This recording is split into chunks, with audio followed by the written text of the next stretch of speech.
Dad, can you tell me how to get rich? My dad put down the evening paper. Why do you want to get rich, son? Because today Jimmy's mom drove up in their new Cadillac, and they were going to their beach house for the weekend. He took 3 of his friends, but Mike and I weren't invited. They told us we weren't invited because we were poor kids. They did? My dad asked incredulously. Yeah, they did, I replied in a hurt tone. My dad silently shook his head, pushed his glasses up the bridge of his nose, and went back to reading the paper. I stood waiting for an answer. The year was 1956. I was 9 years old.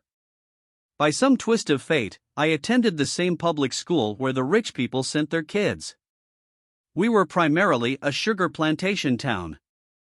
The managers of the plantation and the other affluent people, such as doctors, business owners, and bankers, sent their children to this elementary school. After grade 6, their children were generally sent off to private schools. Because my family lived on one side of the street, I went to this school. Had I lived on the other side of the street, I would have gone to a different school with kids from families more like mine. After grade 6, these kids and I would go on to the public intermediate and high school. There was no private school for them or for me.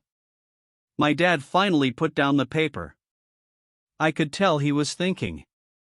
Well, son, he began slowly. If you want to be rich, you have to learn to make money. How do I make money? I asked. Well, use your head, son, he said, smiling. Even then I knew that really meant, that's all I'm going to tell you, or I don't know the answer, so don't embarrass me. A partnership is formed the next morning. I told my best friend, Mike, what my dad had said. As best as I could tell, Mike and I were the only poor kids in this school. Mike was also in this school by a twist of fate. Someone had drawn a jog in the line for the school district, and we wound up in school with the rich kids. We weren't really poor, but we felt as if we were because all the other boys had new baseball gloves, new bicycles, new everything. Mom and Dad provided us with the basics like food, shelter, and clothes. But that was about it. My dad used to say, if you want something, work for it. We wanted things, but there was not much work available for 9-year-old boys. So what do we do to make money? Mike asked. I don't know, I said.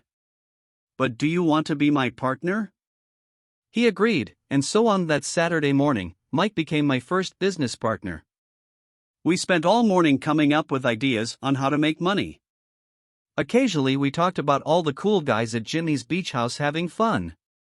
It hurt a little, but that hurt was good, because it inspired us to keep thinking of a way to make money. Finally, that afternoon, a bolt of lightning struck. It was an idea Mike got from a science book he had read.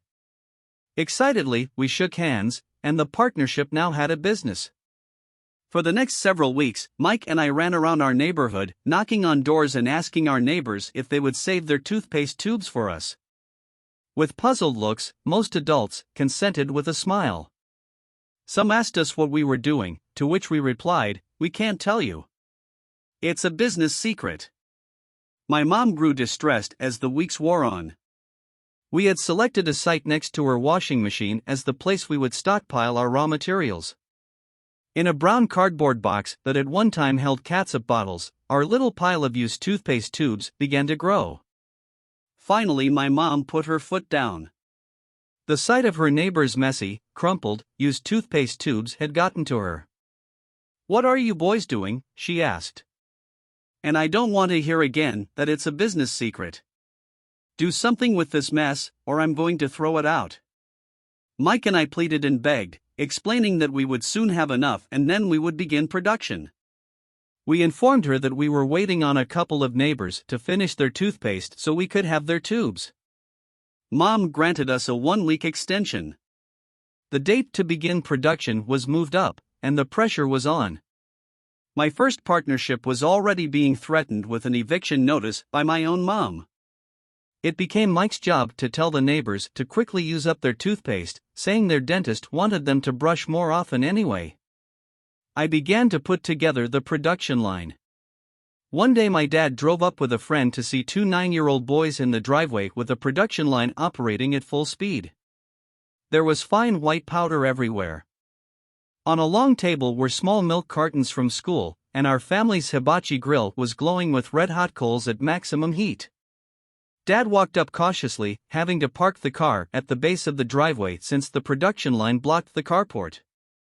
As he and his friend got closer, they saw a steel pot sitting on top of the coals in which the toothpaste tubes were being melted down. In those days, toothpaste did not come in plastic tubes. The tubes were made of lead. So once the paint was burned off, the tubes were dropped in the small steel pot. They melted until they became liquid, and with my mom's potholders, we poured the lead through a small hole in the top of the milk cartons. The milk cartons were filled with plaster of Paris. White powder was everywhere. In my haste, I had knocked the bag over, and the entire area looked like it had been hit by a snowstorm. The milk cartons were the outer containers for plaster of Paris molds. My dad and his friend watched as we carefully poured the molten lead through a small hole in the top of the plaster of Paris cube. "Careful," my dad said. I nodded without looking up. Finally, once the pouring was through, I put the steel pot down and smiled at my dad. "What are you boys doing?" he asked with a cautious smile. "We're doing what you told me to do. We're going to be rich," I said. "Yup," said Mike, grinning and nodding his head. "We're partners." "And what is in those plaster molds?" my dad asked. "Watch," I said. "This should be a good batch." With a small hammer, I tapped at the seal that divided the cube in half. Cautiously, I pulled up the top half of the plaster mold and a lead nickel fell out. "Oh, no," my dad exclaimed. "You're casting nickels out of lead." "That's right," Mike said. "We're doing as you told us to do. We're making money." My dad's friend turned and burst into laughter. My dad smiled and shook his head. Along with a fire and a box of spent toothpaste tubes, in front of him were two little boys covered with white dust smiling from ear to ear. He asked us to put everything down and sit with him on the front step of our house. With a smile, he gently explained what the word counterfeiting meant. Our dreams were dashed. "You mean this is illegal?" asked Mike in a quivering voice. "Let them go," my dad's friend said. "They might be developing a natural talent." My dad glared at him. "Yes, it is illegal," my dad said gently. "But you boys have shown great creativity and original thought. Keep going. I'm really proud of you." Disappointed, Mike and I sat in silence for about 20 minutes before we began cleaning up our mess. The business was over on opening day. Sweeping the powder up, I looked at Mike and said, "I guess Jimmy and his friends are right. We are poor." My father was just leaving as I said that. "Boys," he said, "you're only poor if you give up. The most important thing is that you did something. Most people only talk and dream of getting rich. You've done something. I'm very proud of the two of you. I will say it again, keep going. Don't quit." Mike and I stood there in silence. They were nice words, but we still did not know what to do. "So how come you're not rich, Dad?" I asked. "Because I chose to be a schoolteacher. Schoolteachers really don't think about being rich. We just like to teach. I wish I could help you, but I really don't know how to make money." Mike and I turned and continued our cleanup. "I know," said my dad. "If you boys want to learn how to be rich, don't ask me. Talk to your dad, Mike." "My dad?" asked Mike with a scrunched up face. "Yeah, your dad," repeated my dad with a smile. "Your dad and I have the same banker, and he raves about your father. He's told me several times that your father is brilliant when it comes to making money." "My dad?" Mike asked again in disbelief. "Then how come we don't have a nice car and a nice house like the rich kids at school?" "A nice car and a nice house don't necessarily mean you're rich or you know how to make money," my dad replied. Jimmy's dad works for the sugar plantation. He's not much different from me. He works for a company, and I work for the government. The company buys the car for him. The sugar company is in financial trouble, and Jimmy's dad may soon have nothing. Your dad is different, Mike. He seems to be building an empire, and I suspect in a few years he will be a very rich man. With that, Mike and I got excited again. With new vigor, we began cleaning up the mess caused by our now-defunct first business. As we were cleaning, we made plans for how and when to talk to Mike's dad. The problem was that Mike's dad worked long hours and often did not come home until late. His father owned warehouses, a construction company, a chain of stores, and 3 restaurants. It was the restaurants that kept him out late. Mike caught the bus home after we had finished cleaning up. He was going to talk to his dad when he got home that night and ask him if he would teach us how to become rich. Mike promised to call as soon as he had talked to his dad, even if it was late. The phone rang at 8:30 p.m. Okay, I said. Next Saturday. I put the phone down. Mike's dad had agreed to meet with us. On Saturday I caught the 7:30 a.m. bus to the poor side of town. The lessons begin. Mike and I met with his dad that morning at 8 o'clock. He was already busy, having been at work for more than an hour.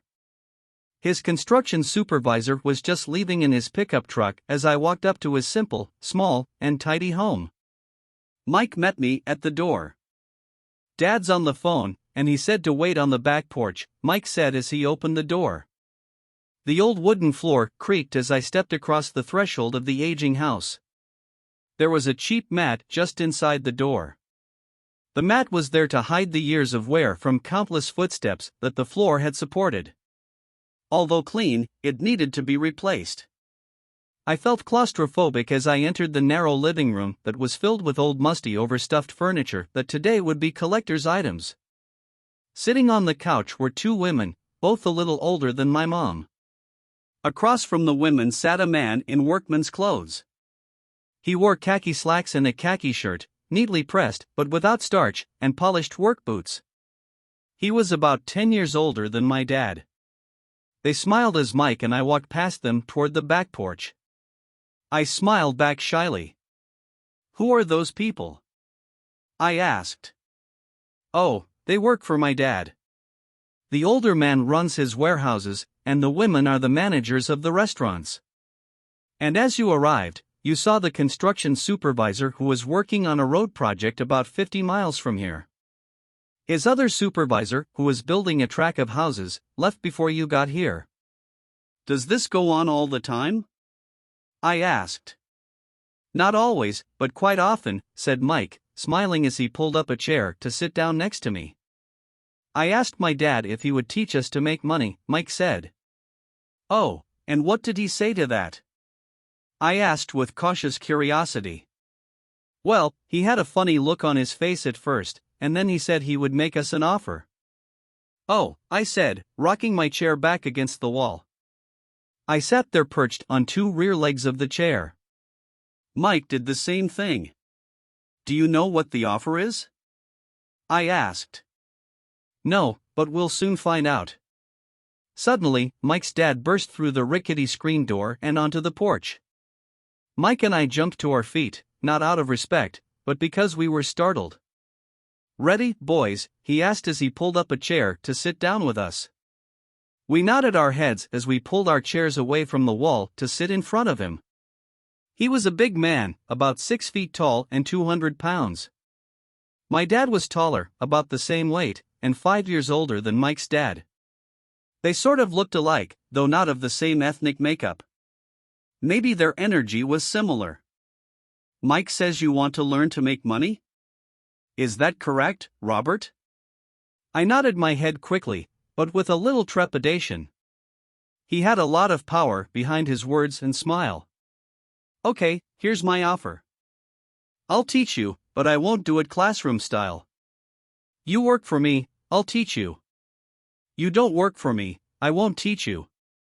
I can teach you faster if you work, and I'm wasting my time if you just want to sit and listen like you do in school. That's my offer. Take it or leave it. Ah, may I ask a question first? I asked. No. Take it or leave it. I've got too much work to do to waste my time. If you can't make up your mind decisively, then you'll never learn to make money anyway. Opportunities come and go. Being able to know when to make quick decisions is an important skill. You have the opportunity that you asked for. School is beginning, or it's over in 10 seconds, Mike's dad said with a teasing smile. Take it, I said. Take it, said Mike. Good, said Mike's dad. Mrs. Martin will be by in 10 minutes.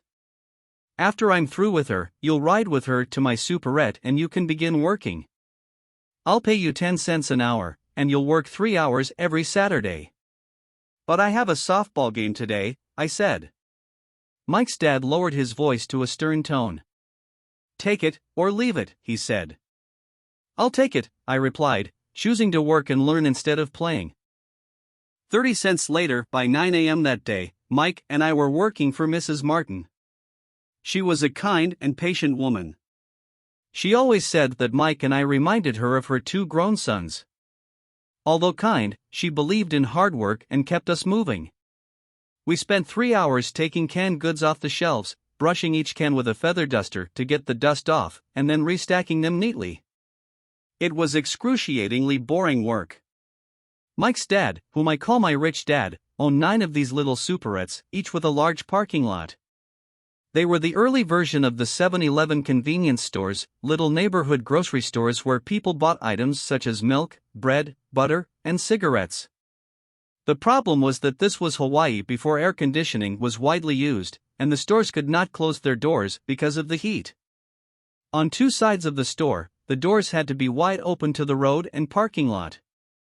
Every time a car drove by or pulled into the parking lot, dust would swirl and settle in the store. We knew we had a job as long as there was no air conditioning. For 3 weeks, Mike and I reported to Mrs. Martin and worked our 3 hours. By noon, our work was over, and she dropped 3 little dimes in each of our hands. Now, even at the age of 9 in the mid-1950s, 30 cents was not too exciting. Comic books cost 10 cents back then, so I usually spent my money on comic books and went home. By Wednesday of the 4th week, I was ready to quit. I had agreed to work only because I wanted to learn to make money from Mike's dad, and now I was a slave for 10 cents an hour. On top of that, I had not seen Mike's dad since that first Saturday. I'm quitting, I told Mike at lunchtime. School was boring, and now I did not even have my Saturdays to look forward to. But it was the 30 cents that really got to me. This time Mike smiled. What are you laughing at? I asked with anger and frustration. Dad said this would happen. He said to meet with him when you were ready to quit. What? I said indignantly. He's been waiting for me to get fed up? Sort of, Mike said.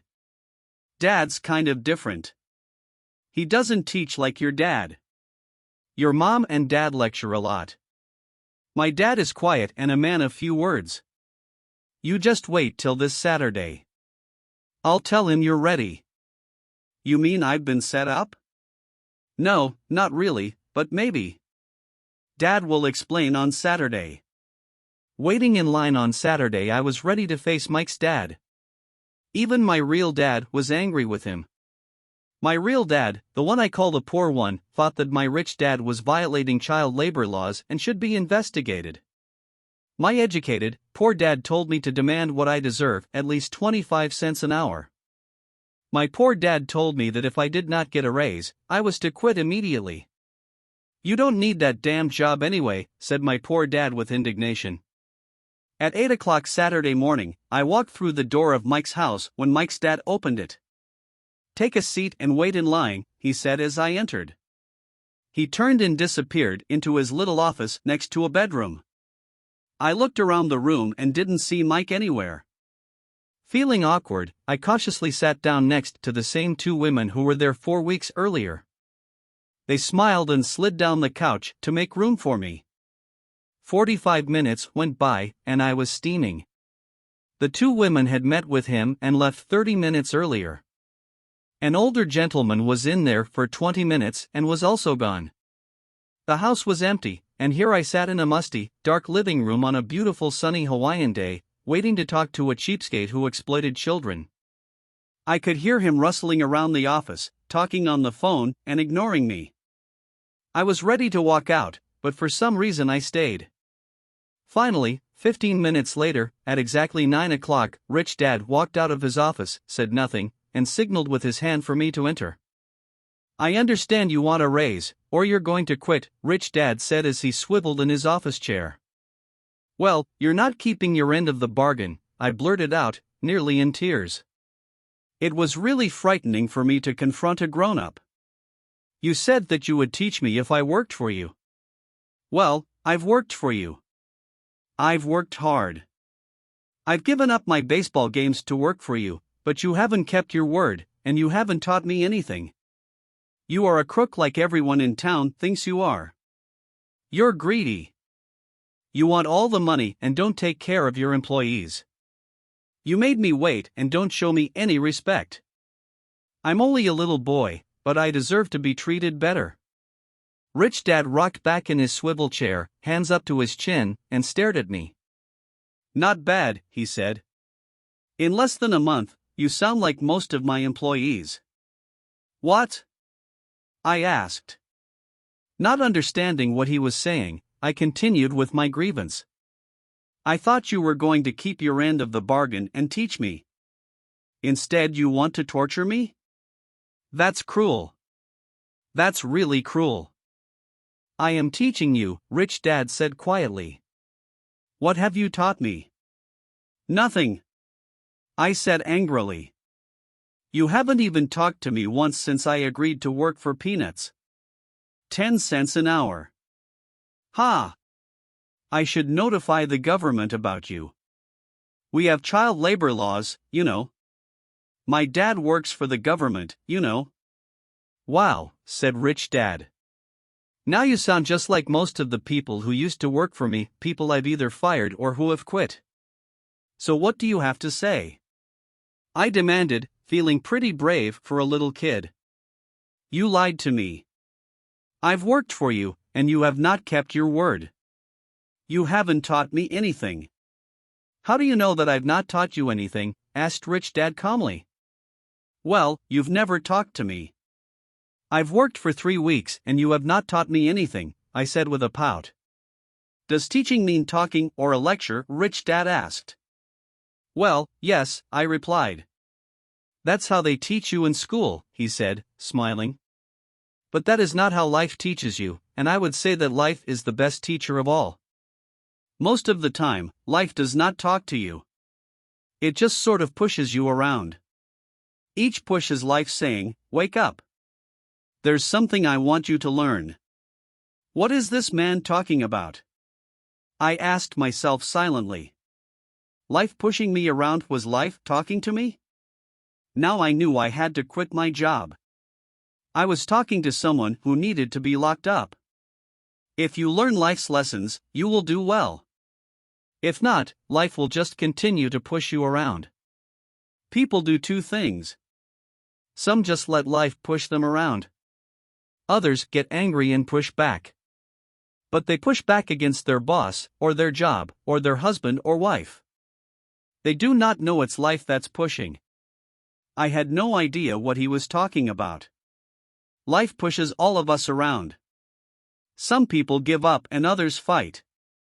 A few learn the lesson and move on. They welcome life pushing them around. To these few people, it means they need and want to learn something. They learn and move on. Most quit, and a few like you fight. Rich Dad stood and shut the creaky old wooden window that needed repair. If you learn this lesson, you will grow into a wise, wealthy, and happy young man.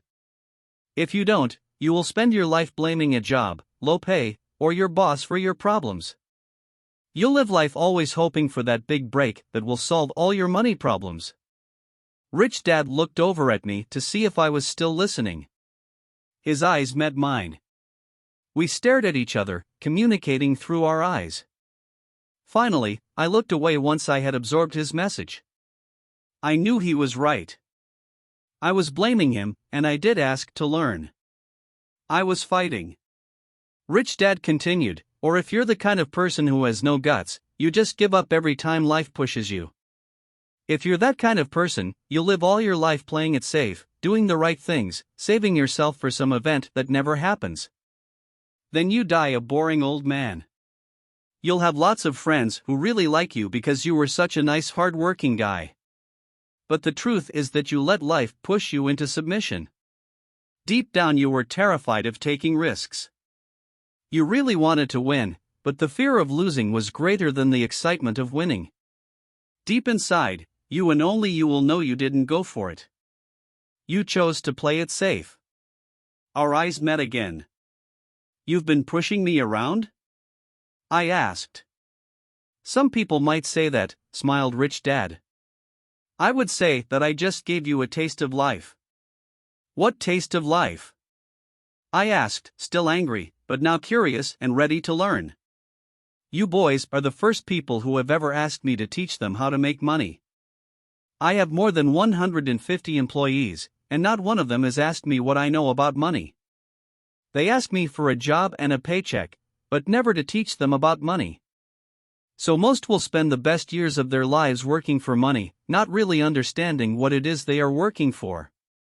I sat there listening intently. So when Mike told me you wanted to learn how to make money, I decided to design a course that mirrored real life. I could talk until I was blue in the face, but you wouldn't hear a thing. So I decided to let life push you around a bit so you could hear me. That's why I only paid you 10 cents. So what is the lesson I learned from working for only 10 cents an hour? I asked. That you're cheap and exploit your workers?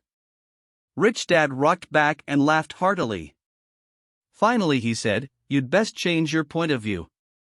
Stop blaming me and thinking I'm the problem. If you think I'm the problem, then you have to change me. If you realize that you're the problem, then you can change yourself, learn something, and grow wiser. Most people want everyone else in the world to change but themselves. Let me tell you, it's easier to change yourself than everyone else. I don't understand, I said. Don't blame me for your problems, Rich Dad said, growing impatient.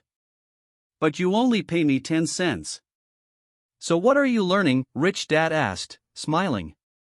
That you're cheap, I said with a sly grin. See, you think I'm the problem, said Rich Dad. But you are. Well, keep that attitude and you'll learn nothing. Keep the attitude that I'm the problem, and what choices do you have? Well, if you don't pay me more or show me more respect and teach me, I'll quit. Well put, Rich Dad said. And that's exactly what most people do. They quit and go looking for another job, a better opportunity, and higher pay, actually thinking that this will solve the problem. In most cases, it won't.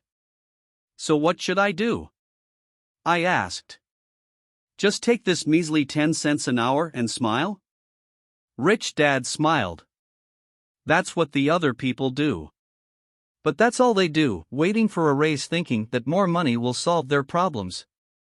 Most just accept it, and some take a second job working harder, but again accepting a small paycheck. I sat staring at the floor, beginning to understand the lesson Rich Dad was presenting. I could sense it was a taste of life. Finally, I looked up and asked, so what will solve the problem? This, he said, leaning forward in his chair and tapping me gently on the head. This stuff between your ears. It was at that moment that Rich Dad shared the pivotal point of view that separated him from his employees and my poor dad and led him to eventually become one of the richest men in Hawaii, while my highly educated but poor dad struggled financially all his life. It was a singular point of view that made all the difference over a lifetime. Rich Dad explained this point of view over and over, which I call lesson number 1, the poor and the middle class work for money. The rich have money work for them. On that bright Saturday morning, I learned a completely different point of view from what I had been taught by my poor dad. At the age of 9, I understood that both dads wanted me to learn. Both dads encouraged me to study, but not the same things. My highly educated dad recommended that I do what he did. Son, I want you to study hard, get good grades, so you can find a safe, secure job with a big company. And make sure it has excellent benefits. My rich dad wanted me to learn how money works so I could make it work for me. These lessons I would learn through life with his guidance, not because of a classroom. My rich dad continued my first lesson. I'm glad you got angry about working for 10 cents an hour. If you hadn't got angry and had simply accepted it, I would have to tell you that I could not teach you. You see, true learning takes energy, passion, and a burning desire.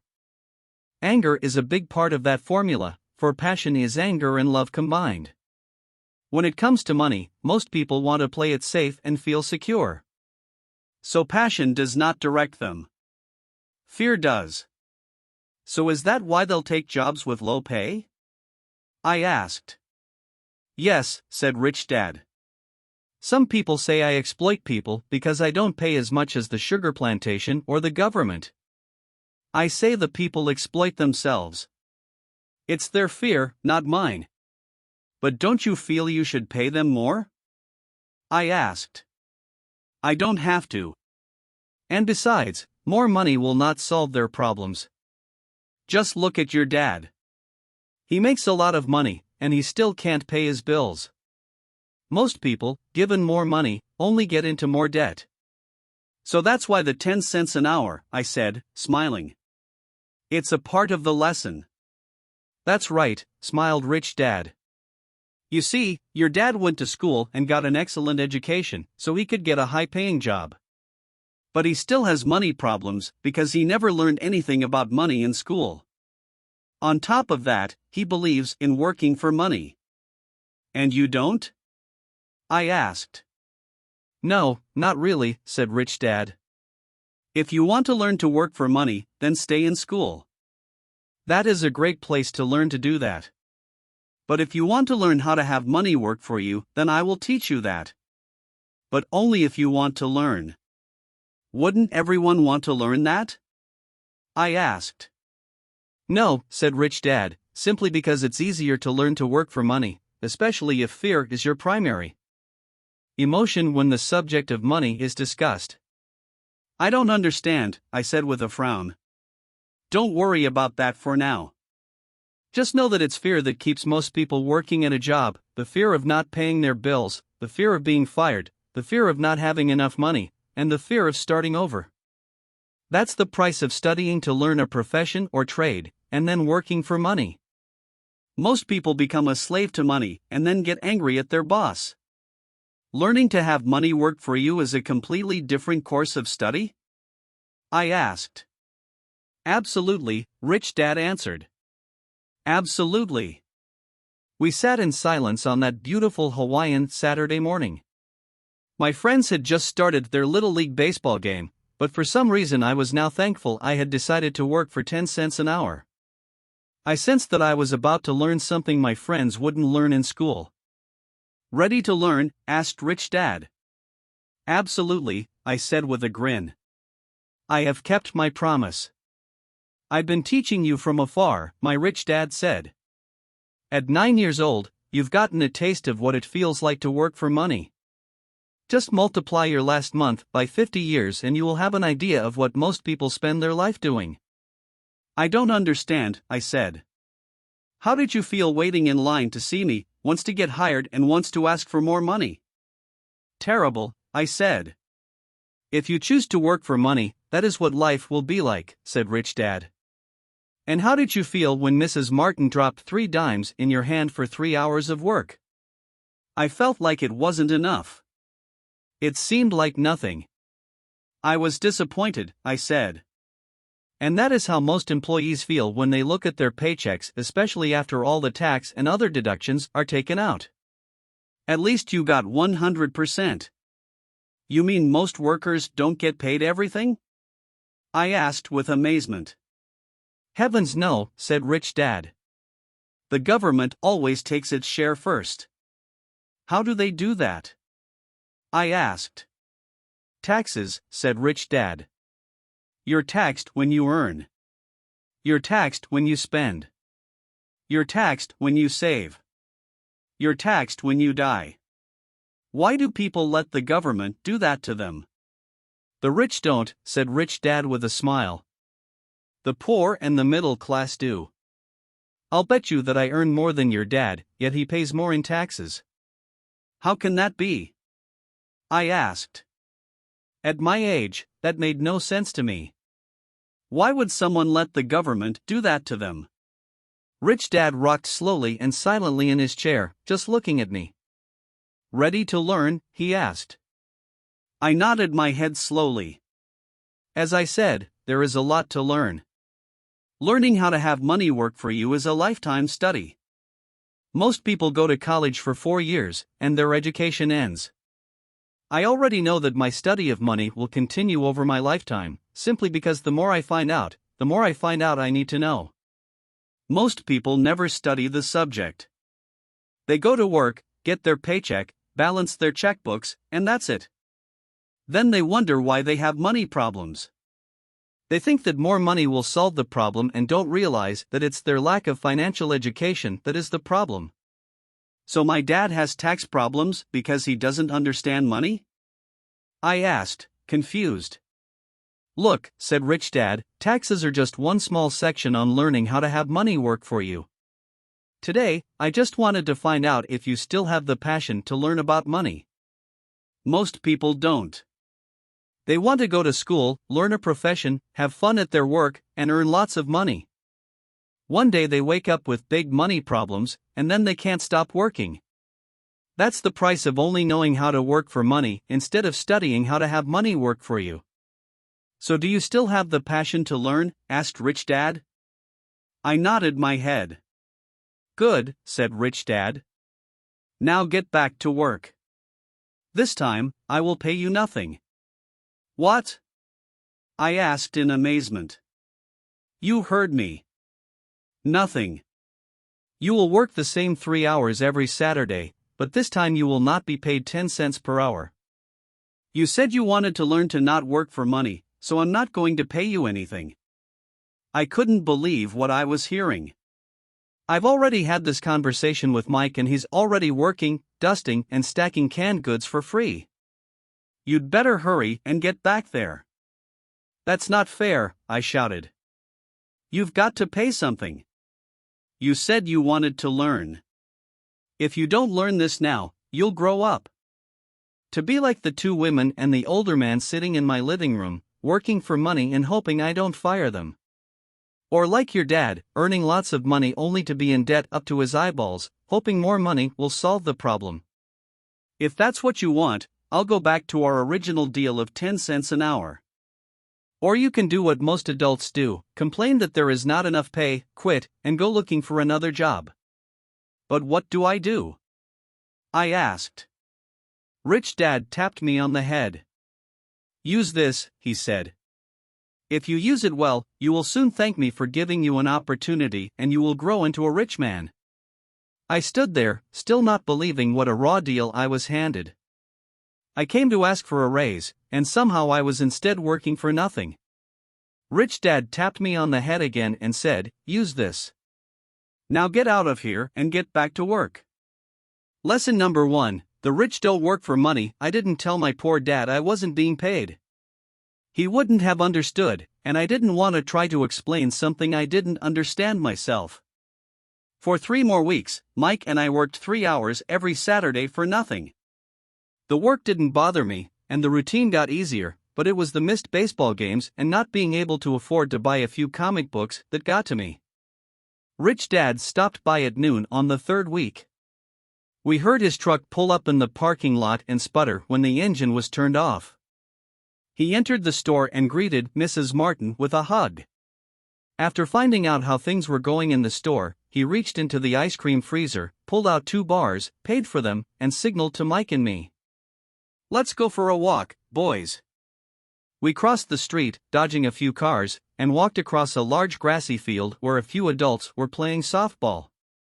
Sitting down at a lone picnic table, he handed Mike and me the treats. How's it going, boys? Okay, Mike said. I nodded in agreement. Learn anything yet? Rich Dad asked. Mike and I looked at each other, shrugged our shoulders, and shook our heads in unison. Avoiding one of life's biggest traps. Well, you boys had better start thinking. You're staring at one of life's biggest lessons. If you learn it, you'll enjoy a life of great freedom and security. If you don't, you'll wind up like Mrs. Martin and most of the people playing softball in this park. They work very hard for little money, clinging to the illusion of job security and looking forward to a 3-week vacation each year and maybe a skimpy pension after 45 years of service. If that excites you, I'll give you a raise to 25 cents an hour. But these are good, hard-working people. Are you making fun of them? I demanded. A smile came over Rich Dad's face. Mrs. Martin is like a mother to me. I would never be that cruel.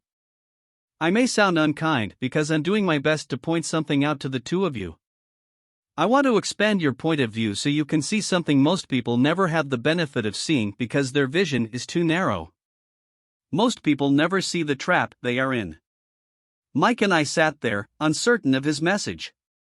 He sounded cruel, yet we could sense he was trying to drive home a point.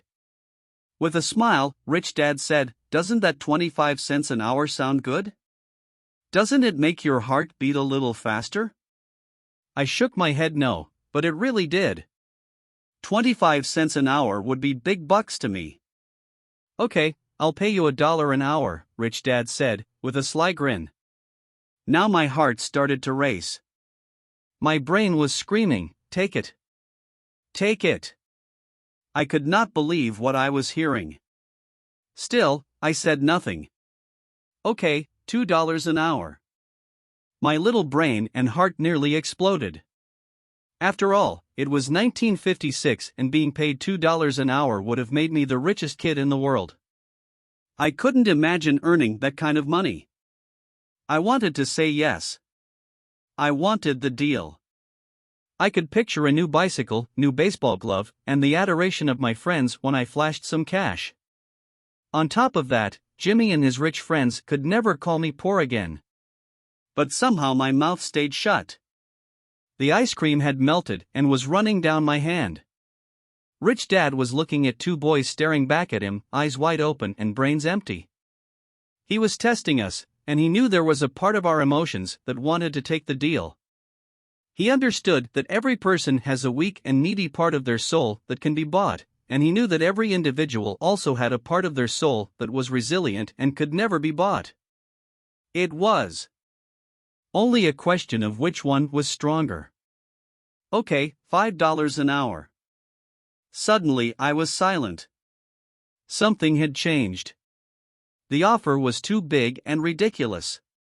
Not many grown-ups in 1956 made more than that, but quickly my temptation disappeared, and calm set in.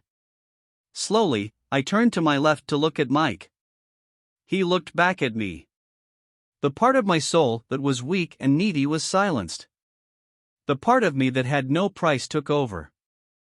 I knew Mike had gotten to that point too. Good, Rich Dad said softly. Most people have a price. And they have a price because of human emotions named fear and greed.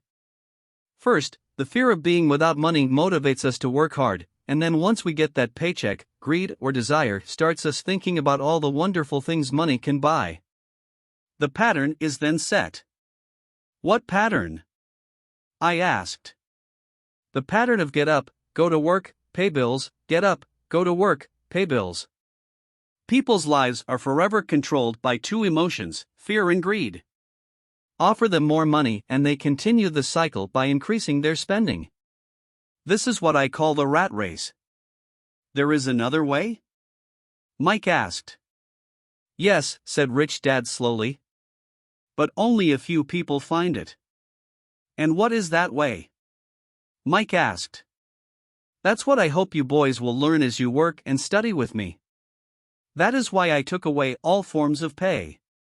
Any hints? Mike asked. We're kind of tired of working hard, especially for nothing. Well, the first step is telling the truth, said Rich Dad. We haven't been lying, I said. I did not say you were lying. I said to tell the truth, Rich Dad retorted. The truth about what? I asked.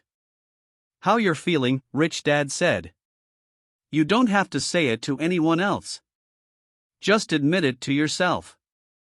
You mean the people in this park, the people who work for you, Mrs. Martin, they don't do that? I asked. I doubt it, said Rich Dad. Instead, they feel the fear of not having money. They don't confront it logically. They react emotionally instead of using their heads, Rich Dad said.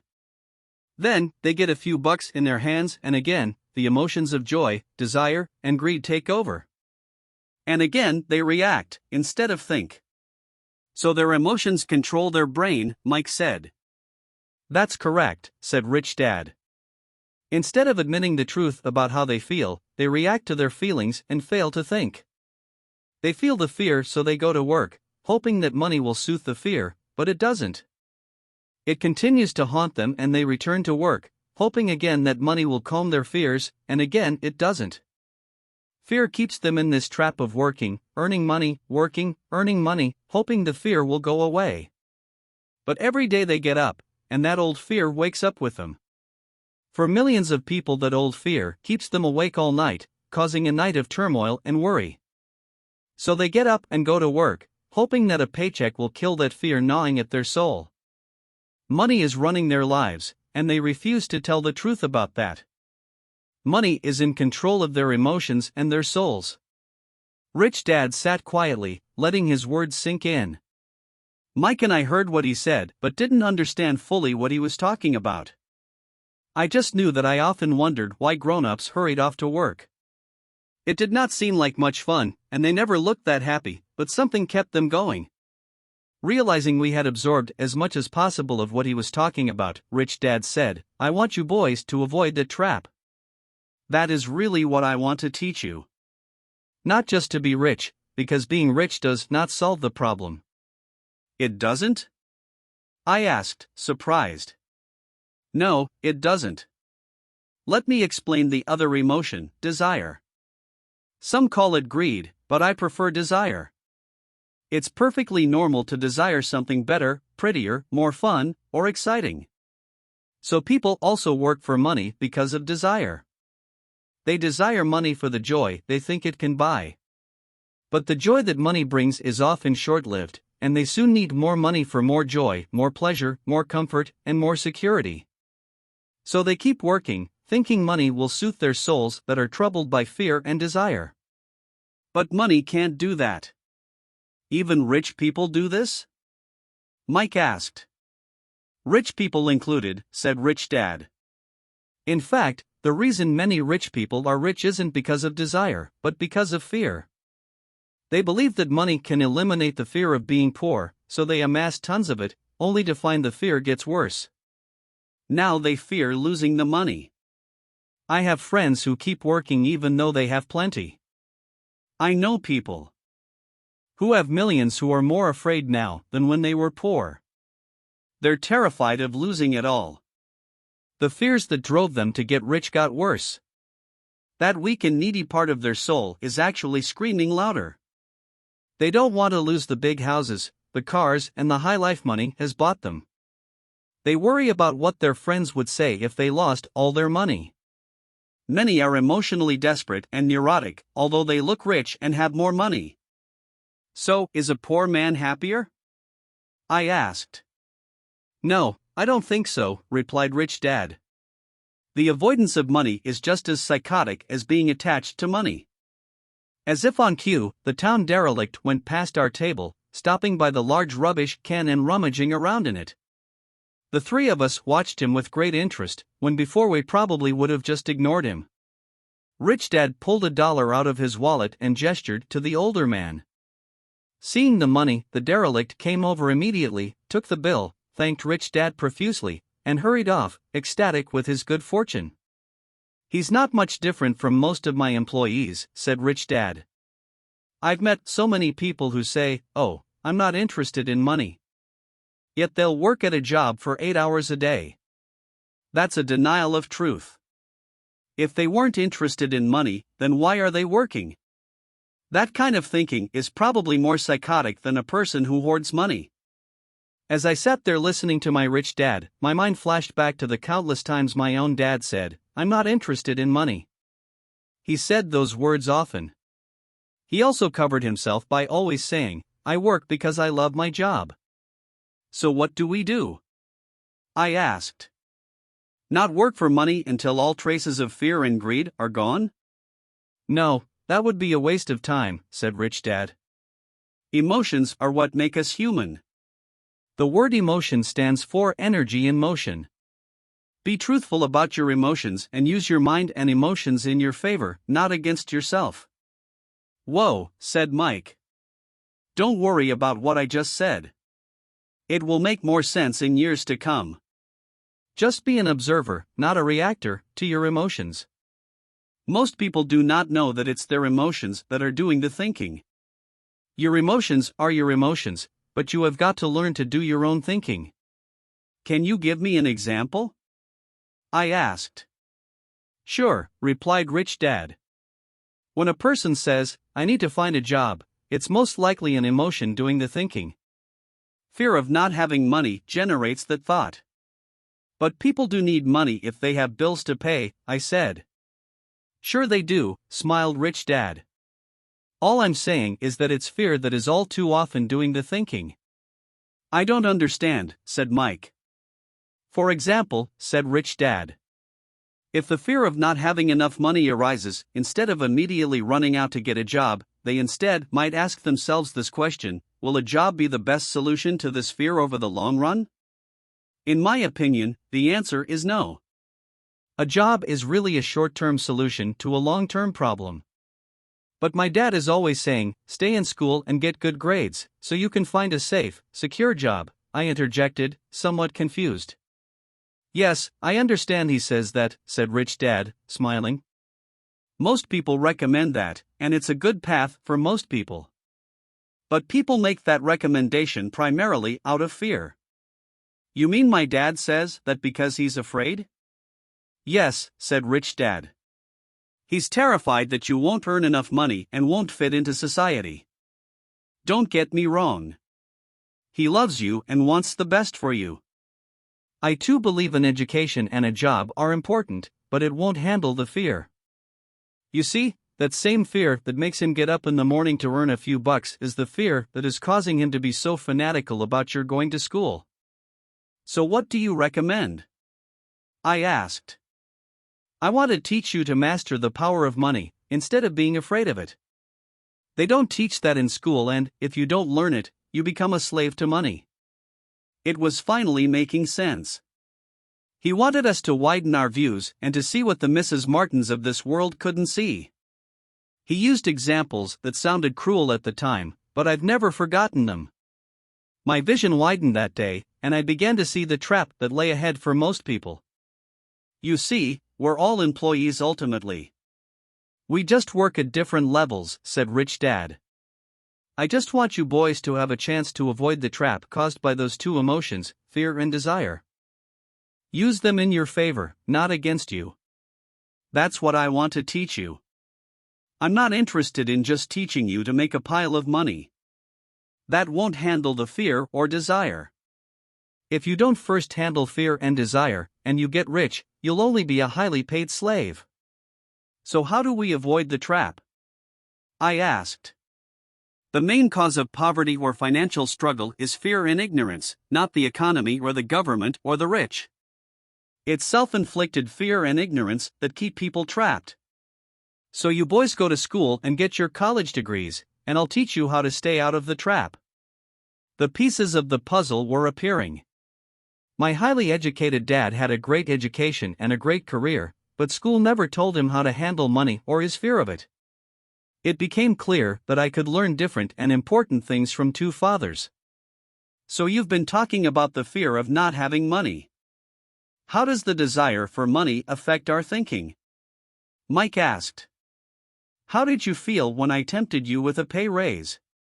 Did you notice your desires rising? We nodded our heads. By not giving in to your emotions, you were able to delay your reactions and think. That is important. We will always have emotions of fear and greed. From here on in, it's imperative for you to use those emotions to your advantage, and for the long term to not let your emotions control your thinking. Most people use fear and greed against themselves. That's the start of ignorance. Most people live their lives chasing paychecks, pay raises, and job security because of the emotions of desire and fear, not really questioning where those emotion-driven thoughts are leading them. It's just like the picture of a donkey dragging a cart with its owner dangling a carrot just in front of its nose. The donkey's owner may be going where he wants to, but the donkey is chasing an illusion. Tomorrow, there will only be another carrot for the donkey. You mean the moment I picture a new baseball glove, candy and toys, that's like a carrot to a donkey? Mike asked. Yes, and as you get older, your toys get more expensive: a new car, a boat, and a big house to impress your friends, said Rich Dad with a smile. Fear pushes you out the door, and desire calls to you. That's the trap. So what's the answer? Mike asked. What intensifies fear and desire is ignorance. That is why rich people with lots of money often have more fear the richer they get. Money is the carrot, the illusion. If the donkey could see the whole picture, it might rethink its choice to chase the carrot. Rich Dad went on to explain that a human's life is a struggle between ignorance and illumination. He explained that once a person stops searching for information and self-knowledge, ignorance sets in. That struggle is a moment-to-moment decision to learn to open or close one's mind. Look, school is very important. You go to school to learn a skill or profession to become a contributing member of society. Every culture needs teachers, doctors, mechanics, artists, cooks, businesspeople, police officers, firefighters, and soldiers. Schools train them so society can thrive and flourish, said Rich Dad. Unfortunately, for many people, school is the end, not the beginning. There was a long silence. Rich Dad was smiling. I didn't comprehend everything he said that day. But as with most great teachers, his words continued to teach for years. I've been a little cruel today, said Rich Dad. But I want you to always remember this talk. I want you to always think of Mrs. Martin. And I want you always to remember that donkey.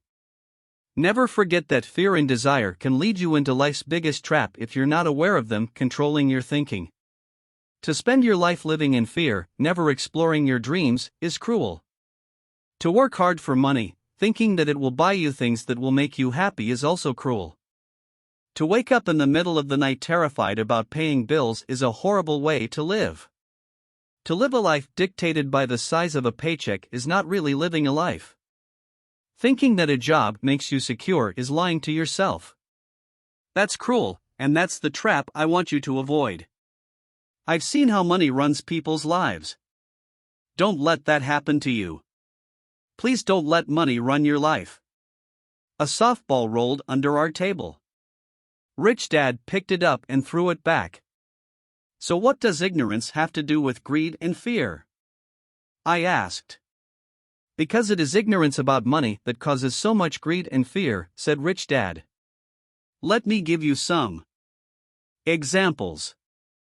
A doctor, wanting more money to better provide for his family, raises his fees. By raising his fees, it makes healthcare more expensive for everyone. It hurts the poor people the most, so they have worse health than those with money. Because the doctors raise their fees, the attorneys raise their fees. Because the attorneys' fees have gone up, school teachers want a raise, which raises our taxes, and on and on and on. Soon there will be such a horrifying gap between the rich and the poor that chaos will break out and another great civilization will collapse. History proves that great civilizations collapse when the gap between the haves and have-nots is too great. Sadly, America is on that same course because we haven't learned from history. We only memorize historical dates and names, not the lesson. Aren't prices supposed to go up? I asked. In an educated society with a well-run government, prices should actually come down. Of course, that is often only true in theory. Prices go up because of greed and fear caused by ignorance. If schools taught people about money, there would be more money and lower prices. But schools focus only on teaching people to work for money, not how to harness money's power. But don't we have business schools? Mike asked.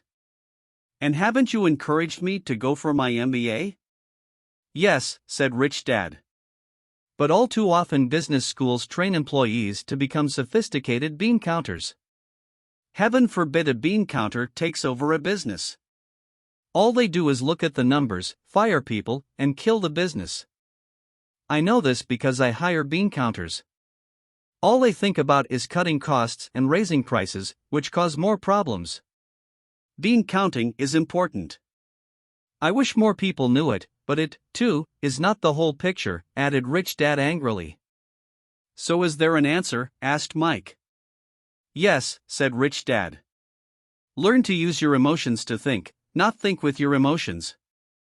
When you boys mastered your emotions by agreeing to work for free, I knew there was hope.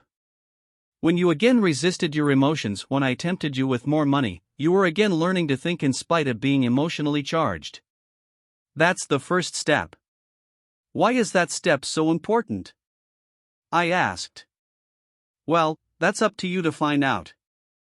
If you want to learn, I'll take you boys into the briar patch, a place almost everyone else avoids.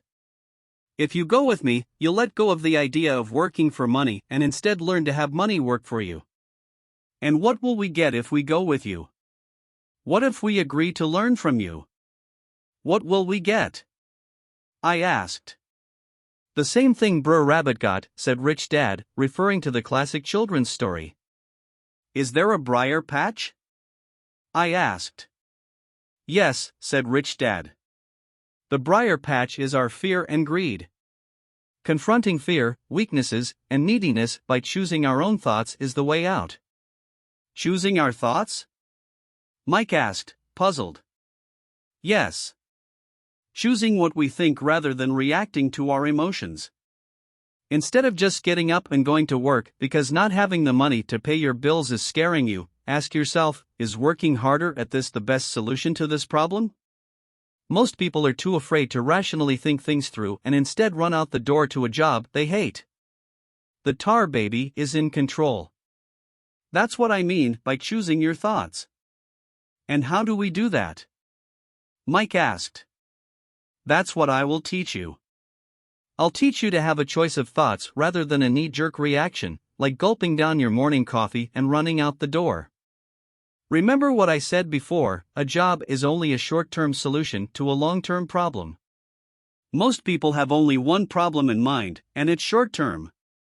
It's the bills at the end of the month, the tar baby. Money controls their lives, or should I say the fear and ignorance about money controls it. So they do as their parents did. They get up every day and go work for money, not taking the time to ask the question, is there another way? Their emotions now control their thinking, not their heads. Can you tell the difference between emotions thinking and the head thinking? Mike asked. Oh, yes. I hear it all the time, said Rich Dad. I hear things like, well, everyone has to work. Or, the rich are crooks. Or I'll get another job. I deserve this raise. You can't push me around. Or I like this job because it's secure. No one asks, is there something I'm missing here, which would break through the emotional thought and give you time to think clearly. As we headed back to the store, Rich Dad explained that the rich really did make money. They did not work for it.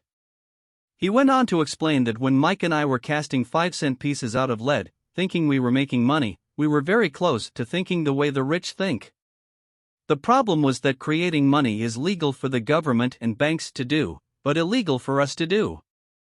There are legal ways to create money from nothing, he told us. Rich Dad went on to explain that the rich know that money is an illusion, truly like the carrot for the donkey. It's only out of fear and greed that the illusion of money is held together by billions of people who believe that money is real. It's not. Money is really made up. It is only because of the illusion of confidence and the ignorance of the masses that this house of cards stands. He talked about the gold standard that America was on, and that each dollar bill was actually a silver certificate. What concerned him was the rumor that we would someday go off the gold standard and our dollars would no longer be backed by something tangible. If that happens, boys, all hell will break loose. The poor, the middle class, and the ignorant will have their lives ruined simply because they will continue to believe that money is real and that the company they work for, or the government, will look after them. We really did not understand what he was saying that day, but over the years, it made more and more sense. Seeing what others miss as he climbed into his pickup truck outside his convenience store, Rich Dad said, "Keep working, boys, but the sooner you forget about needing a paycheck, the easier your adult life will be. Keep using your brain, work for free, and soon your mind will show you ways of making money far beyond what I could ever pay you. You will see things that other people never see." Most people never see these opportunities because they're looking for money and security, so that's all they get. The moment you see one opportunity, you'll see them for the rest of your life. The moment you do that, I'll teach you something else. Learn this, and you'll avoid one of life's biggest traps. Mike and I picked up our things from the store and waved goodbye to Mrs. Martin. We went back to the park, to the same picnic bench, and spent several more hours thinking and talking. We spent the next week at school thinking and talking, too. For 2 more weeks, we kept thinking, talking, and working for free. At the end of the second Saturday, I was again saying goodbye to Mrs. Martin and looking at the comic book stand with a longing gaze. The hard thing about not even getting 30 cents every Saturday was that I didn't have any money to buy comic books. Suddenly, as Mrs. Martin said goodbye to Mike and me, I saw her do something I'd never seen her do before. Mrs. Martin was cutting the front page of the comic book in half. She kept the top half of the comic book cover and threw the rest of the book into a large cardboard box. When I asked her what she did with the comic books, she said, "I throw them away. I give the top half of the cover back to the comic book distributor for credit when he brings in the new comics. He's coming in an hour." Mike and I waited for an hour. Soon the distributor arrived, and I asked him if we could have the comic books. "To my delight," he said, "you can have them if you work for this store and do not resell them. Remember our old business partnership?" Well, Mike and I revived it. Using a spare room in Mike's basement, we began piling hundreds of comic books in that room. Soon our comic book library was open to the public. We hired Mike's younger sister, who loved to study, to be head librarian. She charged each child 10 cents admission to the library, which was open from 2:30 p.m. to 4:30 p.m. every day after school. The customers, the children of the neighborhood, could read as many comics as they wanted in 2 hours. It was a bargain for them since a comic cost 10 cents each, and they could read 5 or 6 in 2 hours. Mike's sister would check the kids as they left to make sure they weren't borrowing any comic books. She also kept the books, logging in how many kids showed up each day, who they were, and any comments they might have. Mike and I averaged $9.50 per week over a 3-month period. We paid his sister $1 a week and allowed her to read the comics for free, which she rarely did since she was always studying. Mike and I kept our.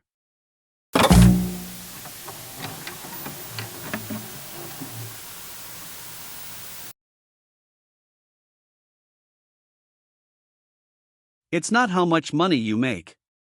It's how much money you keep. In 1990, Mike took over his father's empire and is, in fact, doing a better job than his dad did. We see each other once or twice a year on the golf course. He and his wife are wealthier than you could imagine. Rich Dad's empire is in great hands, and Mike is now grooming his son to take his place, as his dad had groomed us. In 1994, I retired at the age of 47, and my wife Kim was 37. Retirement does not mean not working. For us, it means that, barring unforeseen cataclysmic changes, we can work or not work, and our wealth grows automatically, staying ahead of inflation. Our assets are large enough to grow by themselves. It's like planting a tree. You water it for years, and then one day it doesn't need you anymore. Its roots are implanted deep enough. Then the tree provides shade for your enjoyment. Mike chose to run the empire, and I chose to retire. Whenever I speak to groups of people, they often ask what I would recommend that they do. How do I get started? Is there a book you would recommend? What should I do to prepare my children? What is your secret to success? How do I make millions? Whenever I hear one of these questions, I'm reminded of the following story. The richest businessmen in 1923. A group of our greatest leaders and richest businessmen held a meeting at the Edgewater Beach Hotel in Chicago. Among them were Charles Schwab, head of the largest independent steel company, Samuel Insull, president of the world's largest utility, Howard Hobson, head of the largest gas company, Ivar Kreuger, president of International Match Company, one of the world's largest companies at that time, Leon Fraser, president of the Bank of International Settlements, Richard Whitney, president of the New York Stock Exchange, Arthur Cotton and Jesse Livermore, two of the biggest stock speculators, and Albert Fall, a member of President Harding's cabinet. 25 years later, 9 of these titans ended their lives as follows. Schwab died penniless after living for 5 years on borrowed money. Insull died broke in a foreign land, and Kreuger and Cotton also died broke. Hobson went insane. Whitney and Albert Fall were released from prison, and Fraser and Livermore committed suicide. I doubt if anyone can say what really happened to these men. If you look at the date, 1923, it was just before the 1929 market crash and the Great Depression, which I suspect had a great impact on these men and their lives. The point is this: today we live in times of greater and faster change than these men did. I suspect there will be many booms and busts in the coming years that will parallel the ups and downs these men faced.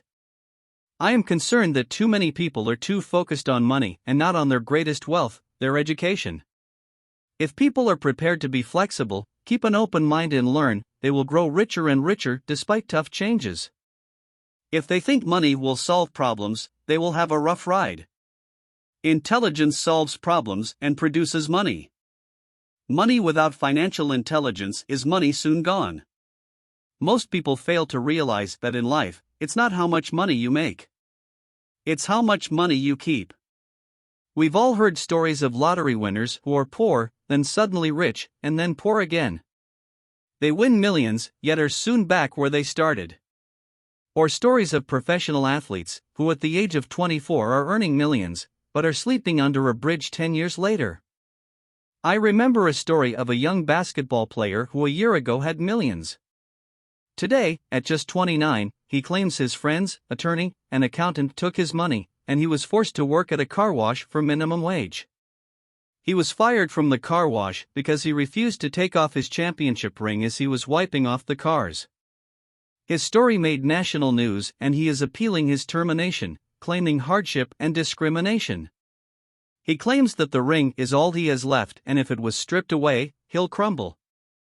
I know so many people who became instant millionaires. And while I am glad some people have become richer and richer, I caution them that in the long run, it's not how much money you make. It's how much you keep, and how many generations you keep it. So when people ask, "Where do I get started?" or "Tell me how to get rich quick," they often are greatly disappointed with my answer. I simply say to them what my rich dad said to me when I was a little kid. If you want to be rich, you need to be financially literate. That idea was drummed into my head every time we were together. As I said, my educated dad stressed the importance of reading books, while my rich dad stressed the need to master financial literacy. If you are going to build the Empire State Building, the first thing you need to do is dig a deep hole and pour a strong foundation. If you are going to build a home in the suburbs, all you need to do is pour a 6-inch slab of concrete. Most people, in their drive to get rich, are trying to build an Empire State Building on a 6-inch slab. Our school system, created in the agrarian age, still believes in homes with no foundation. Dirt floors are still the rage. So kids graduate from school with virtually no financial foundation. One day, sleepless and deep in debt in suburbia, living the American dream, they decide that the answer to their financial problems is to find a way to get rich quick. Construction on the skyscraper begins. It goes up quickly, and soon, instead of the Empire State Building, we have the Leaning Tower of suburbia. The sleepless nights return. As for Mike and me in our adult years, both of our choices were possible because we were taught to pour a strong financial foundation when we were just kids. Accounting is possibly the most confusing, boring subject in the world, but if you want to be rich long-term, it could be the most important subject. For Rich Dad, the question was how to take a boring and confusing subject and teach it to kids. The answer he found was to make it simple by teaching it in pictures. My rich dad poured a strong financial foundation for Mike and me. Since we were just kids, he created a simple way to teach us. For years he only drew pictures and used few words. Mike and I understood the simple drawings, the jargon, the movement of money, and then in later years, Rich Dad began adding numbers. Today, Mike has gone on to master much more complex and sophisticated accounting analysis because he had to in order to run his empire. I am not as sophisticated because my empire is smaller, yet we come from the same simple foundation. Over the following pages, I offer to you the same simple line drawings Mike's dad created for us. Though basic, those drawings helped guide two little boys in building great sums of wealth on a solid and deep foundation. Rule number 1: you must know the difference between an asset and a liability, and buy assets. If you want to be rich, this is all you need to know. It is rule number 1. It is the only rule. This may sound absurdly simple, but most people have no idea how profound this rule is. Most people struggle financially because they do not know the difference between an asset and a liability. Rich people acquire assets. The poor and middle class acquire liabilities that they think are assets, said Rich Dad. When Rich Dad explained this to Mike and me, we thought he was kidding. Here we were, nearly teenagers and waiting for the secret to getting rich, and this was his answer. It was so simple that we stopped for a long time to think about it. "What is an asset?" asked Mike. "Don't worry right now," said Rich Dad. "Just let the idea sink in. If you can comprehend the simplicity, your life will have a plan and be financially easy. It is simple. That is why the idea is missed." "You mean all we need to know is what an asset is, acquire them, and we'll be rich?" I asked. Rich Dad nodded his head. "It's that simple." "If it's that simple, how come everyone is not rich?" I asked. Rich Dad smiled. "Because people do not know the difference between an asset and a liability." I remember asking, how could adults be so misguided?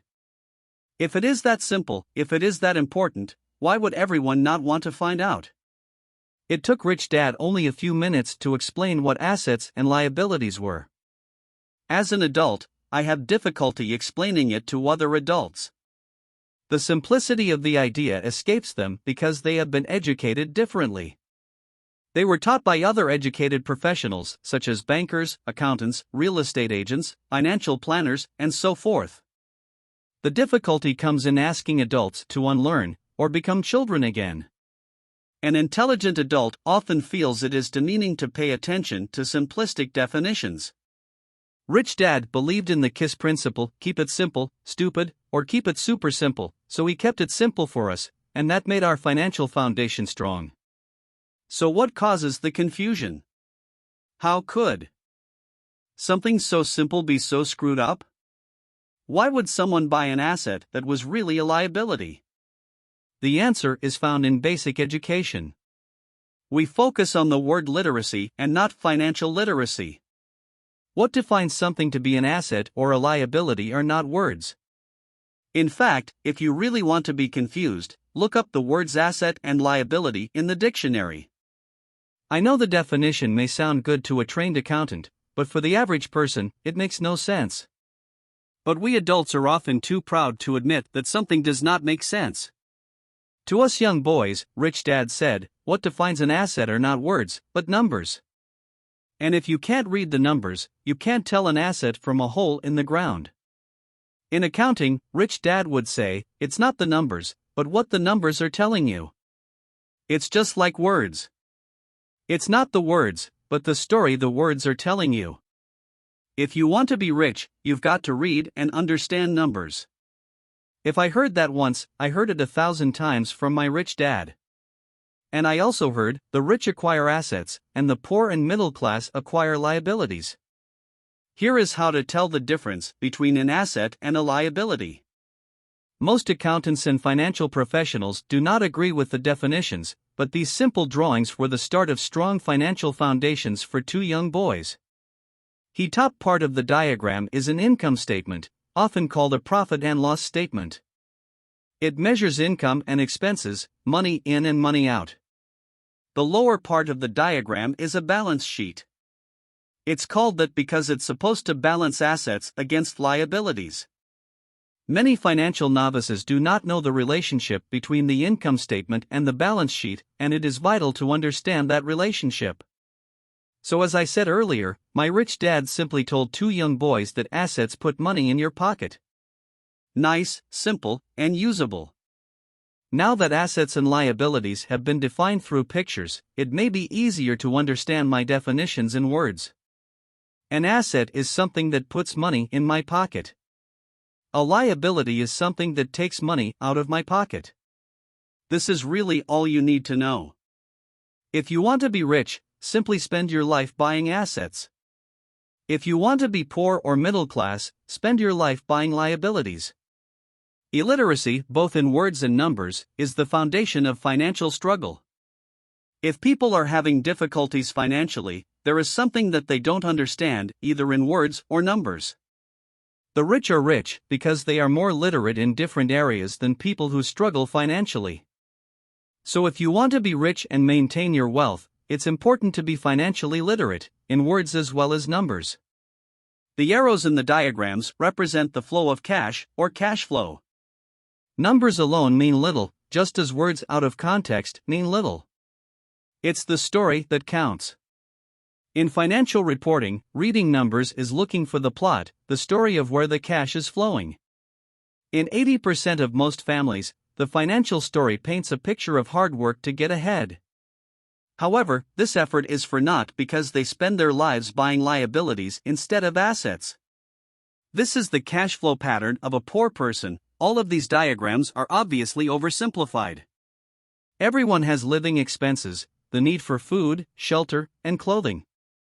The diagrams show the flow of cash through a poor, middle class, and wealthy person's life.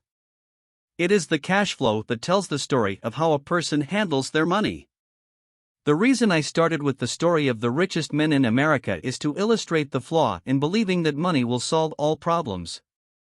That is why I cringe whenever I hear people ask me how to get rich quicker, or where they should start. I often hear, I'm in debt, so I need to make more money. But more money will often not solve the problem. In fact, it may compound the problem. Money often makes obvious our tragic human flaws, putting a spotlight on what we don't know. That is why, all too often, a person who comes into a sudden windfall of cash, let's say an inheritance, a pay raise, or lottery winnings, soon returns to the same financial mess, if not worse, than the mess they were in before. Money only accentuates the cash flow pattern running in your head. If your pattern is to spend everything you get, most likely an increase in cash will just result in an increase in spending. Thus, the saying, a fool and his money is one big party. I have said many times that we go to school to gain scholastic and professional skills, both of which are important. We learn to make money with our professional skills.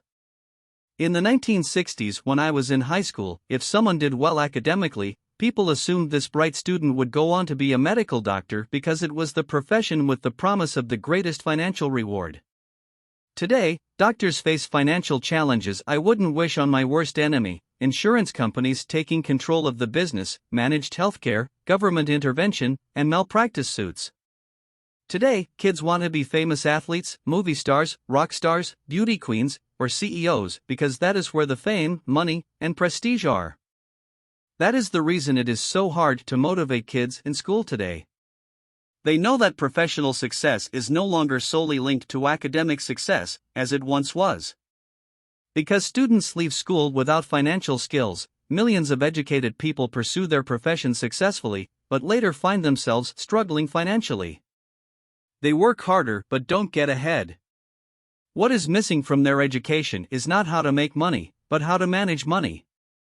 It's called financial aptitude: what you do with the money once you make it, how to keep people from taking it from you, how to keep it longer, and how to make that money work hard for you.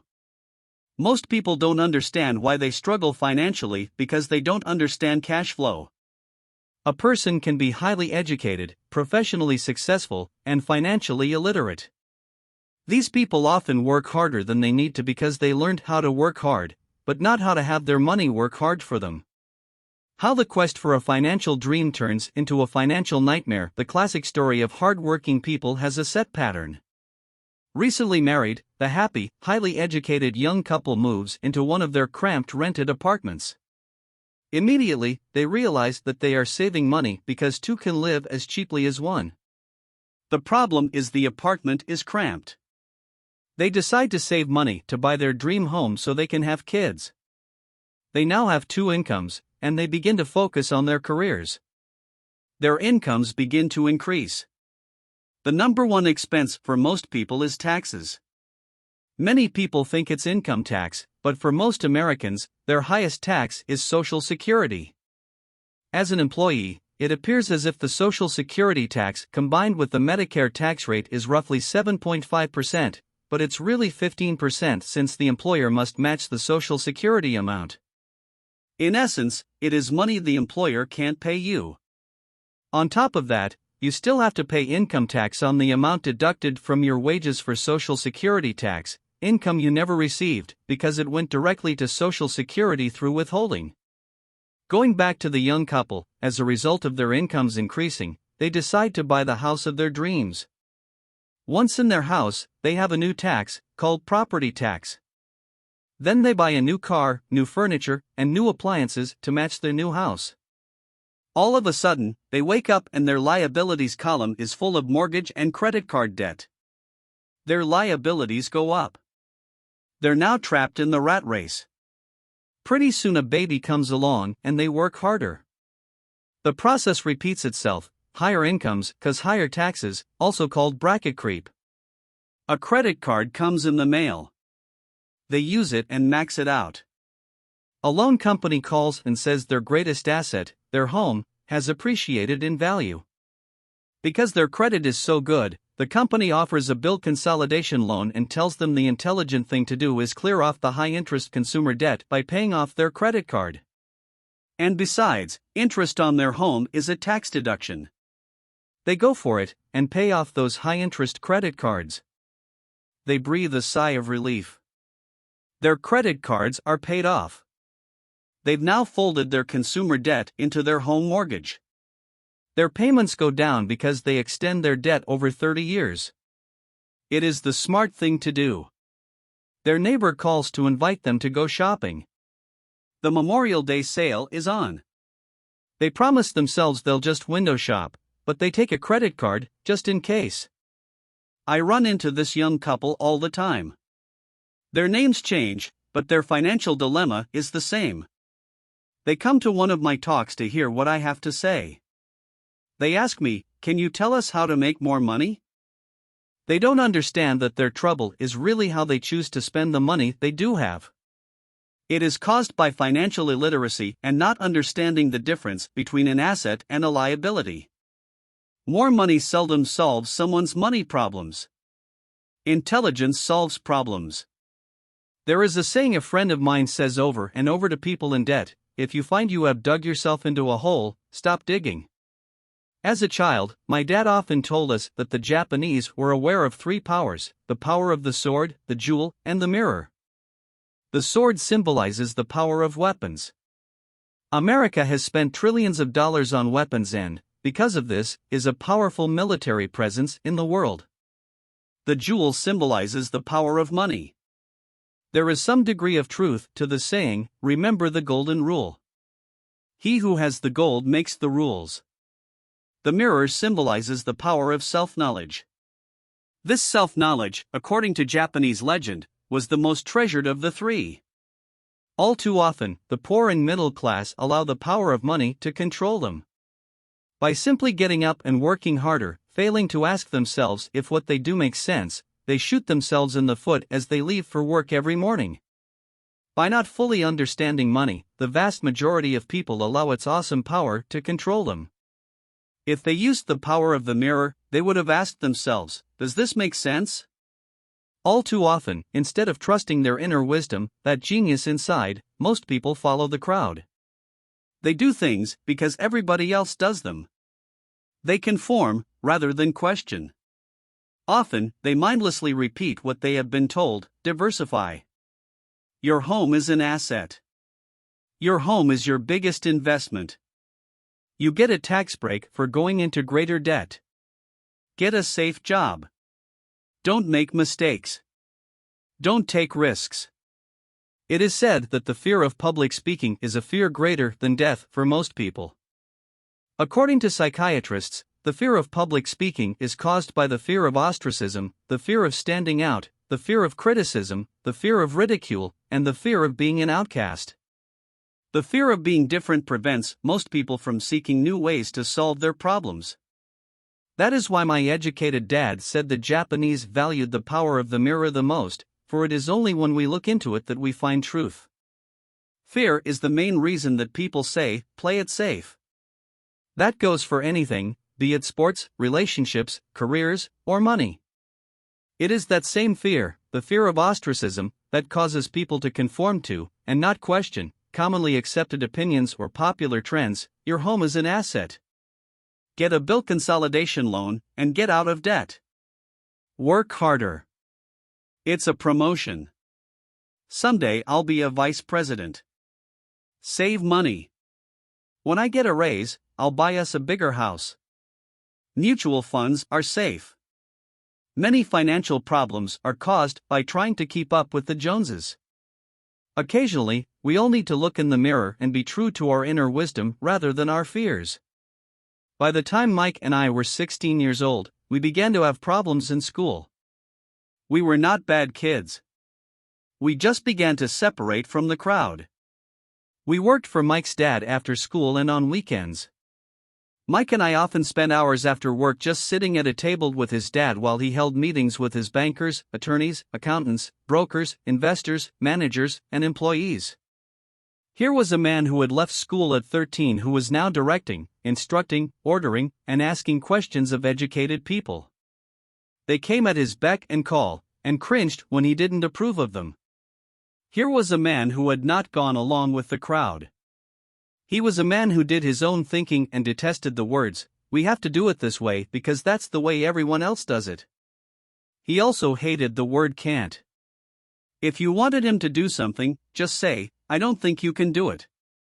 Mike and I learned more sitting in on his meetings than we did in all our years of school, college included. Mike's dad was not book smart, but he was financially educated and successful as a result. He told us over and over again, an intelligent person hires people who are more intelligent than he is. So Mike and I had the benefit of spending hours listening to and learning from intelligent people. But because of this, Mike and I couldn't go along with the standard dogma our teachers preached, and that caused problems. Whenever the teacher said, "If you don't get good grades, you won't do well in the real world," Mike and I just raised our eyebrows.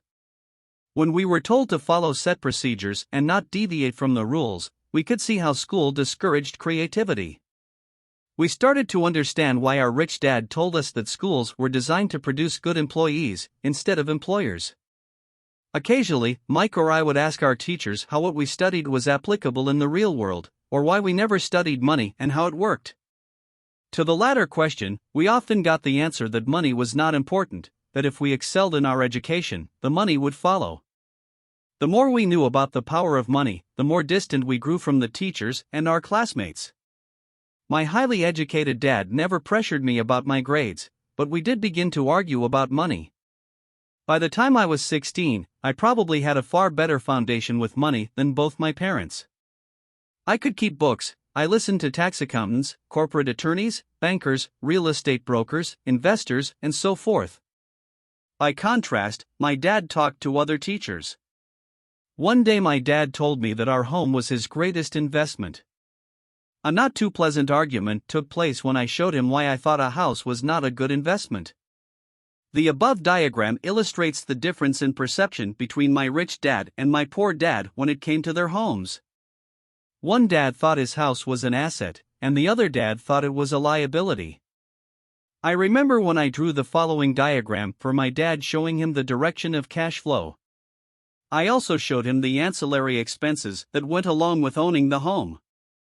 A bigger home meant bigger expenses, and the cash flow kept going out through the expense column. Today, people still challenge me on the idea of a house not being an asset.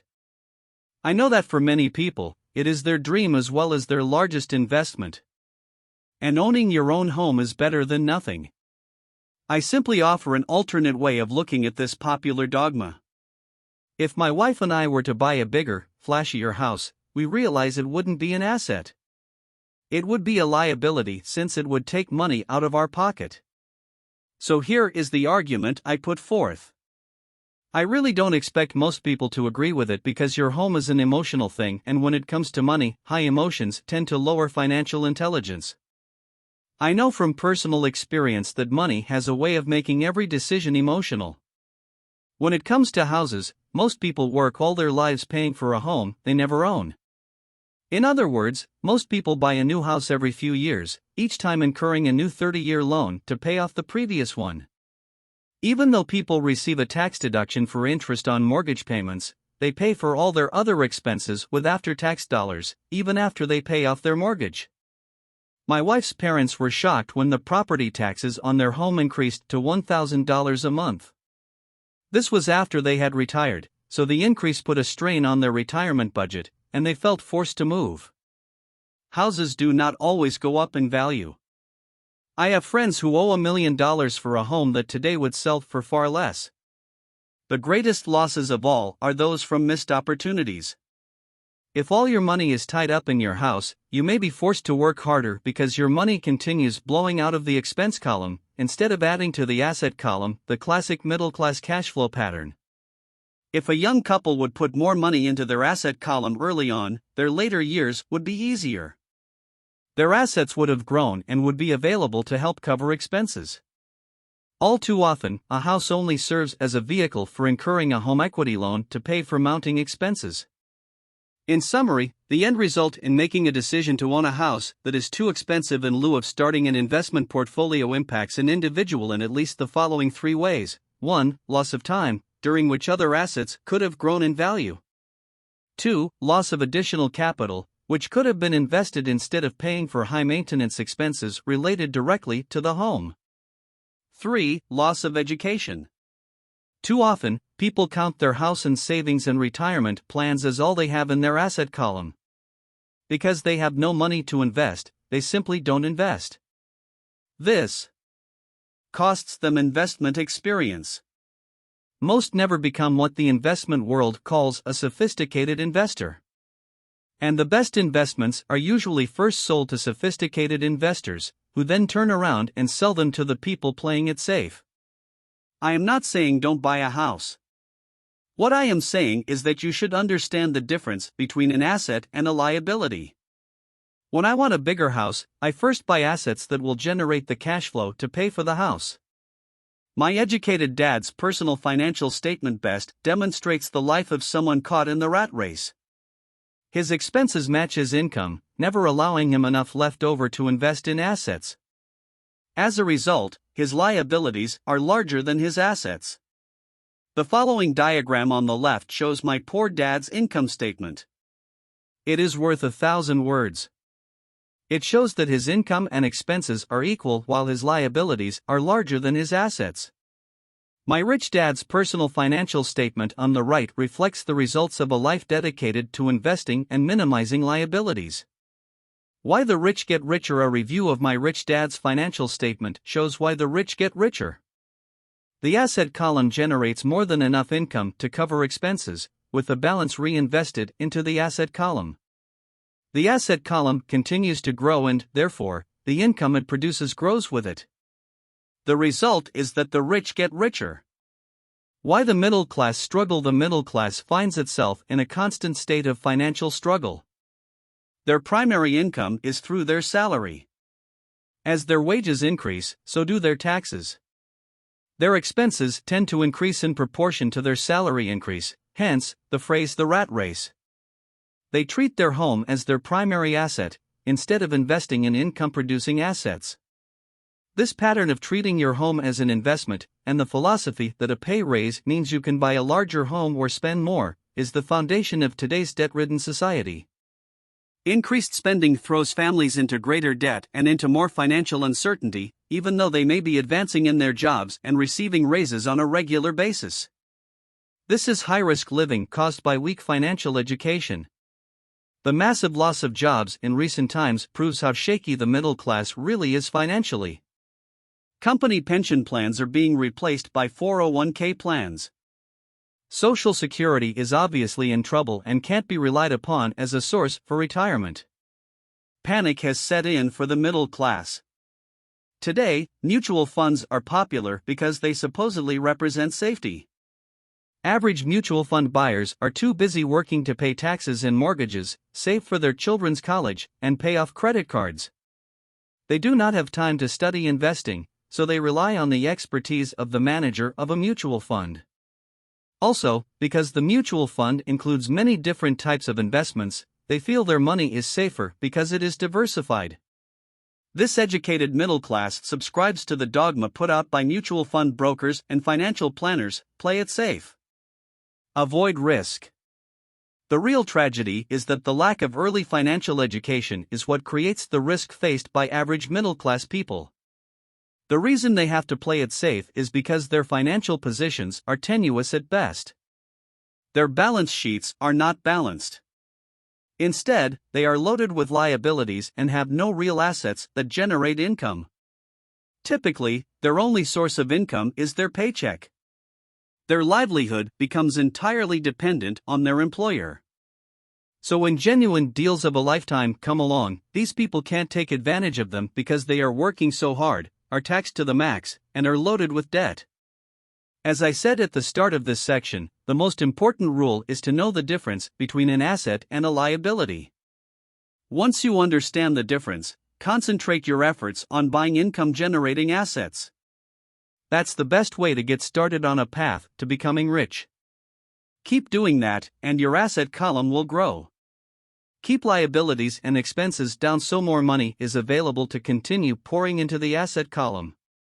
Soon the asset base will be so deep that you can afford to look at more speculative investments that may have returns of 100% to infinity, $5,000 investments that are soon turned into $1 million or more, investments that the middle class calls too risky. The investment is not risky for the financially literate. If you do what the masses do, you get the following picture. As an employee who is also a homeowner, your working efforts are generally as follows. 1. You work for the company. Employees make their business owner or the shareholders rich, not themselves. Your efforts and success will help provide for the owner's success and retirement. 2. You work for the government. The government takes its share from your paycheck before you even see it. By working harder, you simply increase the amount of taxes taken by the government. Most people work from January to May just for the government. 3. You work for the bank. After taxes, your next largest expense is usually your mortgage and credit card debt. The problem with simply working harder is that each of these three levels takes a greater share of your increased efforts. You need to learn how to have your increased efforts benefit you and your family directly. Once you have decided to concentrate on minding your own business, focusing your efforts on acquiring assets instead of a bigger paycheck, how do you set your goals? Most people must keep their job and rely on their wages to fund their acquisition of assets. As their assets grow, how do they measure the extent of their success? When does someone know that they are rich, that they have wealth? As well as having my own definitions for assets and liabilities, I also have my own definition for wealth. Actually, I borrowed it from a man named R. Buckminster Fuller. Some call him a quack, and others call him a genius. Years ago he got architects buzzing because he applied for a patent for something called a geodesic dome. But in the application, Fuller also said something about wealth. It was pretty confusing at first, but after reading it, it began to make some sense. Wealth is a person's ability to survive so many number of days forward, or, if I stopped working today, how long could I survive? Unlike net worth, the difference between your assets and liabilities, which is often filled with a person's expensive junk and opinions of what things are worth, this definition creates the possibility for developing a truly accurate measurement. I could now measure and know where I was in terms of my goal to become financially independent. Although net worth often includes non-cash producing assets, like stuff you bought that now sits in your garage, wealth measures how much money your money is making and, therefore, your financial survivability. Wealth is the measure of the cash flow from the asset column compared with the expense column. Let's use an example. Let's say I have cash flow from my asset column of $1,000 a month. And I have monthly expenses of $2,000. What is my wealth? Let's go back to Buckminster Fuller's definition. Using his definition, how many days forward can I survive? Assuming a 30-day month, I have enough cash flow for half a month. When I achieve $2,000 a month cash flow from my assets, then I will be wealthy. So while I'm not yet rich, I am wealthy. I now have income generated from assets each month that fully cover my monthly expenses. If I want to increase my expenses, I first must increase my cash flow to maintain this level of wealth. Also note that it is at this point that I'm no longer dependent on my wages. I have focused on, and been successful in, building an asset column that has made me financially independent. If I quit my job today, I would be able to cover my monthly expenses with the cash flow from my assets. My next goal would be to have the excess cash flow from my assets reinvested into the asset column. The more money that goes into my asset column, the more my asset column grows. The more my assets grow, the more my cash flow grows. And as long as I keep my expenses less than the cash flow from these assets, I grow richer with more and more income from sources other than my physical labor. As this reinvestment process continues, I am well on my way to becoming rich. Just remember this simple observation: the rich buy assets. The poor only have expenses. The middle class buy liabilities they think are assets. So how do I start minding my own business? What is the answer? Listen to the founder of McDonald's in the next chapter.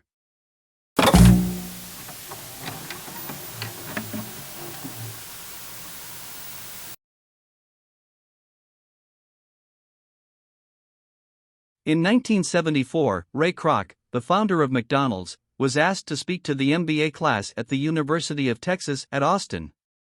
A friend of mine was a student in that MBA class. After a powerful and inspiring talk, the class adjourned and the students asked Ray if he would join them at their favorite hangout to have a few beers. Ray graciously accepted. "What business am I in?" Ray asked, once the group had all their beers in hand. Everyone laughed, my friend said. Most of the MBA students thought Ray was just fooling around. No one answered, so Ray asked again, "What business do you think I'm in?" The students laughed again, and finally one brave soul yelled out, "Ray, who in the world doesn't know that you're in the hamburger business?" Ray chuckled. "That's what I thought you would say." He paused and then quickly added, "Ladies and gentlemen, I'm not in the hamburger business. My business is real estate." As my friend tells the story, Ray spent a good amount of time explaining his viewpoint. In his business plan, Ray knew that the primary business focus was to sell hamburger franchises, but what he never lost sight of was the location of each franchise. He knew that the land and its location were the most significant factors in the success of each franchise. Basically, the person who bought the franchise was also buying the real estate under the franchise for Ray Kroc's organization. Today, McDonald's is the largest single owner of real estate in the world, owning even more than the Catholic Church. McDonald's owns some of the most valuable intersections and street corners in America and around the globe. My friend considers this as one of the most important lessons in his life. Today he owns car washes, but his business is the real estate under those car washes. The previous chapter presented diagrams illustrating that most people work for everyone but themselves. They work first for the owners of the company, then for the government through taxes, and finally for the bank that owns their mortgage. When I was a young boy, we did not have a McDonald's nearby. Yet my rich dad was responsible for teaching Mike and me the same lesson that Ray Kroc talked about at the University of Texas. It is secret number 3 of the rich. That secret is, mind your own business. Financial struggle is often directly the result of people working all their lives for someone else. Many people will simply have nothing at the end of their working days to show for their efforts. Our current educational system focuses on preparing today's youth to get good jobs by developing scholastic skills. Their lives will revolve around their wages or, as described earlier, their income column. Many will study further to become engineers, scientists, cooks, police officers, artists, writers, and so on. These professional skills allow them to enter the workforce and work for money. But there is a big difference between your profession and your business. Often I ask people, what is your business? And they will say, oh, I'm a banker. Then I ask them if they own the bank. And they usually respond, no, I work there. In that instance, they have confused their profession with their business. Their profession may be a banker, but they still need their own business. A problem with school is that you often become what you study. So if you study cooking, you become a chef. If you study the law, you become an attorney, and a study of auto mechanics makes you a mechanic. The mistake in becoming what you study is that too many people forget to mind their own business.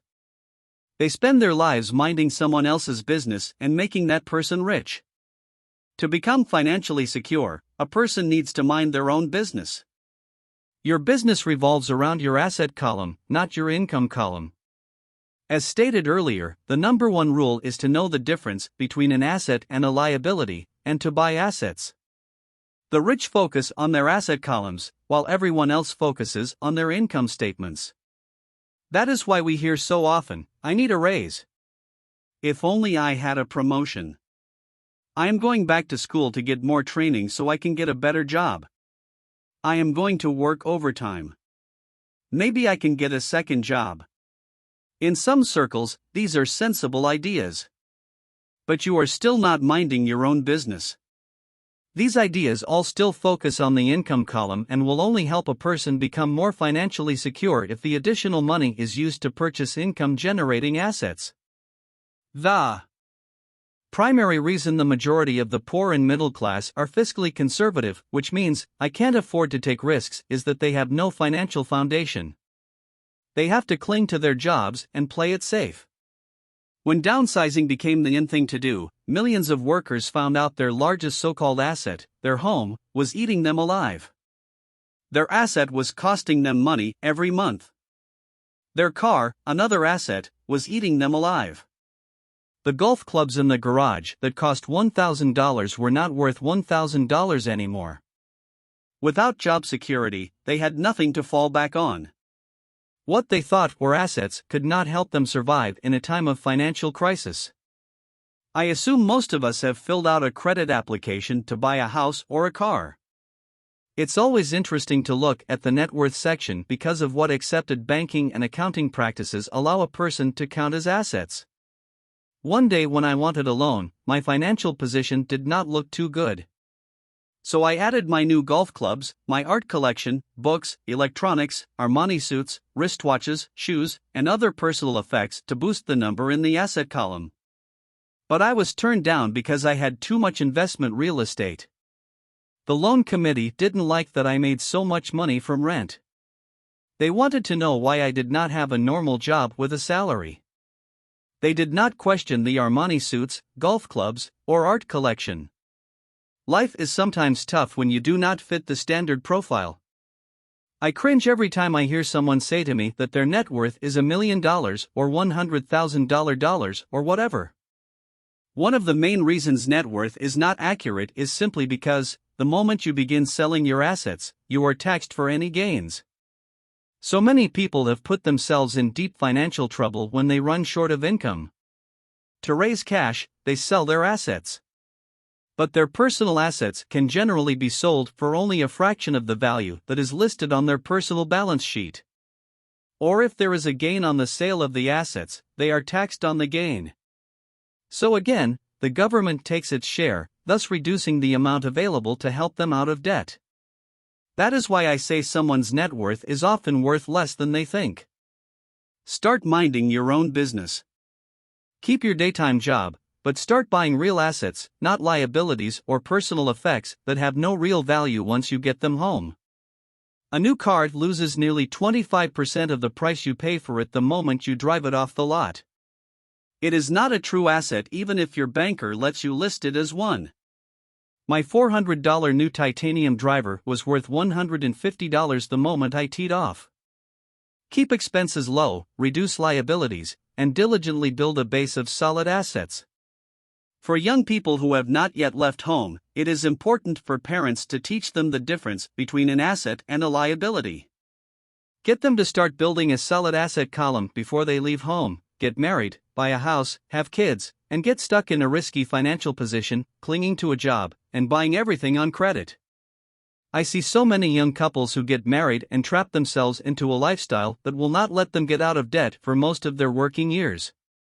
For many people, just as the last child leaves home, the parents realize they have not adequately prepared for retirement and they begin to scramble to put some money away. Then their own parents become ill and they find themselves with new responsibilities. So what kind of assets am I suggesting that you or your children acquire? In my world, real assets fall into the following categories: businesses that do not require my presence, I own them, but they are managed or run by other people. If I have to work there, it's not a business. It becomes my job. Stocks, bonds, income generating real estate notes, IOUs, royalties from intellectual property such as music, scripts, and patents, anything else that has value, produces income or appreciates, and has a ready market. As a young boy, my educated dad encouraged me to find a safe job. But my rich dad encouraged me to begin acquiring assets that I loved. If you don't love it, you won't take care of it. I collect real estate simply because I love buildings and land. I love shopping for them, and I could look at them all day long. When problems arise, the problems aren't so bad that it changes my love for real estate. For people who hate real estate, they shouldn't buy it. I also love stocks of small companies, especially startups, because I am an entrepreneur, not a corporate person. In my early years, I worked in large organizations such as Standard Oil of California, the U.S. Marine Corps, and Xerox Corporation. I enjoyed my time with those organizations and have fond memories, but I know deep down I am not a company man. I like starting companies, not running them. So my stock buys are usually of small companies. Sometimes I even start the company and take it public. Fortunes are made in new stock issues, and I love the game. Many people are afraid of small-cap companies and call them risky, and they are. But that risk is diminished if you love what the investment is, understand it, and know the game. With small companies, my investment strategy is to be out of the stock in a year. On the other hand, my real estate strategy is to start small and keep trading up for bigger properties and, therefore, delay paying taxes on the gain. This allows the value to increase dramatically. I generally hold real estate less than 7 years. For years, even while I was with the Marine Corps and Xerox, I did what my rich dad recommended. I kept my day job, but I still minded my own business. I was active in my asset column trading real estate and small stocks. Rich Dad always stressed the importance of financial literacy. The better I was at understanding the accounting and cash management, the better I would be at analyzing investments and eventually starting and building my own company. I don't encourage anyone to start a company unless they really want to. Knowing what I know about running a company, I wouldn't wish that task on anyone. There are times when people can't find employment and starting a company seems like the best solution. But the odds are against success. 9 out of 10 companies fail in 5 years. Of those that survive the first 5 years, 9 out of every 10 of those eventually fail as well. So only if you really have the desire to own your own company do I recommend it. Otherwise, keep your day job and mind your own business. When I say mind your own business, I mean to build and keep your asset column strong. once a dollar goes into it, never let it come out. Think of it this way: once a dollar goes into your asset column, it becomes your employee. The best thing about money is that it works 24 hours a day and can work for generations. Keep your day job, be a great hard-working employee, but keep building that asset column. As your cash flow grows, you can indulge in some luxuries. An important distinction is that rich people buy luxuries last, while the poor and middle class tend to buy luxuries first. The poor and the middle class often buy luxury items like big houses, diamonds, furs, jewelry, or boats because they want to look rich. They look rich, but in reality they just get deeper in debt on credit. The old money people, the long-term rich, build their asset column first. Then the income generated from the asset column buys their luxuries. The poor and middle class buy luxuries with their own sweat, blood, and children's inheritance. A true luxury is a reward for investing in and developing a real asset. For example, when my wife Kim and I had extra money coming from our apartment houses, she went out and bought her Mercedes. It didn't take any extra work or risk on her part because the apartment house bought the car. She did, however, have to wait 4 years while the real estate investment portfolio grew and began generating enough extra cash flow to pay for the car. But the luxury, the Mercedes, was a true reward because she proved she knew how to grow her asset column. That car now means a lot more to her than simply another pretty car. It means she used her financial intelligence to afford it. Instead, most people impulsively go out and buy a new car, or some other luxury, on credit. They may feel bored and just want a new toy. Buying a luxury on credit often causes a person to eventually resent that luxury because the debt becomes a financial burden. After you've taken the time and invested in and built your own business, you are now ready to learn the biggest secret of the rich, the secret that puts the rich way ahead of the pack.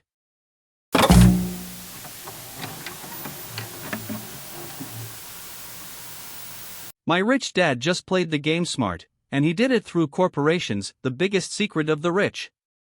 I remember in school being told the story of Robin Hood and his merry men. My teacher thought it was a wonderful story of a romantic hero who robbed from the rich and gave to the poor. My rich dad did not see Robin Hood as a hero. He called Robin Hood a crook. Robin Hood may be long gone, but his followers live on. I often still hear people say, "Why don't the rich pay for it?" or "The rich should pay more in taxes and give it to the poor." It is this Robin Hood fantasy, or taking from the rich to give to the poor, that has caused the most pain for the poor and the middle class. The reason the middle class is so heavily taxed is because of the Robin Hood ideal. The reality is that the rich are not taxed. It's the middle class, especially the educated upper-income middle class, who pays for the poor. Again, to understand fully how things happen, we need to look at the history of taxes. Although my highly educated dad was an expert on the history of education, my rich dad fashioned himself as an expert on the history of taxes. Rich Dad explained to Mike and me that originally, in England and America, there were no taxes. Occasionally, there were temporary taxes levied in order to pay for wars. The king or the president would put the word out and ask everyone to chip in. Taxes were levied in Britain for the fight against Napoleon from 1799 to 1816, and in America to pay for the Civil War from 1861 to 1865. In 1874, England made income tax a permanent levy on its citizens. In 1913, an income tax became permanent in the United States with the adoption of the 16th Amendment to the U.S. Constitution. At one time, Americans were anti-tax. It had been the tax on tea that led to the famous Tea Party in Boston Harbor, an incident that helped ignite the Revolutionary War.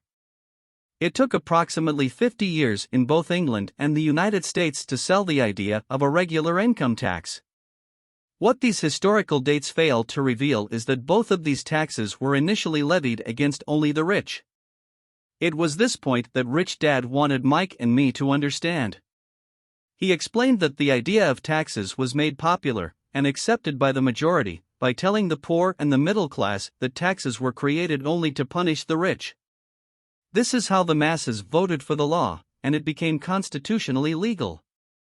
Although it was intended to punish the rich, in reality it wound up punishing the very people who voted for it, the poor and middle class. Once government got a taste of money, its appetite grew, said Rich Dad. Your dad and I are exactly opposite.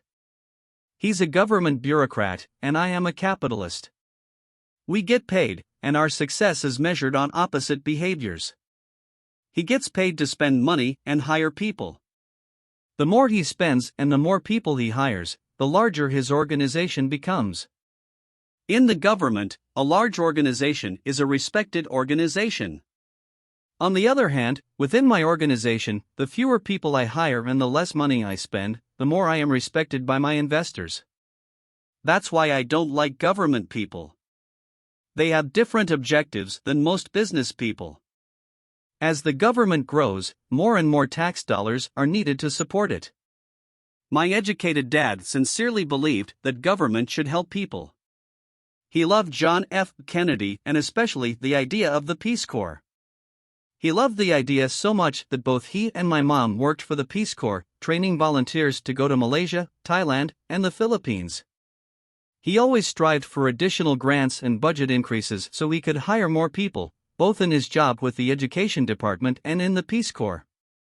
From the time I was about 10 years old, I would hear from my rich dad that government workers were a pack of lazy thieves, and from my poor dad I would hear how the rich were greedy crooks who should be made to pay more taxes.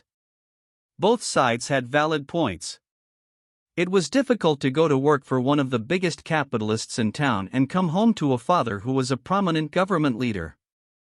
It was not easy to know which dad to believe. Yet when you study the history of taxes, an interesting perspective emerges. As I said, the passage of taxes was only possible because the masses believed in the Robin Hood theory of economics: take from the rich and give to everyone else. The problem was that the government's appetite for money was so great that taxes soon needed to be levied on the middle class, and from there it kept trickling down. However, the rich saw an opportunity because they don't play by the same set of rules. The rich knew about corporations, which became popular in the days of sailing ships. The rich created the corporation as a vehicle to limit their risk to the assets of each voyage. The rich put their money into a corporation to finance the voyage. The corporation would then hire a crew to sail to the New World to look for treasure. If the ship was lost, the crew lost their lives, but the loss to the rich would be limited only to the money they invested for that particular voyage. The diagram that follows shows how the corporate structure sits outside your personal income statement and balance sheet. It is the knowledge of the legal corporate structure that really gives the rich a vast advantage over the poor and the middle class. Having two fathers teaching me, one a socialist and the other a capitalist, I quickly began to realize that the philosophy of the capitalist made more financial sense to me. It seemed to me that the socialists ultimately penalized themselves due to their lack of financial education. No matter what the take from the rich crowd came up with, the rich always found a way to outsmart them. That is how taxes were eventually levied on the middle class. The rich outsmarted the intellectuals solely because they understood the power of money, a subject not taught in schools. How did the rich outsmart the intellectuals? Once the take from the rich tax was passed, cash started flowing into government coffers. Initially, people were happy. Money was handed out to government workers and the rich. It went to government workers in the form of jobs and pensions, and it went to the rich via their factories receiving government contracts. The government received a large pool of money, but the problem was the fiscal management of that money. The government ideal is to avoid having excess money. If you fail to spend your allotted funds, you risk losing it in the next budget. You would certainly not be recognized for being efficient. Business people, on the other hand, are rewarded for having excess money and are applauded for their efficiency. As this cycle of growing government spending continued, the demand for money increased, and the tax the rich idea was adjusted to include lower income levels, down to the very people who voted it in, the poor and the middle class. True capitalists used their financial knowledge to simply find an escape. They headed back to the protection of a corporation. But what many people who have never formed a corporation don't know is that a corporation is not really a thing. A corporation is merely a file folder with some legal documents in it, sitting in some attorney's office and registered with a state government agency. It's not a big building or a factory or a group of people. A corporation is merely a legal document that creates a legal body without a soul. Using it, the wealth of the rich was once again protected. It was popular because the income tax rate of a corporation is less than the individual income tax rates. In addition, certain expenses could be paid by a corporation with pre-tax dollars. This war between the haves and have-nots has raged for hundreds of years. The battle is waged whenever and wherever laws are made, and it will go on forever. The problem is that the people who lose are the uninformed, the ones who get up every day and diligently go to work and pay taxes. If they only understood the way the rich play the game, they could play it too. Then they would be on their way to their own financial independence. This is why I cringe every time I hear a parent advise their children to go to school so they can find a safe, secure job. An employee with a safe, secure job, without financial aptitude, has no escape. Average Americans today work 4 to 5 months for the government just to cover their taxes. In my opinion, that is simply too long. The harder you work, the more you pay the government. That is why I believe that the idea of take from the rich backfired on the very people who voted it in. Every time people try to punish the rich don't simply comply. They react. They have the money, power, and intent to change things. They don't just sit there and voluntarily pay more taxes. Instead, they search for ways to minimize their tax burden. They hire smart attorneys and accountants and persuade politicians to change laws or create legal loopholes. They use their resources to effect change. The tax code of the United States also allows other ways to reduce taxes.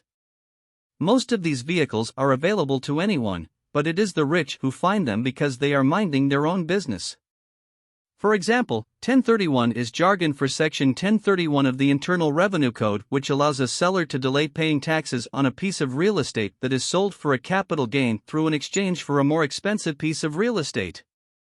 Real estate is one investment vehicle that has a great tax advantage.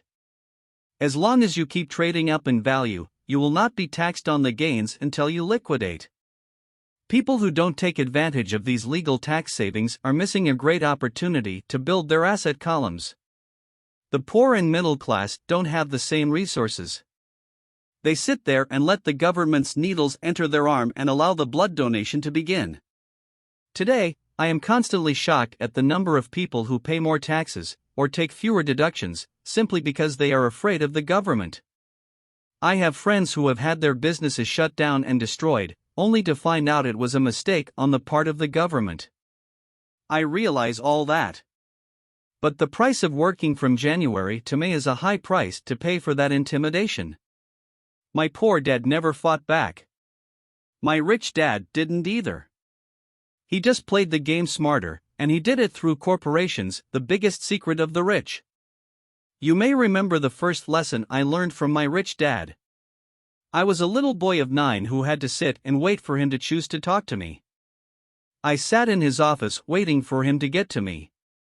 He was ignoring me on purpose. He wanted me to recognize his power and to desire to have that power for myself one day. During all the years I studied and learned from him, he always reminded me that knowledge is power. And with money comes great power that requires the right knowledge to keep it and make it multiply. Without that knowledge, the world pushes you around. Rich Dad constantly reminded Mike and me that the biggest bully was not the boss or the supervisor, but the taxman. The taxman will always take more if you let him. The first lesson of having money work for you, as opposed to you working for money, is all about power. If you work for money, you give the power to your employer. If money works for you, you keep the power and control it. Once we had this knowledge of the power of money working for us, he wanted us to be financially smart and not let anyone or anything push us around. If you're ignorant, it's easy to be bullied. If you know what you're talking about, you have a fighting chance. That is why he paid so much for smart tax accountants and attorneys. It was less expensive to pay them than to pay the government. His best lesson to me was, be smart and you won't be pushed around as much.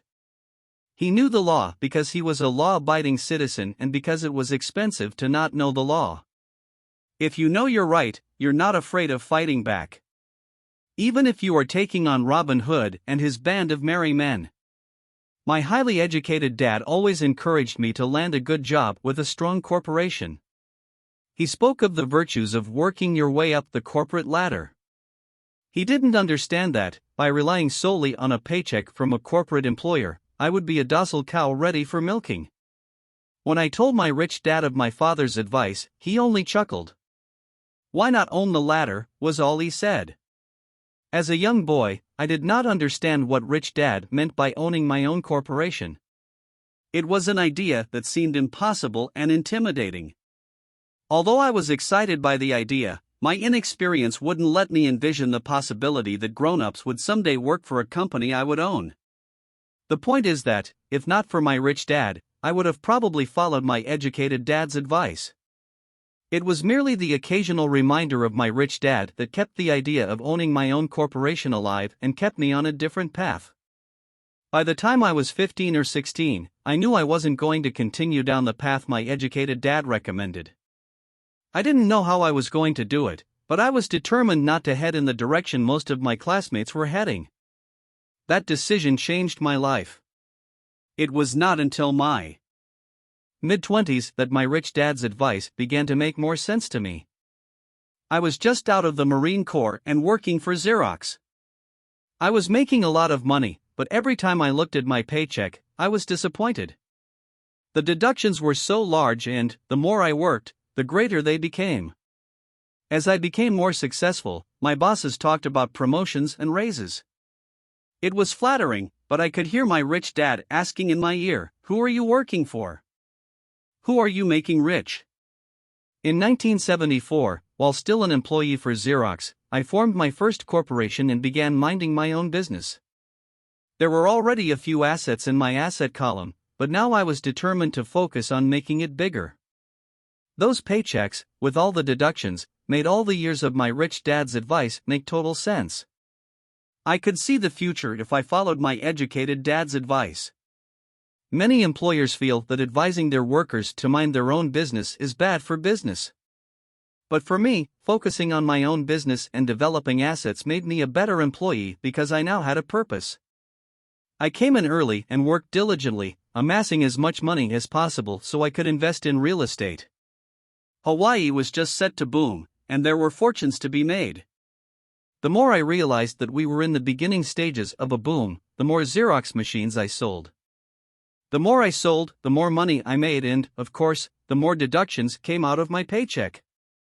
It was inspiring. I wanted out of the employee trap so badly that I worked even harder so I could invest more. By 1978, I was consistently one of the top 5 salespeople at the company. I badly wanted out of the rat race. In less than 3 years, I was making more in my real estate holding corporation than I was making at Xerox. And the money I was making in my asset column in my own corporation was money working for me, not me pounding on doors selling copiers. My rich dad's advice made much more sense. Soon the cash flow from my properties was so strong that my company bought me my first Porsche. My fellow Xerox salespeople thought I was spending my commissions. I wasn't. I was investing my commissions in assets. My money was working hard to make more money. Each dollar in my asset column was a great employee, working hard to make more employees and buy the boss a new Porsche with before-tax dollars. I began to work harder for Xerox. The plan was working, and my Porsche was the proof.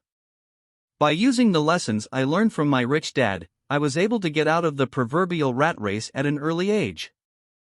It was made possible because of the strong financial knowledge I had acquired through rich dad's lessons. Without this financial knowledge, which I call financial intelligence or financial IQ, my road to financial independence would have been much more difficult. I now teach others in the hope that I may share my knowledge with them.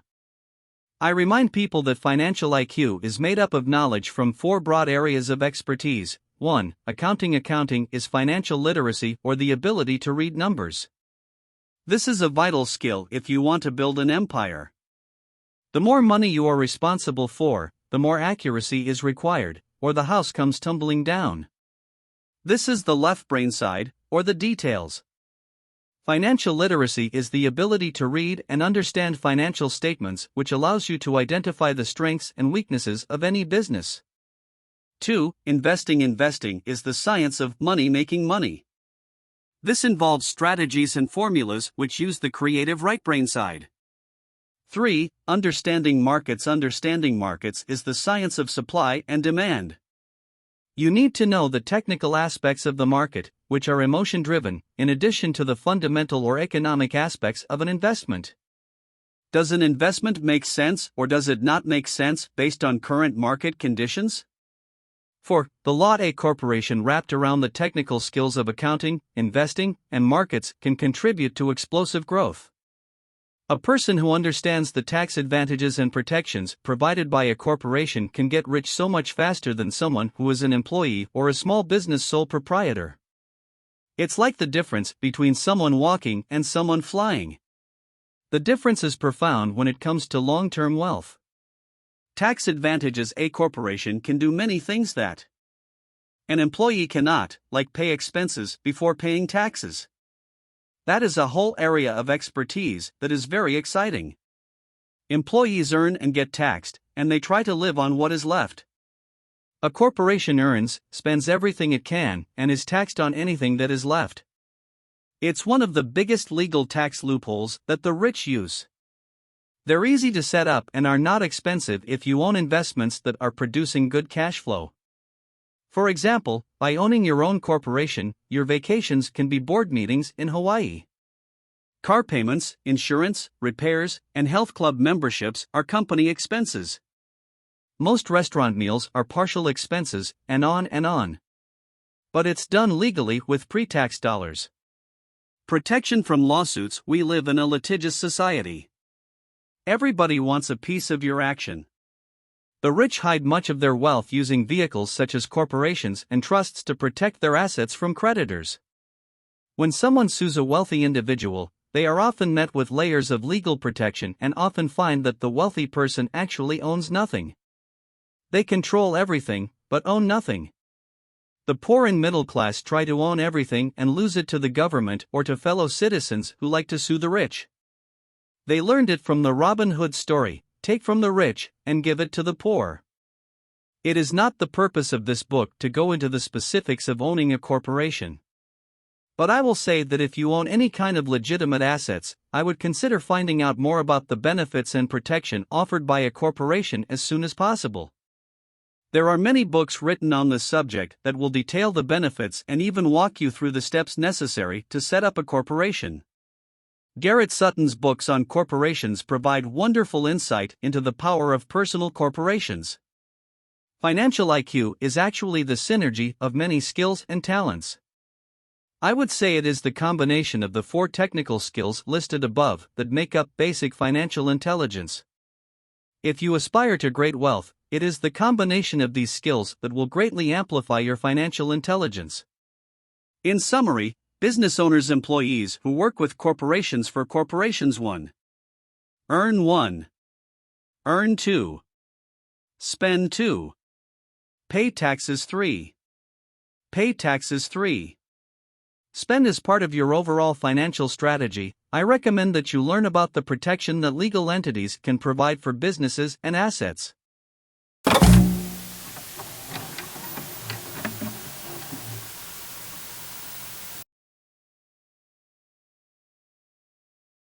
Often in the real world, it's not the smart who get ahead, but the bold. Last night, I took a break from writing and watched a TV program on the history of a young man named Alexander Graham Bell. Bell had just patented his telephone and was having growing pains because the demand for his new invention was so strong. Needing a bigger company, he then went to the giant at that time, Western Union, and asked them if they would buy his patent and his tiny company. He wanted $100,000 for the whole package. The president of Western Union scoffed at him and turned him down, saying the price was ridiculous. The rest is history. A multi-billion-dollar industry emerged, and AT&T was born. The evening news came on right after the story of Alexander Graham Bell. On the news was a story of another downsizing at a local company. The workers were angry and complained that the company ownership was unfair. A terminated manager of about 45 years of age had his wife and 2 babies at the plant and was begging the guards to let him talk to the owners to ask if they would reconsider his termination. He had just bought a house and was afraid of losing it. The camera focused in on his pleading for all the world to see. Needless to say, it held my attention. I have been teaching professionally since 1984. It has been a great experience and a rewarding one. It is also a disturbing profession, for I have taught thousands of individuals and I see one thing in common in all of us, myself included. We all have tremendous potential, and we all are blessed with gifts. Yet the one thing that holds all of us back is some degree of self-doubt. It is not so much the lack of technical information that holds us back, but more the lack of self-confidence. Some are more affected than others. Once we leave school, most of us know that it is not so much a matter of college degrees or good grades that count. In the real world outside of academics, something more than just grades is required. I have heard it called many things: guts, chutzpah, balls, audacity, bravado, cunning, daring, tenacity, and brilliance. This factor, whatever it is labeled, ultimately decides one's future much more than school grades do. Inside each of us is one of these brave, brilliant, and daring characters. There is also the flip side of that character, people who could get down on their knees and beg if necessary. After a year in Vietnam as a Marine Corps pilot, I got to know both of those characters inside of me intimately. One is not better than the other. Yet as a teacher, I recognized that it was excessive fear and self-doubt that were the greatest detractors of personal genius. It broke my heart to see students know the answers, yet lack the courage to act on the answer. Often in the real world, it's not the smart who get ahead, but the bold. In my personal experience, your financial genius requires both technical knowledge as well as courage. If fear is too strong, the genius is suppressed. In my classes, I strongly urge students to learn to take risks, to be bold, and to let their genius convert that fear into power and brilliance. It works for some and just terrifies others. I have come to realize that for most people, when it comes to the subject of money, they would rather play it safe. I have had to field questions such as, why take risks? Why should I bother developing my financial IQ? Why should I become financially literate? And I answer, just to have more options. There are huge changes up ahead. In the coming years, there will be more people just like the young inventor Alexander Graham Bell. There will be 100 people like Bill Gates and hugely successful companies like Microsoft created every year, all over the world. And there also will be many more bankruptcies, layoffs, and downsizings. So why bother developing your financial IQ? No one can answer that but you. Yet I can tell you why I myself do it. I do it because it is the most exciting time to be alive. I'd rather be welcoming change than dreading change. I'd rather be excited about making millions than worrying about not getting a raise. This period we are in now is a most exciting time, unprecedented in our world's history. Generations from now, people will look back at this period of time and remark at what an exciting era it must have been. It was the death of the old and birth of the new. It was full of turmoil, and it was exciting. So why bother developing your financial IQ? Because if you do, you will prosper greatly. And if you don't, this period of time will be a frightening one. It will be a time of watching some people move boldly forward while others cling to worn-out life preservers. Land was wealth 300 years ago. So the person who owned the land owned the wealth. Later, wealth was in factories and production, and America rose to dominance. The industrialist owned the wealth. Today, wealth is in information. And the person who has the most timely information owns the wealth. The problem is that information flies around the world at the speed of light. The new wealth cannot be contained by boundaries and borders as land and factories were. The changes will be faster and more dramatic. There will be a dramatic increase in the number of new multimillionaires. There also will be those who are left behind. I find so many people struggling today, often working harder, simply because they cling to old ideas. They want things to be the way they were, and they resist change. I know people who are losing their jobs or their houses, and they blame technology or the economy or their boss. Sadly, they fail to realize that they might be the problem. Old ideas are their biggest liability. It is a liability simply because they fail to realize that while that idea or way of doing something was an asset yesterday, yesterday is gone. One afternoon I was teaching how to invest using a board game I had invented, Cashflow, as a teaching tool. A friend had brought someone along to attend the class. This friend of a friend was recently divorced, had been badly burned in the divorce settlement, and was now searching for some answers. Her friend thought the class might help. The game was designed to help people learn how money works. In playing the game, they learn about the interaction of the income statement with the balance sheet. They learn how cash flows between the two and how the road to wealth is through striving to increase your monthly cash flow from the asset column to the point that it exceeds your monthly expenses. Once you accomplish this, you are able to get out of the rat race and out onto the fast track. As I have said, some people hate the game, some love it, and others miss the point. This woman missed a valuable opportunity to learn something. In the opening round, she drew a doodad card with the boat on it. At first she was happy. "Oh, I've got a boat." Then, as her friend tried to explain how the numbers worked on her income statement and balance sheet, she got frustrated because she had never liked math. The rest of her table waited while her friend continued explaining the relationship between the income statement, balance sheet, and monthly cash flow.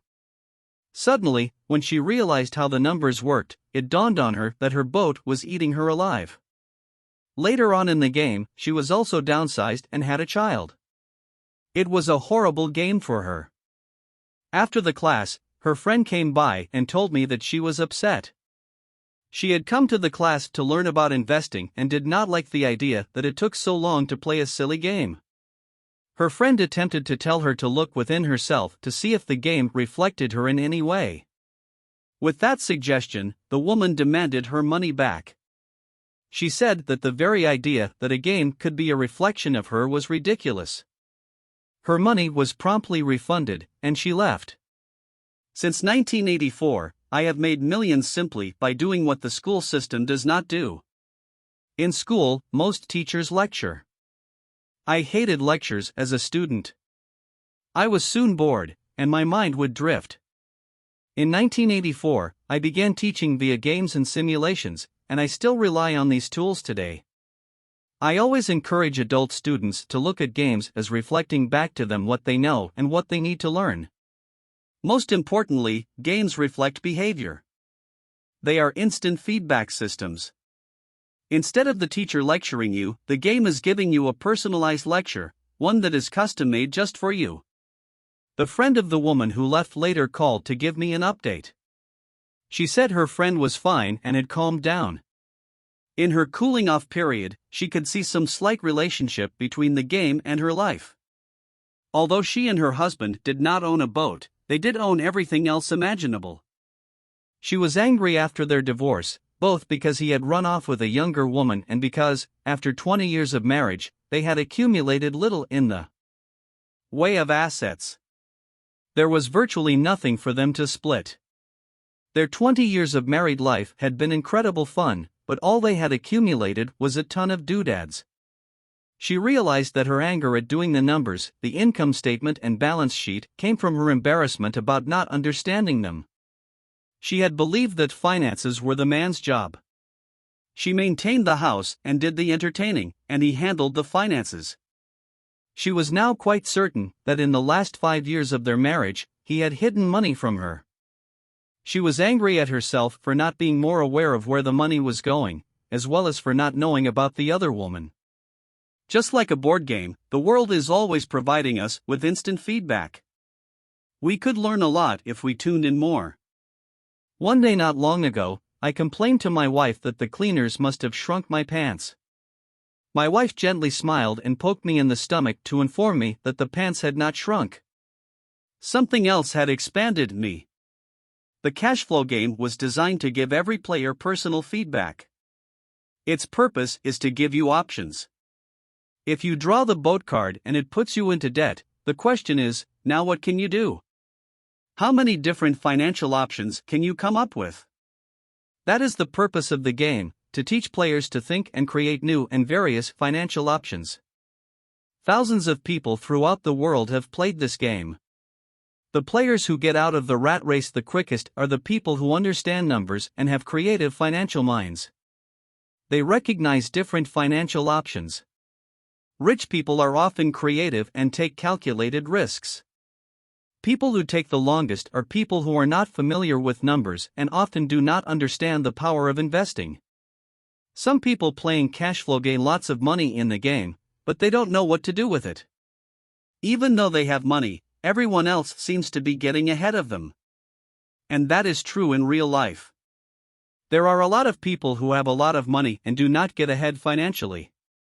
Limiting your options is the same as hanging on to old ideas. I have a friend from high school who now works at 3 jobs. Years ago, he was the richest of all my classmates. When the local sugar plantation closed, the company he worked for went down with the plantation.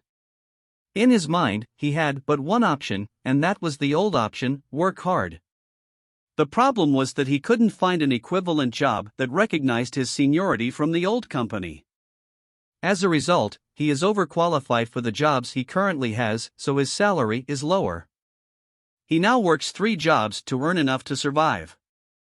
I have watched people playing cash flow complain that the right opportunity cards are not coming their way. So they sit there. I know people who do that in real life. They wait for the right opportunity. I have watched people get the right opportunity card and then not have enough money. Then they complain that they would have gotten out of the rat race if they had had more money. So they sit there. I know people in real life who do that also. They see all the great deals, but they have no money. And I have seen people pull a great opportunity card, read it out loud, and have no idea that it is a great opportunity. They have the money, the time is right, they have the card, but they can't see the opportunity staring them in the face. They fail to see how it fits into their financial plan for escaping the rat race. And I know more people like that than all the others combined. Most people have an opportunity of a lifetime flash right in front of them, and they fail to see it. A year later, they find out about it, after everyone else got rich.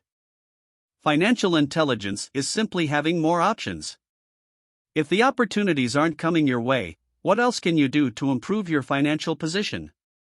If an opportunity lands in your lap and you have no money and the bank won't talk to you, what else can you do to get the opportunity to work in your favor? If your hunch is wrong, and what you've been counting on doesn't happen, how can you turn a lemon into millions? That is financial intelligence. It is not so much what happens, but how many different financial solutions you can think of to turn a lemon into millions. It is how creative you are in solving financial problems. Most people only know one solution: work hard, save, and borrow. So why would you want to increase your financial intelligence? Because you want to be the kind of person who creates your own luck. You take whatever happens and make it better. Few people realize that luck is created, just as money is. And if you want to be luckier and create money instead of working hard, then your financial intelligence is important. If you are the kind of person who is waiting for the right thing to happen, you might wait for a long time. It's like waiting for all the traffic lights to be green for 5 miles before you'll start your trip. As young boys, Mike and I were constantly told by my rich dad that money is not real. Rich Dad occasionally reminded us of how close we came to the secret of money on that first day we got together and began making money out of plaster of Paris. The poor and middle class work for money, he would say. The rich make money.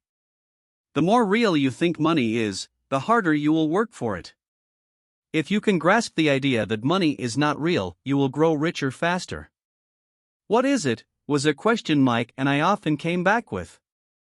What is money if it is not real? What we agree it is, was all Rich Dad would say. The single most powerful asset we all have is our mind. If it is trained well, it can create enormous wealth seemingly instantaneously.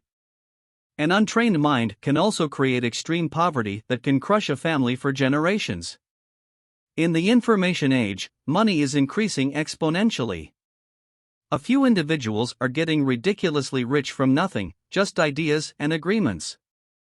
If you ask many people who trade stocks or other investments for a living, they see it done all the time. Often, millions can be made instantaneously from nothing. And by nothing, I mean no money was exchanged. It is done via agreement, a hand signal in a trading pit, a blip on a trader's screen in Lisbon from a trader's screen in Toronto and back to Lisbon, a call to my broker to buy and a moment later to sell. Money did not change hands. Agreements did. So why develop your financial genius? Only you can answer that. I can tell you why I have been developing this area of my intelligence.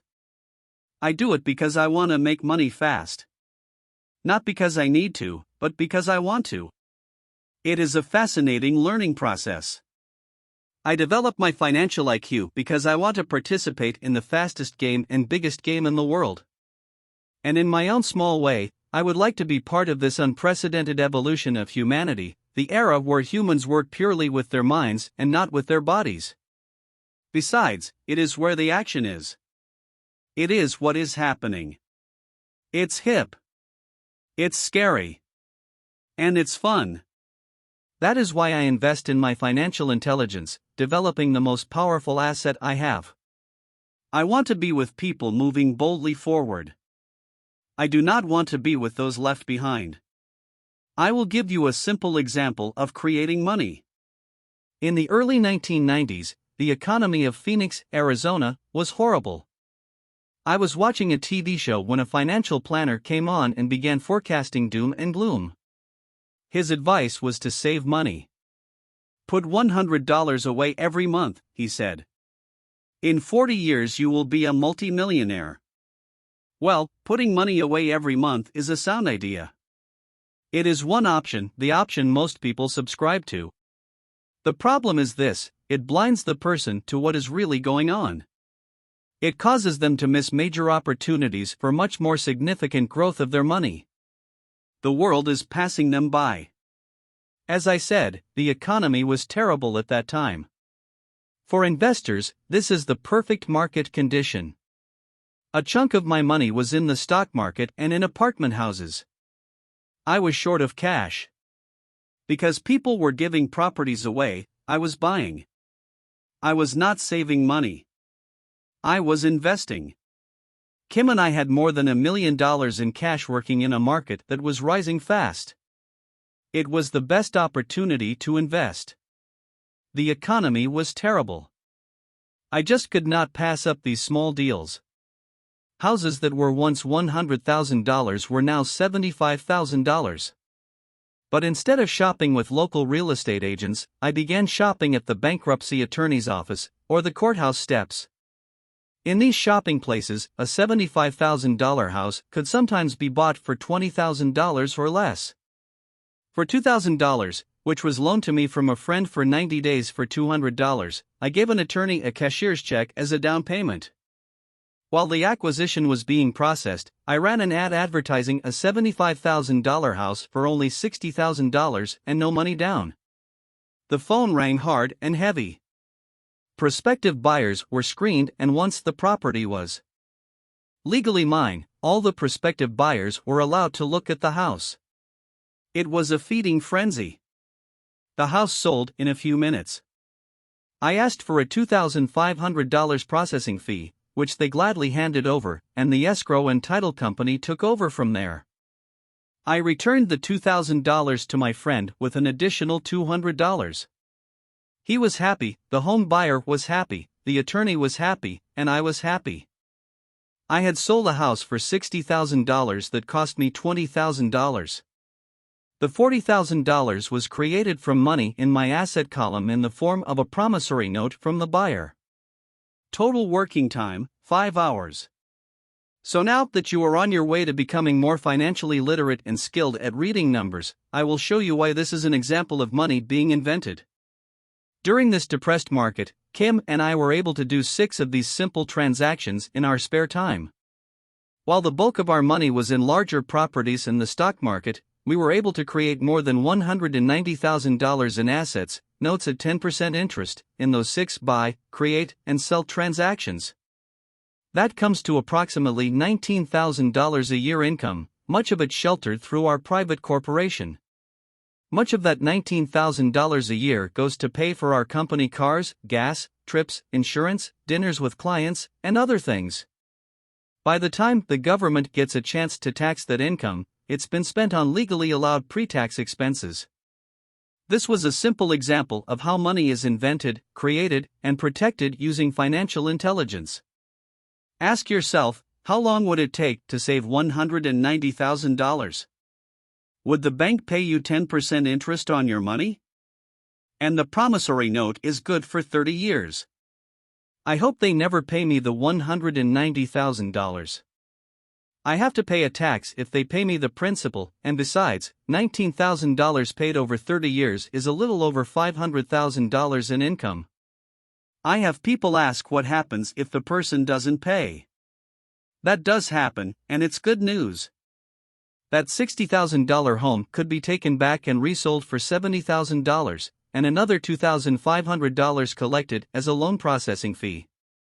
It would still be a zero-down transaction in the mind of the new buyer. And the process would go on. The first time I sold the house, I paid back the $2,000, so technically, I have no money in the transaction. My return on investment, ROI, is infinity. It's an example of no money making a lot of money. In the second transaction, when resold, I would have put $2,000 in my pocket and re-extended the loan to 30 years. What would my ROI be if I got paid money to make money? I do not know, but it sure beats saving $100 a month, which actually starts out as $150 because it's after tax income for 40 years earning low interest. And again, you're taxed on the interest. That is not too intelligent. It may be safe, but it's not smart. A few years later, as the Phoenix real estate market strengthened, those houses we sold for $60,000 became worth $110,000. Foreclosure opportunities were still available, but became rare. It cost a valuable asset, my time, to go out looking for them. Thousands of buyers were looking for the few available deals. The market had changed. It was time to move on and look for other opportunities to put in the asset column. You can't do that here. That is against the law. You're lying. I hear those comments much more often than "Can you show me how to do that?" The math is simple. You do not need algebra or calculus. And the escrow company handles the legal transaction and the servicing of the payments. I have no roofs to fix or toilets to unplug because the owners do that. It's their house. Occasionally someone does not pay. And that is wonderful because there are late fees, or they move out and the property is sold again. The court system handles that. And it may not work in your area. The market conditions may be different. But the example illustrates how a simple financial process can create hundreds of thousands of dollars, with little money and low risk. It is an example of money being only an agreement. Anyone with a high school education can do it. Yet most people won't. Most people listen to the standard advice of work hard and save money. For about 30 hours of work, approximately $190,000 was created in the asset column, and no taxes were paid. Which one sounds harder to you? 1. Work hard. Pay 50% in taxes. Save what is left. Your savings then earn 5%, which is also taxed. Or 2. Take the time to develop your financial intelligence, harness the power of your brain and the asset column. If you use option number 1, be sure to factor in how much time it takes you to save $190,000. Time is one of your greatest assets. Now you may understand why I silently shake my head when I hear parents say, "My child is doing well in school and receiving a good education." It may be good, but is it adequate? I know the above investment strategy is a small one. It is used to illustrate how small can grow into big. Again, my success reflects the importance of a strong financial foundation, which starts with a strong financial education. I have said it before, but it's worth repeating. Financial intelligence is made up of these four main technical skills. 1. Accounting. Accounting is financial literacy, or the ability to read numbers. This is a vital skill if you want to build businesses or investments. 2. Investing. Investing is the science of money making money. 3. Understanding markets. Understanding markets is the science of supply and demand. Alexander Graham Bell gave the market what it wanted. So did Bill Gates. A $75,000 house offered for $60,000 that cost $20,000 was also the result of seizing an opportunity created by the market. Somebody was buying, and someone was selling. 4. The law. The law is the awareness of accounting corporate, state and federal regulations. I recommend playing by the rules.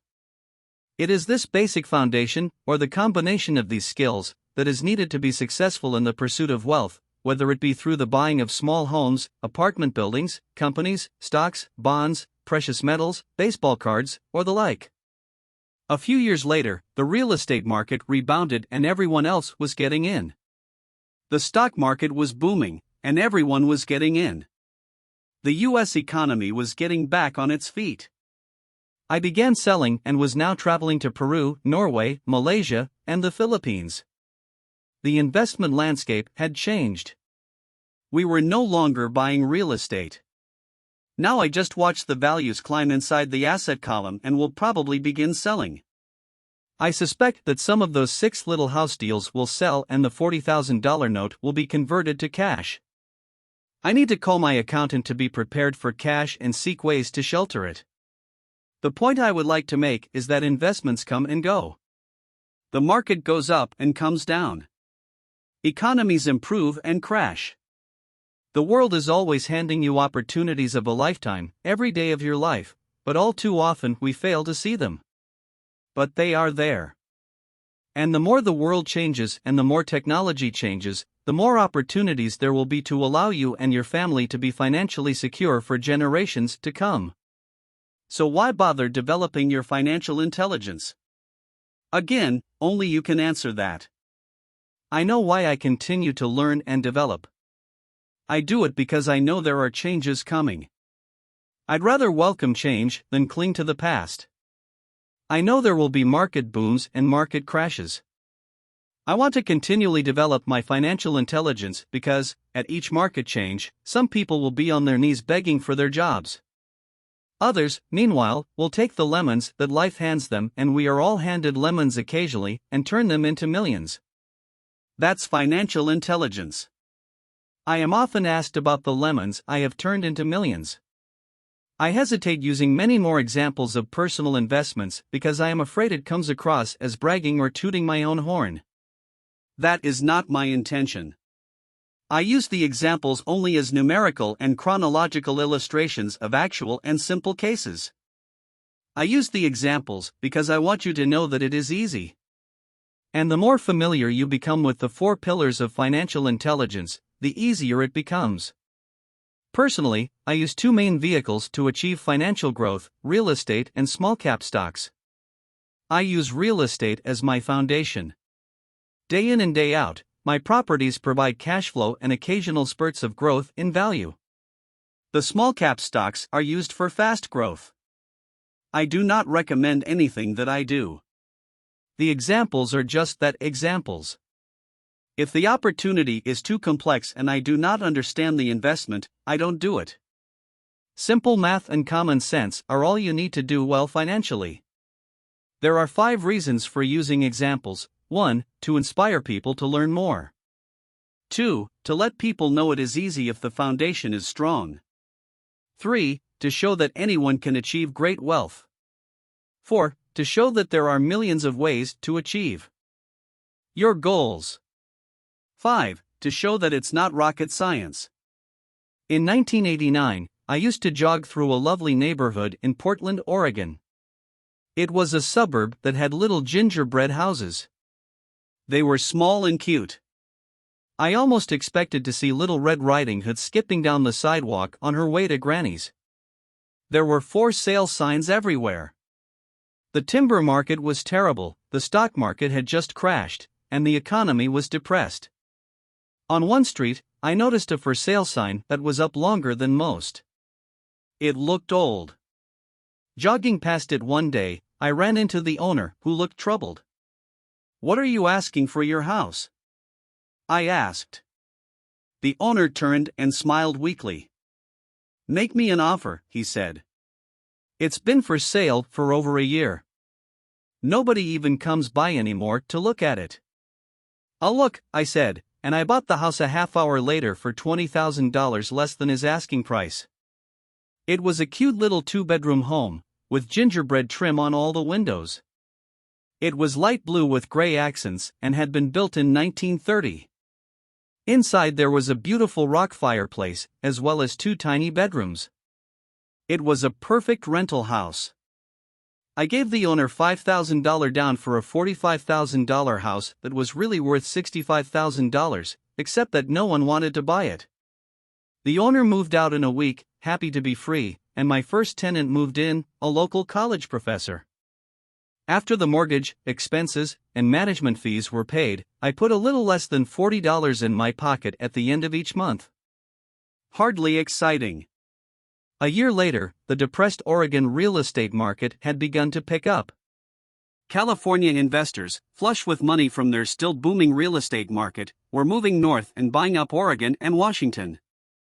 I sold that little house for $95,000 to a young couple from California who thought it was a bargain. My capital gains of approximately $40,000 were placed into a 1031 tax-deferred exchange, and I went shopping for a place to put my money. In about a month, I found a 12-unit apartment house right next to the Intel plant in Beaverton, Oregon. The owners lived in Germany, had no idea what the place was worth, and again, just wanted to get out of it. I offered $275,000 for a $450,000 building. They agreed to $300,000. I bought it and held it for 2 years. Utilizing the same 1031 exchange process, we sold the building for $495,000 and bought a 30-unit apartment building in Phoenix, Arizona. We had moved to Phoenix by then to get out of the rain, and needed to sell anyway. Like the former Oregon market, the real estate market in Phoenix was depressed. The price of the 30-unit apartment building in Phoenix was $875,000, with $225,000 down. The cash flow from the 30 units was a little over $5,000 a month. The Arizona market began moving up and, a few years later, a Colorado investor offered us $1.2 million for the property. The point of this example is how a small amount can grow into a large amount. Again, it is a matter of understanding financial statements, investment strategies, a sense of the market, and the laws. If people are not versed in these subjects, then obviously they must follow standard dogma, which is to play it safe, diversify, and only invest in secure investments. The problem with secure investments is that they are often sanitized, that is, made so safe that the gains are less. Most large brokerage houses will not touch speculative transactions in order to protect themselves and their clients. And that is a wise policy. The really hot deals are not offered to people who are novices. Often, the best deals that make the rich even richer are reserved for those who understand the game. It is technically illegal to offer speculative deals to someone who is considered not sophisticated, but of course it happens. The more sophisticated I get, the more opportunities come my way. Another case for developing your financial intelligence over a lifetime is simply that more opportunities are presented to you. And the greater your financial intelligence, the easier it is to tell whether a deal is good. It's your intelligence that can spot a bad deal, or make a bad deal good. The more I learn, and there is a lot to learn, the more money I make simply because I gain experience and wisdom as the years go on. I have friends who are playing it safe, working hard at their profession, and failing to gain financial wisdom, which does take time to develop. My overall philosophy is to plant seeds inside my asset column. That is my formula. I start small and plant seeds. Some grow, some don't. Inside our real estate corporation, we have property worth several $1 million. It is our own REIT, or Real Estate Investment Trust. The point I'm making is that most of those millions started out as little $5,000 to $10,000 investments. All of those down payments were fortunate to catch a fast-rising market and increase tax-free. We traded in and out several times over a number of years. We also own a stock portfolio, surrounded by a corporation that Kim and I call our personal mutual fund. We have friends who deal specifically with investors like us who have extra money each month to invest. We buy high-risk, speculative private companies that are just about to go public on a stock exchange in the United States or Canada. An example of how fast gains can be made are 100,000 shares purchased for 25 cents each before the company goes public. 6 months later, the company is listed, and the 100,000 shares now are worth $2 each. If the company is well managed, the price keeps going up, and the stock may go to $20 or more per share. There are years when our $25,000 has gone to $1 million in less than a year. It is not gambling if you know what you're doing. It is gambling if you're just throwing money into a deal and praying. The idea in anything is to use your technical knowledge, wisdom, and love of the game to cut the odds down, to lower the risk. Of course, there is always risk. It is financial intelligence that improves the odds. Thus, what is risky for one person is less risky to someone else. That is the primary reason I constantly encourage people to invest more in their financial education than in stocks, real estate, or other markets. The smarter you are, the better chance you have of beating the odds. The stock plays I personally invested in were extremely high risk for most people and absolutely not recommended. I have been playing that game since 1979 and have paid more than my share in dues. But if you will reread why investments such as these are high risk for most people, you may be able to set your life up differently, so that the ability to take $25,000 and turn it into $1 million in a year is low risk for you. As stated earlier, nothing I have written is a recommendation. It is only used as an example of what is simple and possible. What I do is small potatoes in the grand scheme of things. Yet for the average individual, a passive income of more than $100,000 a year is nice and not hard to achieve. Depending on the market and how smart you are, it could be done in 5 to 10 years. If you keep your living expenses modest, $100,000 coming in as additional income is pleasant, regardless of whether you work. You can work if you like or take time off if you choose and use the government tax system in your favor, rather than against you. My personal basis is real estate. I love real estate because it's stable and slow-moving. I keep the base solid. The cash flow is fairly steady and, if properly managed, has a good chance of increasing in value. The beauty of a solid base of real estate is that it allows me to take greater risks, as I do with speculative stocks.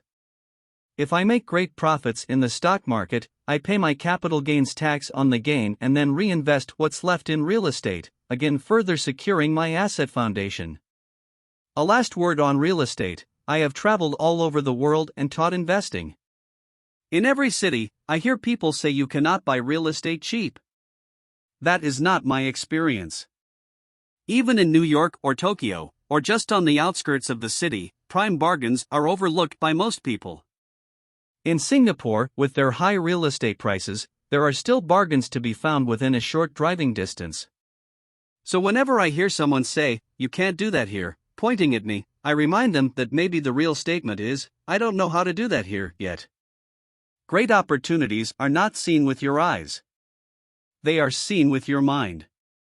Most people never get wealthy simply because they are not trained financially to recognize opportunities right in front of them. I am often asked, how do I start? In the final chapter of this book, I offer 10 steps that I followed on the road to my financial freedom.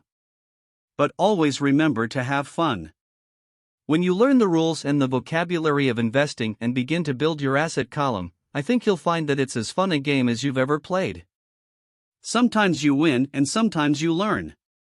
But have fun. Most people never win because they're more afraid of losing. That is why I found school so silly. In school, we learn that mistakes are bad, and we are punished for making them. Yet, if you look at the way humans are designed to learn, we learn by making mistakes. We learn to walk by falling down. If we never fell down, we would never walk. The same is true for learning to ride a bike. I still have scars on my knees, but today I can ride a bike without thinking. The same is true for getting rich. Unfortunately, the main reason most people are not rich is because they are terrified of losing. Winners are not afraid of losing. But losers are. Failure is part of the process of success. People who avoid failure also avoid success. I look at money much like my game of tennis. I play hard, make mistakes, correct, make more mistakes, correct, and get better. If I lose the game, I reach across the net, shake my opponent's hand, smile, and say, "See you next Saturday." There are two kinds of investors. One, the first and most common type, is a person who buys a packaged investment. They call a retail outlet, such as a real estate company, a stockbroker, or a financial planner, and they buy something. It could be a mutual fund, a REIT, a stock, or a bond. It is a clean and simple way of investing. An analogy would be a shopper who goes to a computer store and buys a computer right off the shelf. 2. The second type is an investor who creates investments. This investor usually assembles a deal in the same way a person who buys components builds a computer. I do not know the first thing about putting components of a computer together, but I do know how to put pieces of opportunities together, or know people who know how. It is this second type of investor who is the more professional investor. Sometimes it may take years for all the pieces to come together. And sometimes they never do. It's this second type of investor that my rich dad encouraged me to be. It is important to learn how to put the pieces together, because that is where the huge wins reside, and sometimes some huge losses if the tide goes against you. If you want to be the second type of investor, you need to develop 3 main skills. 1. Find an opportunity that everyone else missed. You see with your mind what others miss with their eyes. For example, a friend bought this rundown old house. It was spooky to look at. Everyone wondered why he bought it. What he saw that we did not was that the house came with 4 extra empty lots. He discovered that after going to the title company. After buying the house, he tore the house down and sold the 5 lots to a builder for 3 times what he paid for the entire package. He made $75,000 for 2 months of work. It's not a lot of money, but it sure beats minimum wage. And it's not technically difficult. 2. Raise money. The average person only goes to the bank. This second type of investor needs to know how to raise capital, and there are many ways that don't require a bank. To get started, I learned how to buy houses without a bank. It was the learned skill of raising money, more than the houses themselves, that was priceless. All too often I hear people say, "The bank won't lend me money," or "I don't have the money to buy it." If you want to be a Type 2 investor, you need to learn how to do that, which stops most people. In other words, a majority of people let their lack of money stop them from making a deal. If you can avoid that obstacle, you will be millions ahead of those who don't learn those skills. There have been many times I have bought a house, a stock, or an apartment building without a penny in the bank. I once bought an apartment house for $1.2 million. I did what is called tying it up, with a written contract between seller and buyer. I then raised the $100,000 deposit, which bought me 90 days to raise the rest of the money. Why did I do it? Simply because I knew it was worth $2 million. I never raised the money. Instead, the person who put up the $100,000 gave me $50,000 for finding the deal, took over my position, and I walked away. Total working time, 3 days. Again, it's what you know more than what you buy. Investing is not buying. It's more a case of knowing. 3. Organize smart people. Intelligent people are those who work with or hire a person who is more intelligent than they are. When you need advice, make sure you choose your advisor wisely. There is a lot to learn, but the rewards can be astronomical. If you do not want to learn those skills, then being a Type 1 investor is highly recommended. It is what you know that is your greatest wealth. It is what you do not know that is your greatest risk. There is always risk, so learn to manage risk instead of avoiding it.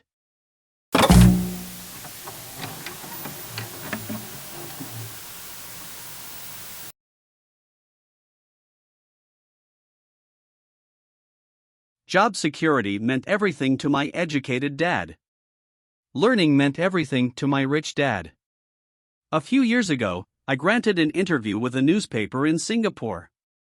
The young female reporter was on time, and the interview got underway immediately. We sat in the lobby of a luxurious hotel, sipping coffee and discussing the purpose of my visit to Singapore. I was to share the platform with Zig Ziglar. He was speaking on motivation, and I was speaking on the secrets of the rich. Someday, I would like to be a best-selling author like you, she said. I had seen some of the articles she had written for the paper, and I was impressed. She had a tough, clear style of writing. Her articles held a reader's interest. You have a great style, I said in reply. What holds you back from achieving your dream? My work does not seem to go anywhere, she said quietly. Everyone says that my novels are excellent, but nothing happens. So I keep my job with the paper. At least it pays the bills. Do you have any suggestions? Yes, I do, I said brightly.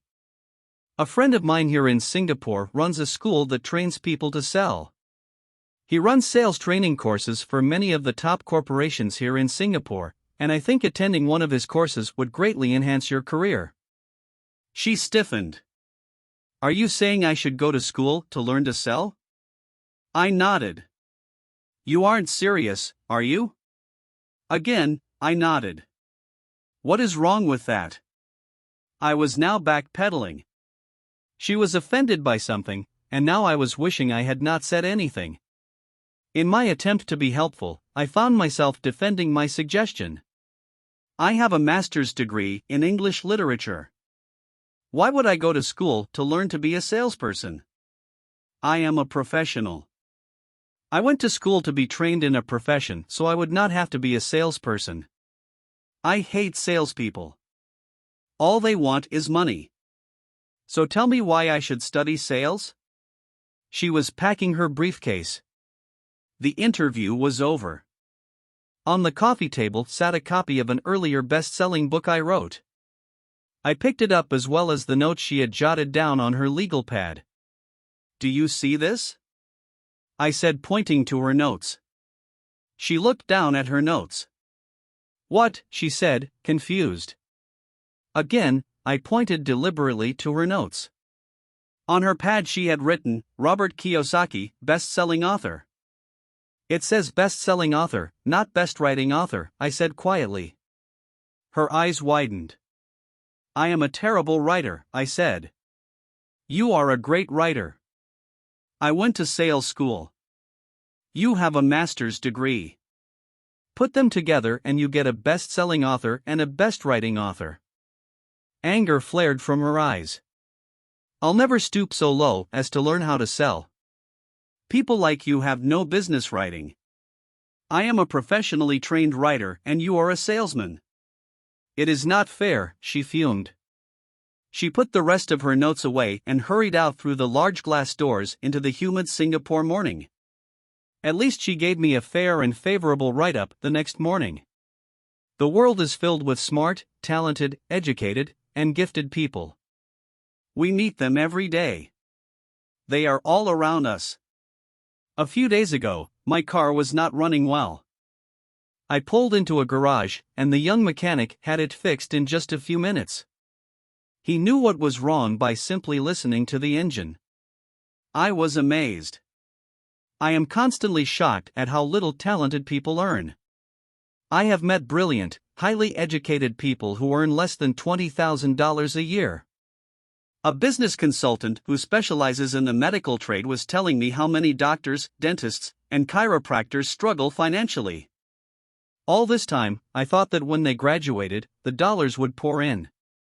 It was this business consultant who gave me the phrase, "They are one skill away from great wealth."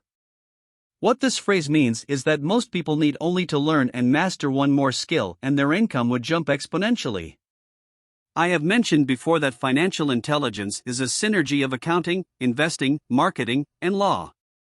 Combine those four technical skills and making money with money is easier than most people would believe. When it comes to money, the only skill most people know is to work hard.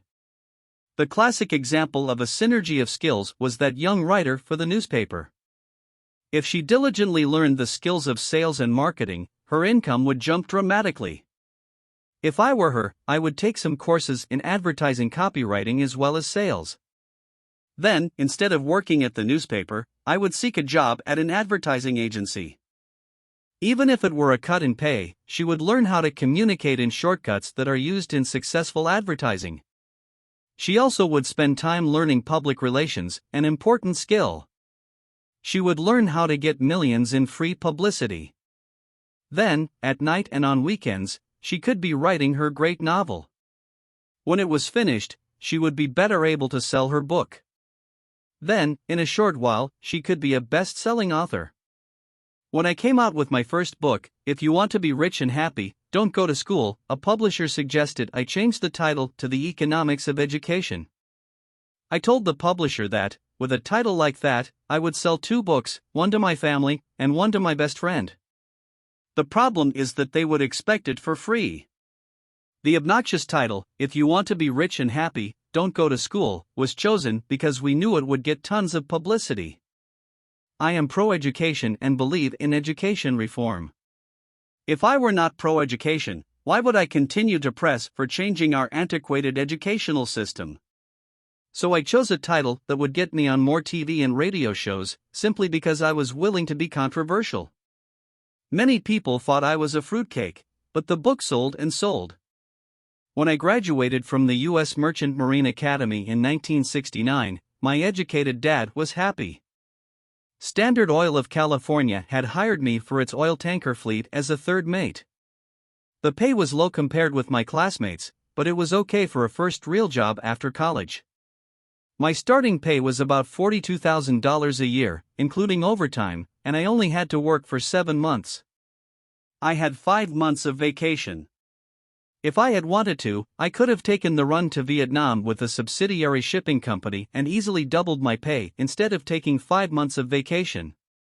I had a great career ahead of me, yet I resigned after 6 months with the company and joined the Marine Corps to learn how to fly. My educated dad was devastated. Rich Dad congratulated me. In school and in the workplace, the popular opinion is the idea of specialization, that is, in order to make more money or get promoted, you need to specialize. That is why medical doctors immediately begin to seek a specialty such as orthopedics or pediatrics. The same is true for accountants, architects, lawyers, pilots, and others. My educated dad believed in the same dogma. That is why he was thrilled when he eventually achieved his doctorate. He often admitted that schools reward people who study more and more about less and less. Rich Dad encouraged me to do exactly the opposite. You want to know a little about a lot, was his suggestion. That is why for years I worked in different areas of his companies. For a while, I worked in his accounting department. Although I would probably never have been an accountant, he wanted me to learn via osmosis. Rich Dad knew I would pick up jargon and a sense of what is important and what is not.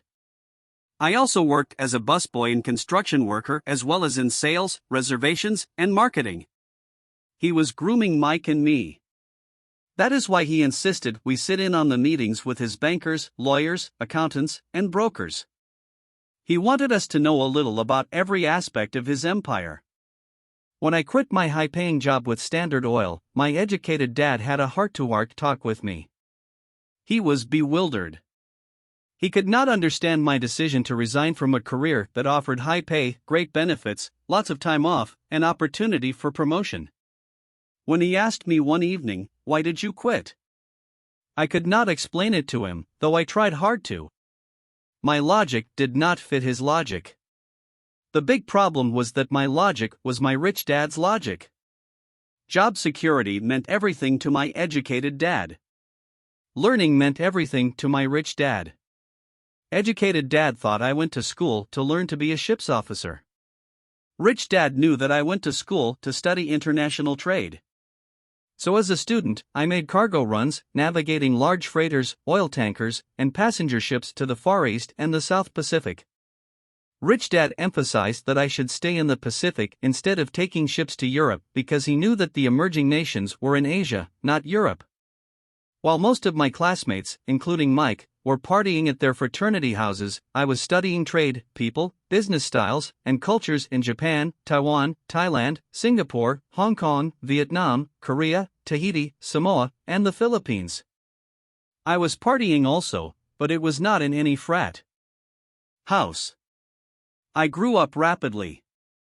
Educated dad just could not understand why I decided to quit and join the Marine Corps.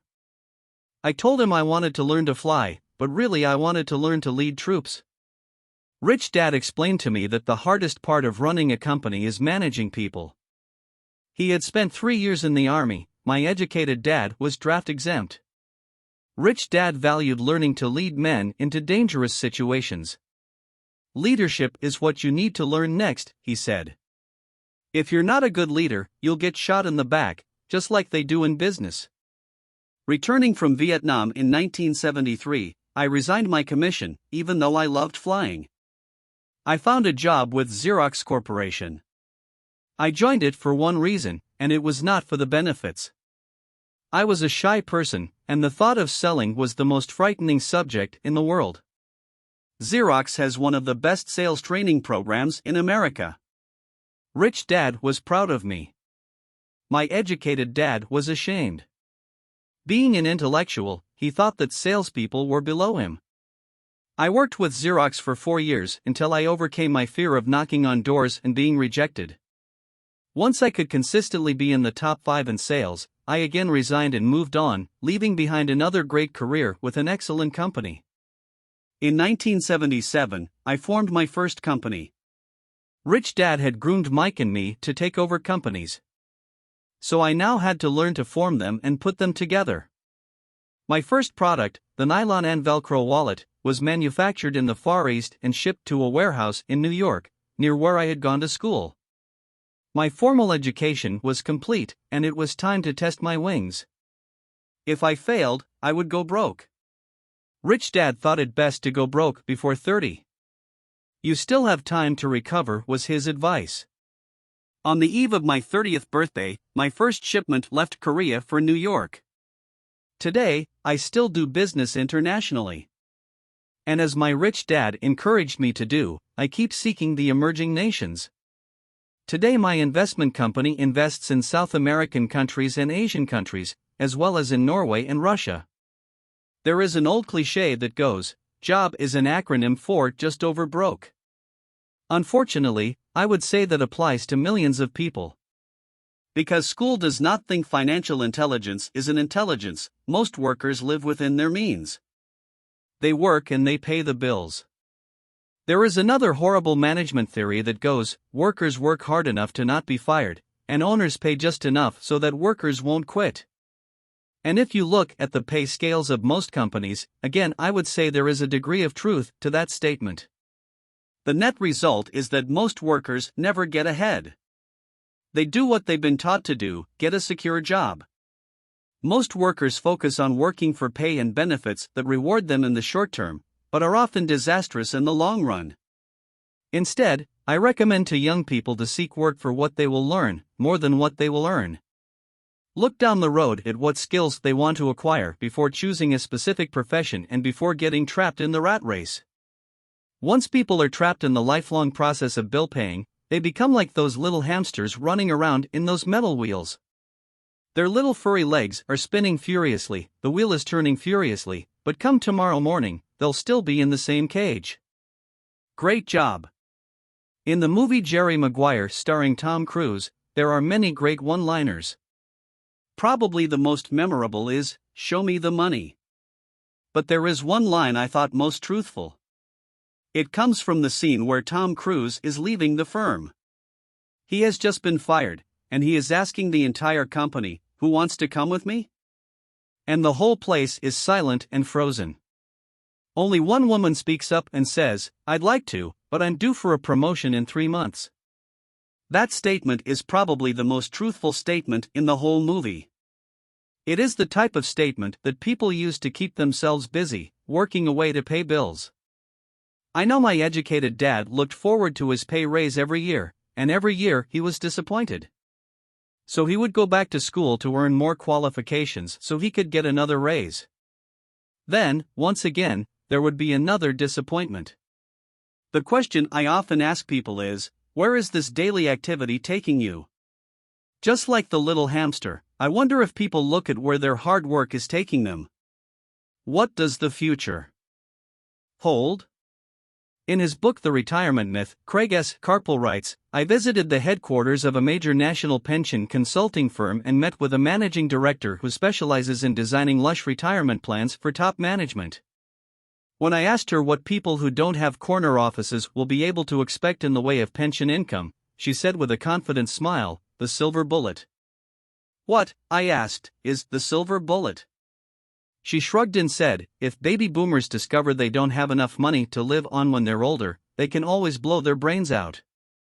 Carpel goes on to explain the difference between the old defined benefit retirement plans and the new 401k plans that are riskier. It is not a pretty picture for most people working today. And that is just for retirement. Add medical fees and long-term nursing home care and the picture is frightening. Already, many hospitals in countries with socialized medicine need to make tough decisions such as, who will live and who will die. They make those decisions purely on how much money they have and how old the patients are. If the patient is old, they often will give the medical care to someone younger. The older poor patient gets put to the back of the line. Just as the rich can afford better education, the rich will be able to keep themselves alive, while those who have little wealth will die. So I wonder, are workers looking into the future or just until their next paycheck, never questioning where they are headed? When I speak to adults who want to earn more money, I always recommend the same thing. I suggest taking a long view of their life. Instead of simply working for the money and security, which I admit are important, I suggest they take a second job that will teach them a second skill. Often I recommend joining a network marketing company, also called multi-level marketing, if they want to learn sales skills.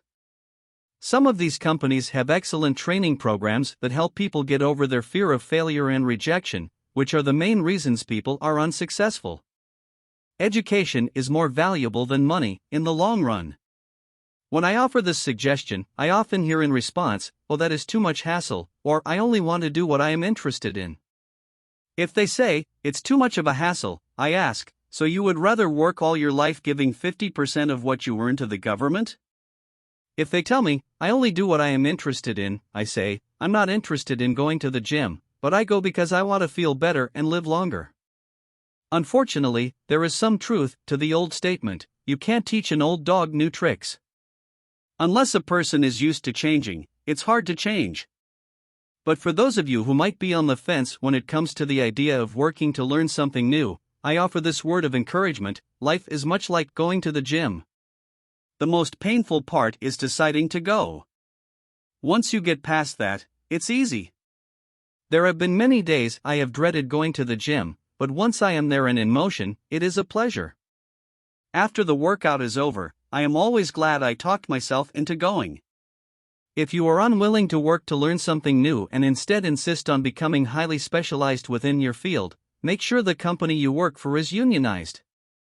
Labor unions are designed to protect specialists.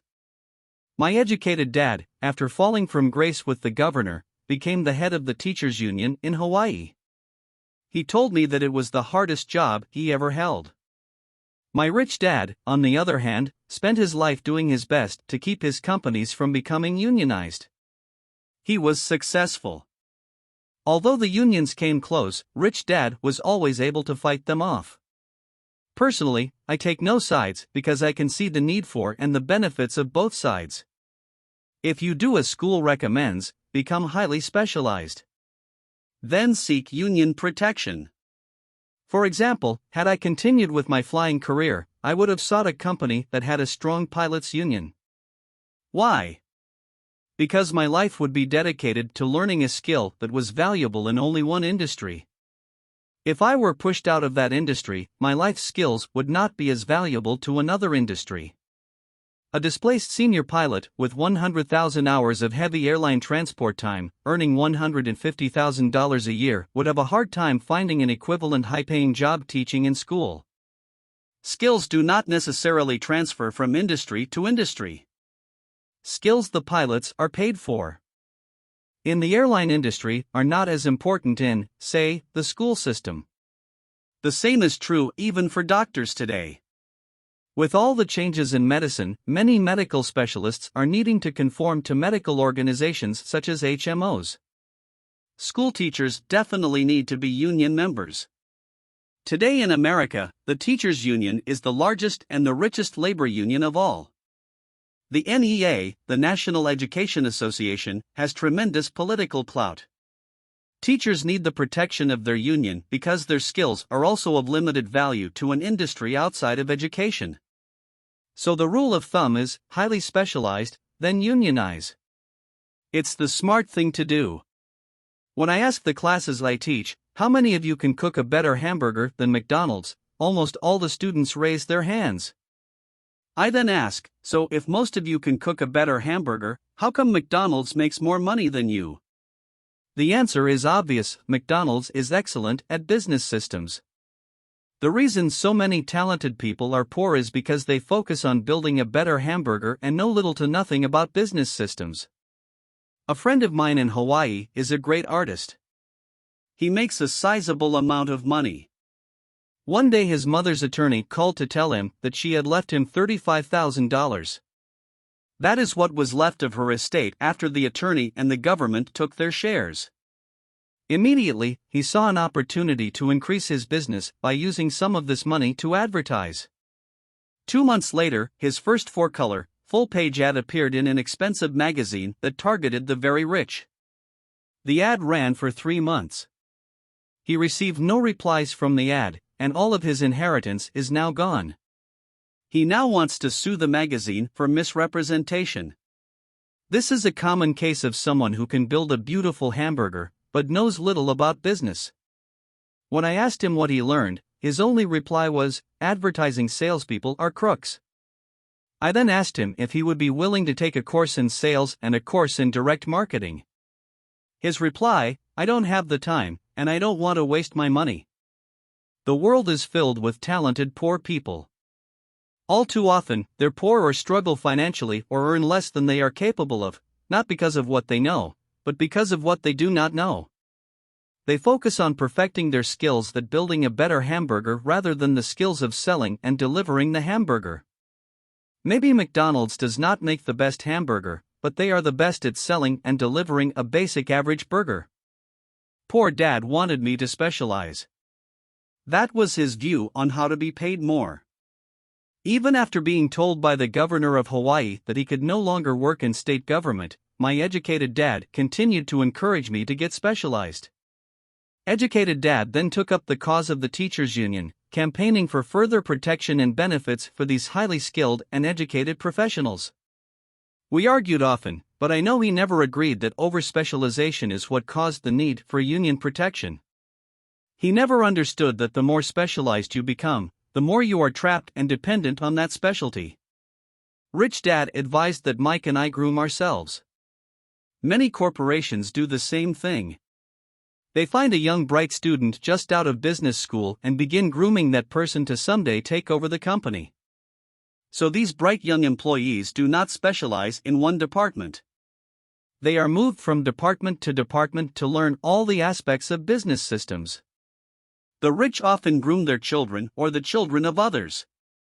By doing so, their children gain an overall knowledge of the operations of the business and how the various departments interrelate. For the World War II generation, it was considered bad to skip from company to company.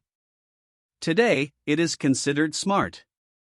Since people will skip from company to company rather than seek greater specialization in skills, why not seek to learn more than to earn? In the short term, it may earn you less, but it will pay dividends in the long term. The main management skills needed for success are 1. Management of cash flow. 2. Management of systems. 3. Management of people. The most important specialized skills are sales and marketing. The ability to sell, to communicate to another human being, be it a customer, employee, boss, spouse, or child, is the base skill of personal success. Communication skills such as writing, speaking, and negotiating are crucial to a life of success. These are skills I work on constantly, attending courses or buying educational resources to expand my knowledge. As I have mentioned, my educated dad worked harder and harder the more competent he became. He also became more trapped the more specialized he got. Although his salary went up, his choices diminished.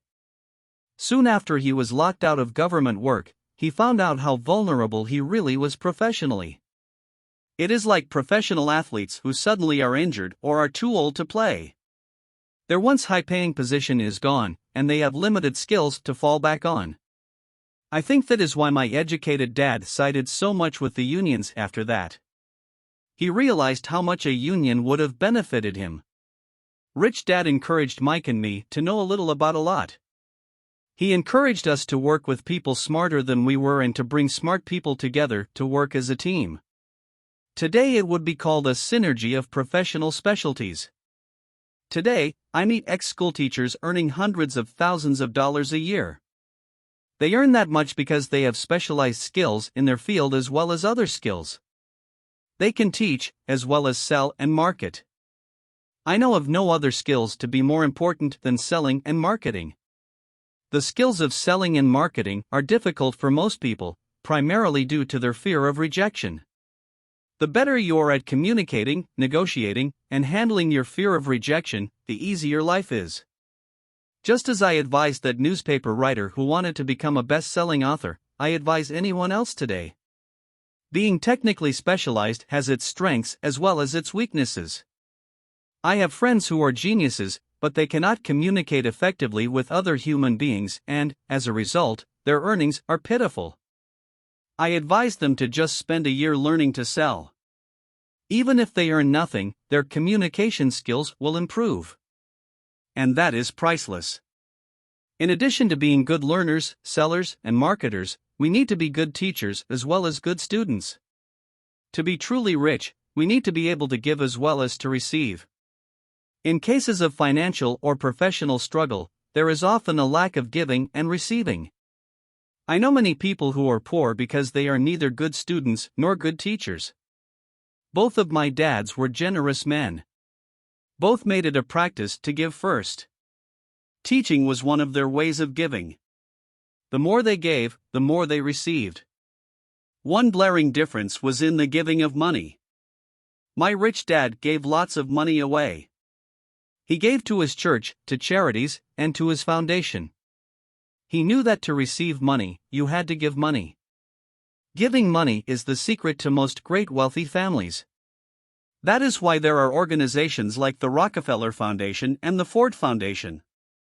These are organizations designed to take their wealth and increase it, as well as give it away in perpetuity. My educated dad always said, "When I have some extra money, I'll give it." The problem was that there was never any extra. So he worked harder to draw more money in, rather than focus on the most important law of money: give, and you shall receive. Instead, he believed in, receive, and then you give. In conclusion, I became both dads. One part of me is a hardcore capitalist who loves the game of money making money. The other part is a socially responsible teacher who is deeply concerned with this ever-widening gap between the haves and have-nots. I personally hold the archaic educational system primarily responsible for this growing gap.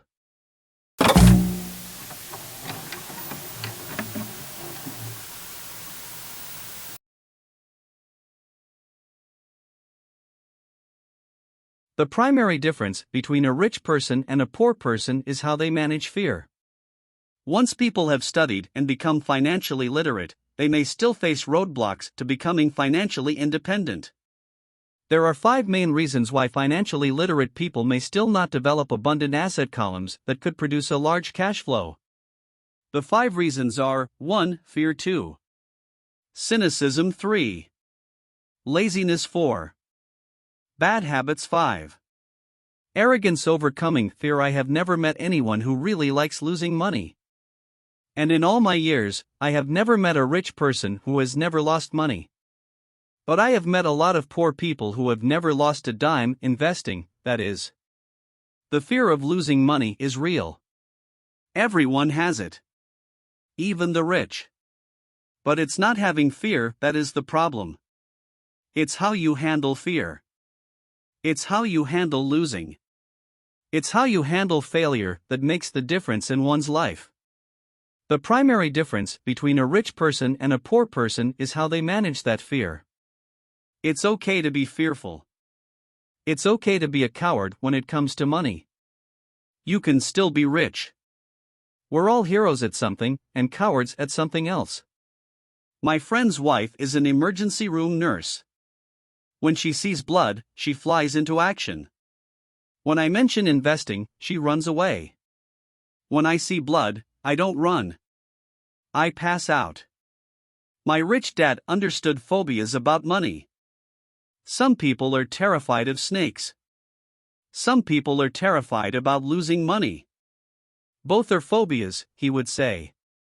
So his solution to the phobia of losing money was this little rhyme: if you hate risk and worry, start early. If you start young, it's easier to be rich. I won't go into it here, but there is a staggering difference between a person who starts investing at age 20 versus age 30. The purchase of Manhattan Island is said to be one of the greatest bargains of all time. New York was purchased for $24 in trinkets and beads. Yet if that $24 had been invested at 8% annually, that $24 would have been worth more than $28 trillion by 1995. Manhattan could be repurchased with money left over to buy much of Los Angeles. But what if you don't have much time left or would like to retire early? How do you handle the fear of losing money? My poor dad did nothing. He simply avoided the issue, refusing to discuss the subject. My rich dad, on the other hand, recommended that I think like a Texan. I like Texas and Texans, he used to say. In Texas, everything is bigger. When Texans win, they win big. And when they lose, it's spectacular. They like losing? I asked. That's not what I'm saying. Nobody likes losing. Show me a happy loser, and I'll show you a loser, said Rich Dad. It's a Texan's attitude toward risk, reward, and failure I'm talking about. It's how they handle life. They live it big. Not like most of the people around here, living like roaches when it comes to money, terrified that someone will shine a light on them, and whimpering when the grocery clerk shortchanges them a quarter. Rich Dad went on. What I like best is the Texas attitude. They're proud when they win, and they brag when they lose. Texans have a saying: if you're going to go broke, go big. You don't want to admit you went broke over a duplex. He constantly told Mike and me that the greatest reason for lack of financial success was because most people played it too safe. People are so afraid of losing that they lose, were his words. Fran Tarkenton, a one-time great NFL quarterback, says it's still another way: winning means being unafraid to lose. In my own life, I've noticed that winning usually follows losing. Before I finally learned to ride a bike, I first fell down many times. I've never met a golfer who has never lost a golf ball. I've never met people who have fallen in love who have never had their heart broken. And I've never met someone rich who has never lost money. So for most people, the reason they don't win financially is because the pain of losing money is far greater than the joy of being rich. Another saying in Texas is, everyone wants to go to heaven, but no one wants to die. Most people dream of being rich, but are terrified of losing money. So they never get to heaven. Rich Dad used to tell Mike and me stories about his trips to Texas. If you really want to learn the attitude of how to handle risk, losing, and failure, go to San Antonio and visit the Alamo. The Alamo is a great story of brave people who chose to fight, knowing there was no hope of success. They chose to die instead of surrendering. It's an inspiring story worthy of study. Nonetheless, it's still a tragic military defeat. They got their butts kicked. So how do Texans handle failure? They still shout, "Remember the Alamo." Mike and I heard this story a lot. He always told us this story when he was about to go into a big deal, and he was nervous. After he had done all his due diligence and it was time to put up or shut up, he told us this story. Every time he was afraid of making a mistake or losing money, he told us this story. It gave him strength, for it reminded him that he could always turn a financial loss into a financial win. Rich Dad knew that failure would only make him stronger and smarter. It's not that he wanted to lose. He just knew who he was and how he would take a loss. He would take a loss and make it a win. That's what made him a winner and others losers. It gave him the courage to cross the line when others backed out. "That's why I like Texans so much," he would say. They took a great failure and turned it into inspiration, as well a tourist destination that makes them millions. But probably his words that mean the most to me today are these: Texans don't bury their failures. They get inspired by them. They take their failures and turn them into rallying cries. Failure inspires Texans to become winners. But that formula is not just the formula for Texans. It is the formula for all winners. I've said that falling off my bike was part of learning to ride. I remember falling off only made me more determined to learn to ride, not less. I also said that I have never met a golfer who has never lost a ball. For top professional golfers, losing a ball or a tournament provides the inspiration to be better, to practice harder, to study more. That's what makes them better. For winners, losing inspires them. For losers, losing defeats them. I like to quote John D. Rockefeller, who said, "I always try to turn every disaster into an opportunity." And being Japanese American, I can say this. Many people say that Pearl Harbor was an American mistake. I say it was a Japanese mistake. From the movie, Tora, Tora, Tora, a somber Japanese admiral says to his cheering subordinates, "I am afraid we have awakened a sleeping giant." Remember, Pearl Harbor became a rallying cry. It turned one of America's greatest losses into the reason to win. This great defeat gave America strength, and America soon emerged as a world power. Failure inspires winners. And failure defeats losers. It is the biggest secret of winners.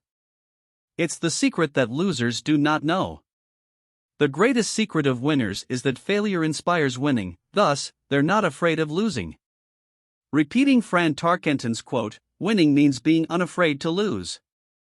People like Fran Tarkenton are not afraid of losing, because they know who they are. They hate losing, so they know that losing will only inspire them to become better. There is a big difference between hating losing and being afraid to lose. Most people are so afraid of losing money that they lose. They go broke over a duplex. Financially, they play life too safe and too small. They buy big houses and big cars, but not big investments.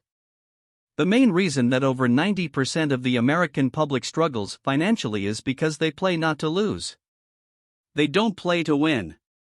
They go to their financial planners or accountants or stockbrokers and buy a balanced portfolio. Most have lots of cash in CDs, low-yield bonds, mutual funds that can be traded within a mutual fund family, and a few individual stocks. It is a safe and sensible portfolio. But it is not a winning portfolio. It is a portfolio of someone playing not to lose. Don't get me wrong. It's probably a better portfolio than more than 70% of the population has, and that's frightening. It's a great portfolio for someone who loves safety. But playing it safe and balanced on your investment portfolio is not the way successful investors play the game. If you have little money and you want to be rich, you must first be focused, not balanced. If you look at any successful person, at the start they were not balanced. Balanced people go nowhere. They stay in one spot. To make progress, you must first go unbalanced. Just look at how you make progress walking. Thomas Edison was not balanced. He was focused. Bill Gates was not balanced. He was focused. Donald Trump is focused. George Soros is focused. George Patton did not take his tanks wide. He focused them and blew through the weak spots in the German line. The French went wide with the Maginot Line, and you know what happened to them. If you have any desire to be rich, you must focus. Do not do what poor and middle-class people do, put their few eggs in many baskets. Put a lot of your eggs in a few baskets and focus, follow one course until successful. If you hate losing, play it safe. If losing makes you weak, play it safe. Go with balanced investments. If you're over 25 years old and are terrified of taking risks, don't change. Play it safe, but start early. Start accumulating your nest egg early because it will take time. But if you have dreams of freedom, of getting out of the rat race, the first question to ask yourself is, how do I respond to failure? If failure inspires you to win, maybe you should go for it, but only maybe. If failure makes you weak or causes you to throw temper tantrums, like spoiled brats who call attorneys to file lawsuits every time something doesn't go their way, then play it safe. Keep your daytime job. Or buy bonds or mutual funds. But remember, there is risk in those financial instruments also, even though they may appear safe. I say all this, mentioning Texas and Fran Tarkenton, because stacking the asset column is easy. It's really a low-aptitude game. It doesn't take much education. 5th grade math will do. But building your asset column is a game in which attitude plays a major role. It takes guts, patience, and a great attitude toward failure. Losers avoid failing. And failure turns losers into winners. Just remember the Alamo. Overcoming cynicism, the sky is falling. The sky is falling. Most of us know the story of Chicken Little who ran around warning the barnyard of impending doom. We all know people who are that way. There's a Chicken Little inside each of us. As I stated earlier, the cynic is really a little chicken. We all get a little chicken when fear and doubt cloud our thoughts. All of us have doubts. I'm not smart. I'm not good enough. So-and-so is better than me. Our doubts often paralyze us. We play the what-if game. What if the economy crashes right after I invest? What if I lose control and I can't pay the money back? What if things don't go as I planned? Or we have friends or loved ones who will remind us of our shortcomings. They often say, "What makes you think you can do that? If it's such a good idea, how come someone else hasn't done it?" That will never work. You don't know what you're talking about. These words of doubt often get so loud that we fail to act. A horrible feeling builds in our stomach. Sometimes we can't sleep. We fail to move forward. So we stay with what is safe, and opportunities pass us by. We watch life passing by as we sit immobilized with a cold knot in our body. We have all felt this at one time in our lives, some more than others. Peter Lynch of Fidelity Magellan Mutual Fund fame refers to warnings about the sky falling as noise, and we all hear it. Noise is either created inside our heads or comes from outside, often from friends, family, coworkers, and the media. Lynch recalls the time during the 1950s when the threat of nuclear war was so prevalent in the news that people began building fallout shelters and storing food and water. If they had invested that money wisely in the market, instead of building a fallout shelter, they'd probably be financially independent today. When violence breaks out in a city, gun sales go up all over the country. A person dies from rare hamburger meat in the state of Washington, and the Arizona Health Department orders restaurants to have all beef cooked well done. A drug company runs a TV commercial in February showing people catching the flu. Colds go up as well as sales of cold medicine. Most people are poor because, when it comes to investing, the world is filled with chicken littles running around yelling, "The sky is falling. The sky is falling." And chicken littles are effective, because every one of us is a little chicken. It often takes great courage to not let rumors and talk of doom and gloom affect your doubts and fears. But a savvy investor knows that the seemingly worst of times is actually the best of times to make money. When everyone else is too afraid to act, they pull the trigger and are rewarded. Some time ago, a friend named Richard came from Boston to visit Kim and me in Phoenix. He was impressed with what we had done through stocks and real estate. The Phoenix real estate prices were depressed. We spent 2 days showing him what we thought were excellent opportunities for cash flow and capital appreciation. Kim and I are not real estate agents. We are strictly investors. After identifying a unit in a resort community, we called an agent who sold it to him that afternoon. The price was a mere $42,000 for a 2-bedroom townhome. Similar units were going for $65,000. He had found a bargain. Excited, he bought it and returned to Boston. 2 weeks later, the agent called to say that our friend had backed out. I called immediately to find out why. All he said was that he talked to his neighbor, and his neighbor told him it was a bad deal. He was paying too much. I asked Richard if his neighbor was an investor. Richard said he was not. When I asked why he listened to him, Richard got defensive and simply said he wanted to keep looking.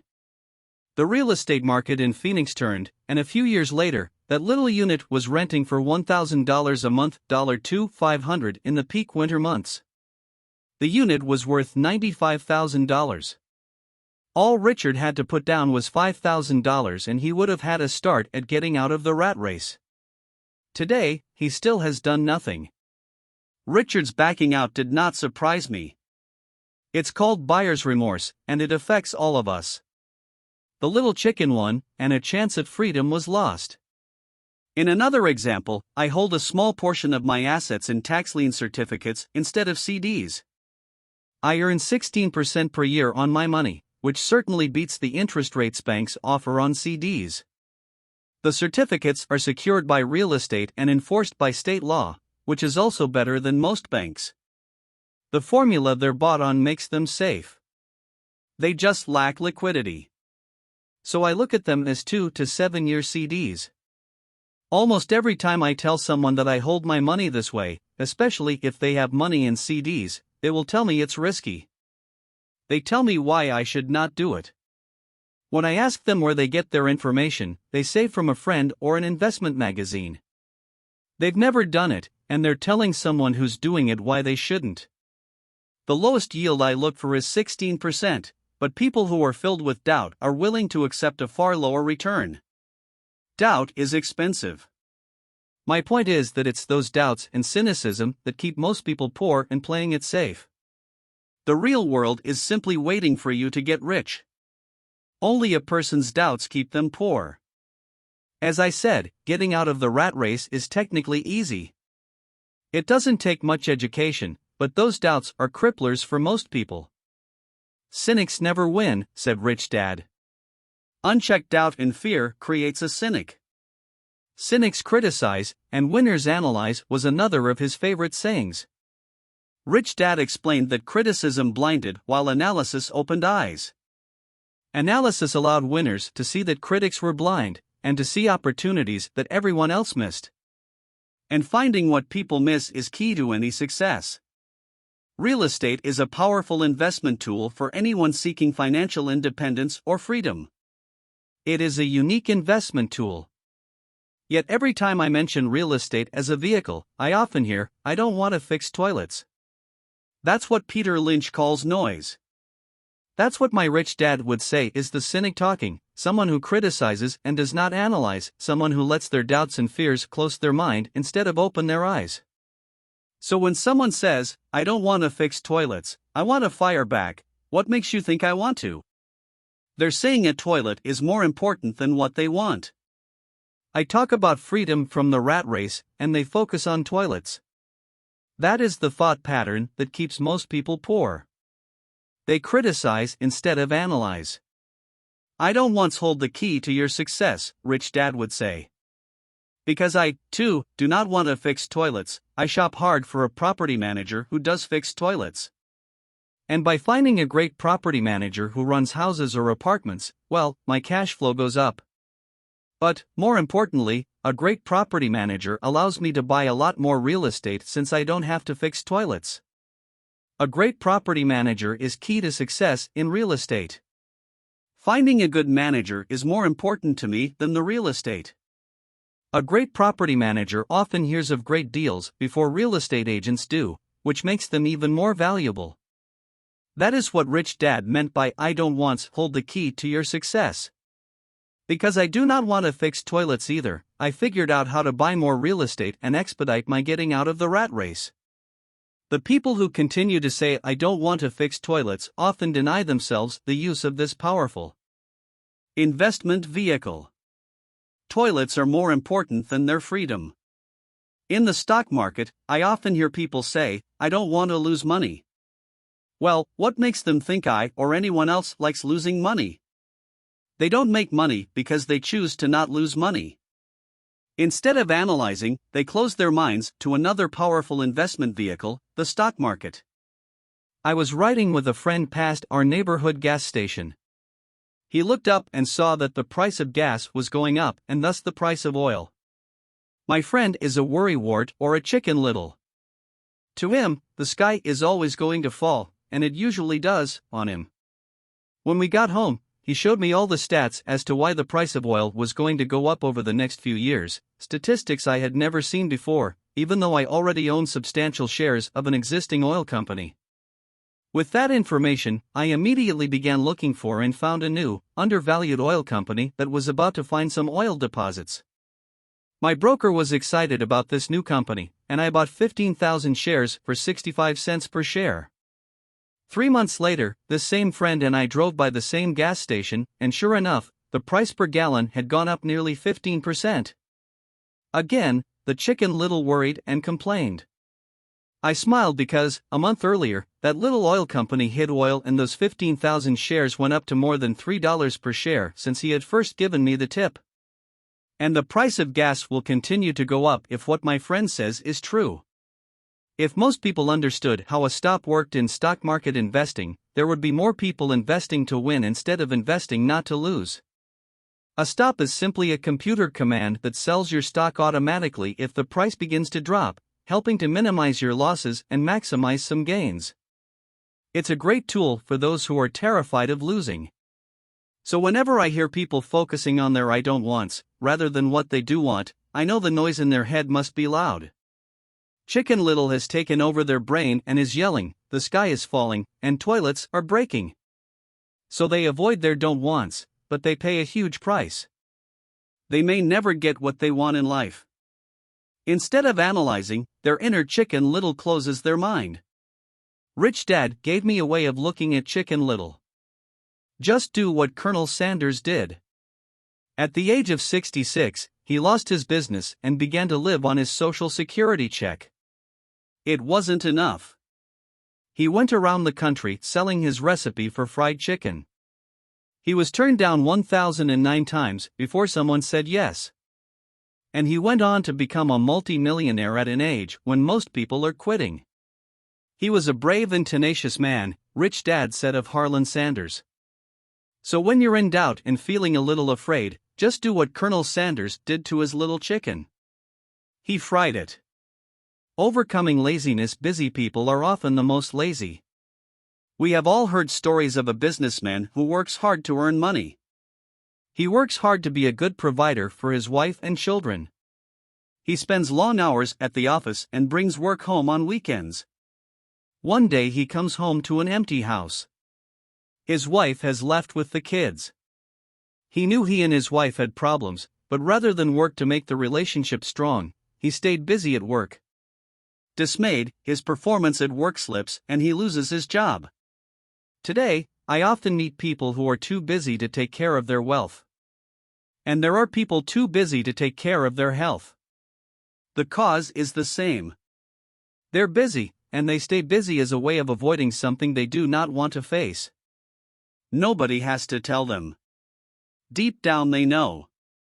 In fact, if you remind them, they often respond with anger or irritation. If they aren't busy at work or with the kids, they're often busy watching TV, fishing, playing golf, or shopping. Yet deep down they know they are avoiding something important. That's the most common form of laziness, by staying busy. So what is the cure for laziness? The answer is a little greed. For many of us, we were raised thinking of greed or desire as bad. Greedy people are bad people, my mom used to say. Yet we all have inside of us this yearning to have nice, new, or exciting things. So to keep that emotion of desire under control, often parents find ways of suppressing that desire with guilt. You only think about yourself. Don't you know you have brothers and sisters? Was one of my mom's favorites. You want me to buy you what? Was a favorite of my dad. Do you think we're made of money? Do you think money grows on trees? We're not rich people, you know. It wasn't so much the words, but the angry guilt trip that went with the words that got to me. Or the reverse guilt trip was that I'm sacrificing my life to buy this for you. I'm buying this for you because I never had this advantage when I was a kid. I have a neighbor who is stone broke but can't park his car in his garage. The garage is filled with toys for his kids. Those spoiled brats get everything they ask for. I don't want them to know the feeling of want are his everyday words. He has nothing set aside for their college or his retirement, but his kids have every toy ever made. He recently got a new credit card in the mail and took his kids to visit Las Vegas. I'm doing it for the kids, he said with great sacrifice. Rich Dad forbade the words, I can't afford it. In my real home, that's all I heard. Instead, Rich Dad required his children to say, how can I afford it? He believed that the words I can't afford it shut down your brain. It didn't have to think anymore.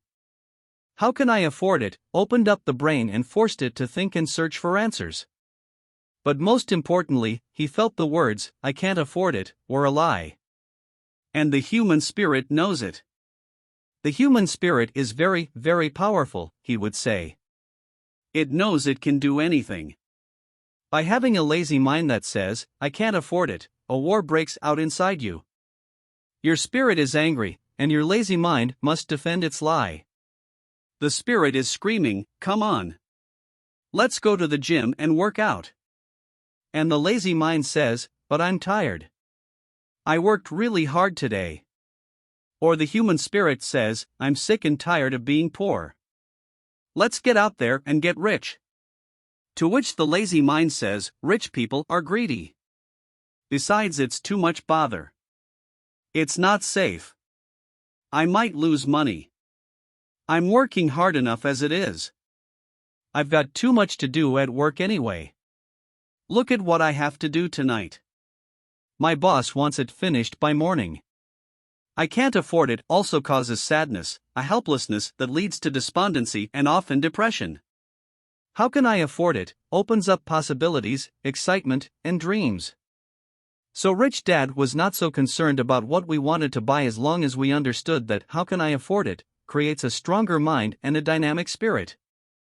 Thus he rarely gave Mike or me anything.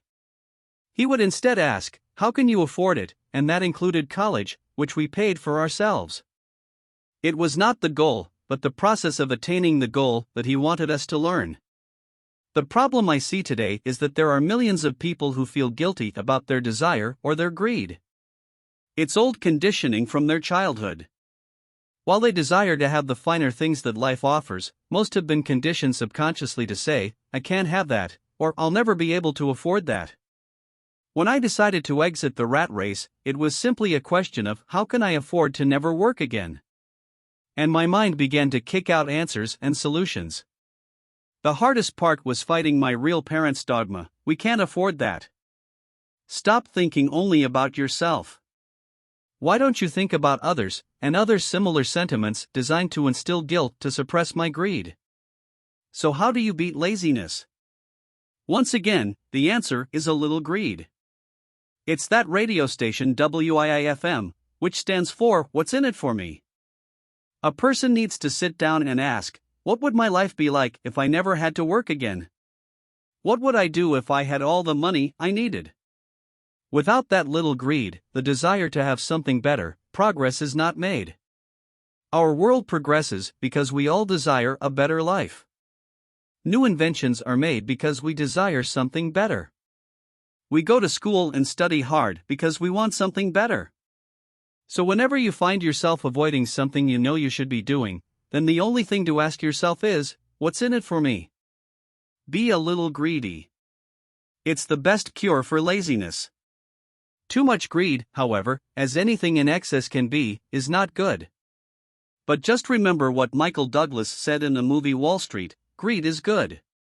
Rich Dad said it differently, guilt is worse than greed, for guilt robs the body of its soul. I think Eleanor Roosevelt said it best, do what you feel in your heart to be right, for you'll be criticized anyway. You'll be damned if you do, and damned if you don't. Overcoming bad habits. Our lives are a reflection of our habits more than our education. After seeing the movie Conan the Barbarian, starring Arnold Schwarzenegger, a friend said, I'd love to have a body like Schwarzenegger. Most of the guys nodded in agreement. I even heard he was really puny and skinny at one time, another friend added. Yeah, I heard that too, another one said. I heard he has a habit of working out almost every day in the gym. Yeah, I'll bet he has to. Nah, said the group cynic. I'll bet he was born that way. Besides, let's stop talking about Arnold and get some beers. This is an example of habits controlling behavior. I remember asking my rich dad about the habits of the rich. Instead of answering me outright, he wanted me to learn through example, as usual. When does your dad pay his bills? Rich Dad asked. The first of the month, I said. Does he have anything left over? He asked. Very little, I said. That's the main reason he struggles, said Rich Dad. He has bad habits. Your dad pays everyone else first. He pays himself last, but only if he has anything left over. Which he usually doesn't, I said. But he has to pay his bills, doesn't he?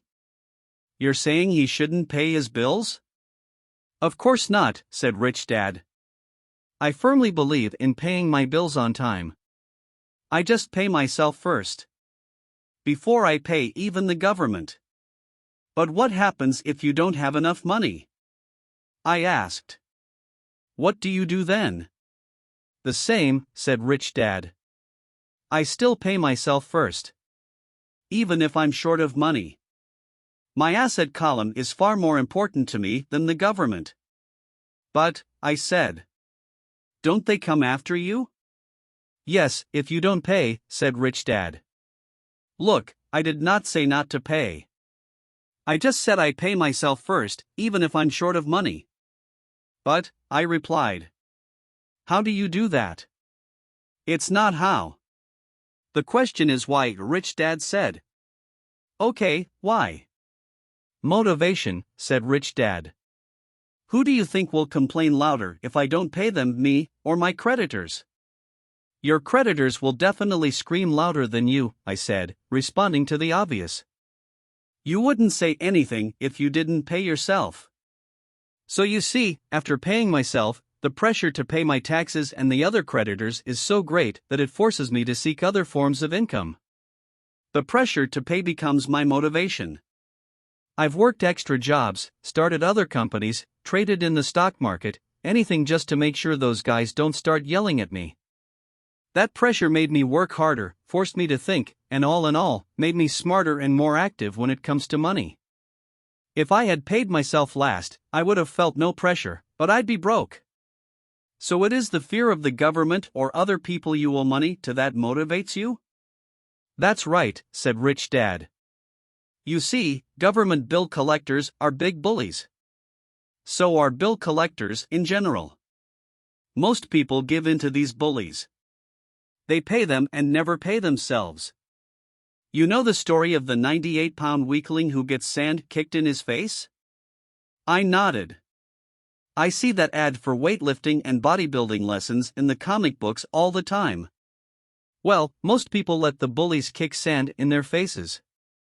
I decided to use the fear of the bully to make me stronger. Others get weaker. Forcing myself to think about how to make extra money is like going to the gym and working out with weights. The more I work my mental money muscles out, the stronger I get. Now I'm not afraid of those bullies.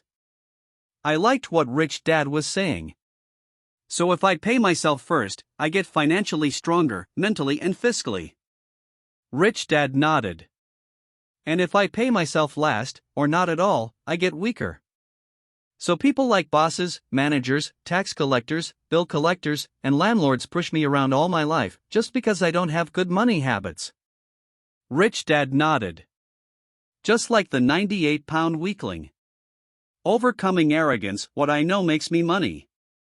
What I don't know loses me money. Every time I have been arrogant, I have lost money.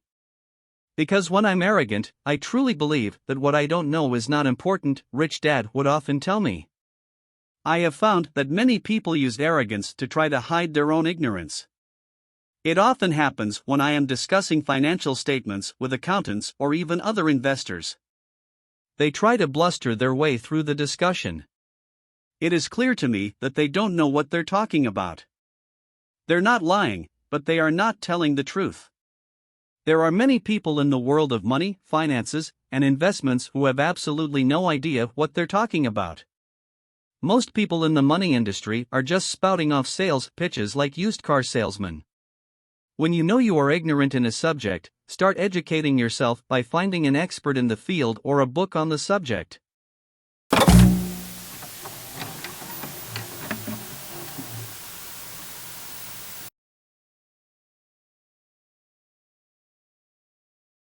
There is gold everywhere. Most people are not trained to see it. I wish I could say acquiring wealth was easy for me, but it wasn't. So in response to the question, how do I start? I offer the thought process I go through on a day-to-day basis. It really is easy to find great deals. I promise you that. It's just like riding a bike. After a little wobbling, it's a piece of cake. But when it comes to money, it takes determination to get through the wobbling. That's a personal thing. To find million-dollar deals of a lifetime requires us to call on our financial genius. I believe that each of us has a financial genius within us. The problem is that our financial genius lies asleep, waiting to be called upon. It lies asleep because our culture has educated us into believing that the love of money is the root of all evil. It has encouraged us to learn a profession so we can work for money, but failed to teach us how to have money work for us. It taught us not to worry about our financial future because our company or the government would take care of us when our working days are over. However, it is our children, educated in the same school system, who will end up paying for this absence of financial education. The message is still to work hard, earn money, and spend it, and when we run short, we can always borrow more. Unfortunately, 90% of the Western world subscribes to the above dogma, simply because it's easier to find a job and work for money. If you are not one of the masses, I offer you the following 10 steps to awaken your financial genius. I simply offer you the steps I have personally followed. If you want to follow some of them, great. If you don't, make up your own. Your financial genius is smart enough to develop its own list. While in Peru, I asked a gold miner of 45 years how he was so confident about finding a gold mine. He replied, "There is gold everywhere. Most people are not trained to see it." And I would say that is true. In real estate, I can go out and in a day come up with 4 or 5 great potential deals, while the average person will go out and find nothing, even looking in the same neighborhood. The reason is that they have not taken the time to develop their financial genius. I offer you the following 10 steps as a process to develop your God-given powers, powers over which only you have control. 1. Find a reason greater than reality, the power of spirit. If you ask most people if they would like to be rich or financially free, they would say yes. But then reality sets in. The road seems too long with too many hills to climb. It's easier to just work for money and hand the excess over to your broker. I once met a young woman who had dreams of swimming for the US Olympic team.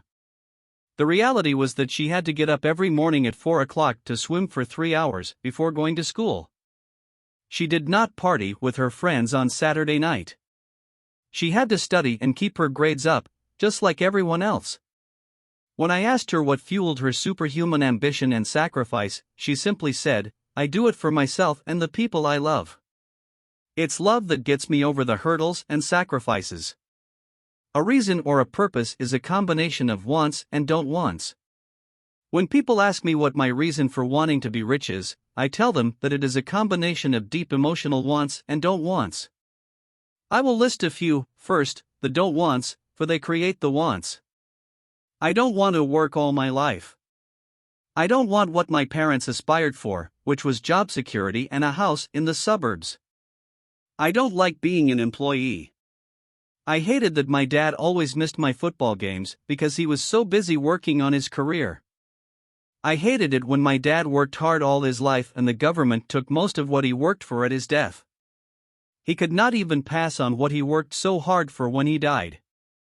The rich don't do that. They work hard and pass it on to their children. Now the wants. I want to be free to travel the world and live in the lifestyle I love. I want to be young when I do this. I want to simply be free. I want control over my time and my life. I want money to work for me. Those are my deep-seated emotional reasons. What are yours? If they are not strong enough, then the reality of the road ahead may be greater than your reasons. I have lost money and been set back many times, but it was the deep emotional reasons that kept me standing up and going forward. I wanted to be free by age 40, but it took me until I was 47, with many learning experiences along the way. As I said, I wish I could say it was easy. It wasn't. But it wasn't that hard either. I've learned that, without a strong reason or purpose, anything in life is hard. If you do not have a strong reason, there is no sense reading further. It will sound like too much work. 2. Make daily choices. The power of choice is the main reason people want to live in a free country. We want the power to choose. Financially, with every dollar we get in our hands, we hold the power to choose our future, to be rich, poor, or middle class. Our spending habits reflect who we are. Poor people simply have poor spending habits. The benefit I had as a boy was that I loved playing Monopoly constantly. Nobody told me Monopoly was only for kids, so I just kept playing the game as an adult. I also had a rich dad who pointed out to me the difference between an asset and a liability. So a long time ago, as a little boy, I chose to be rich, and I knew that all I had to do was learn to acquire assets, real assets. My best friend, Mike, had an asset column handed to him, but he still had to choose to learn to keep it.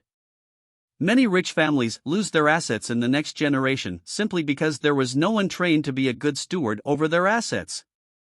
Most people choose not to be rich. For 90% of the population, being rich is too much of a hassle. So they invent sayings that go, "I'm not interested in money. I'll never be rich. I don't have to worry. I'm still young. When I make some money, then I'll think about my future. My husband/wife handles the finances." The problem with those statements is that they rob the person who chooses to think such thoughts of two things. One is time, which is your most precious asset. The second is learning. Having no money should not be an excuse to not learn.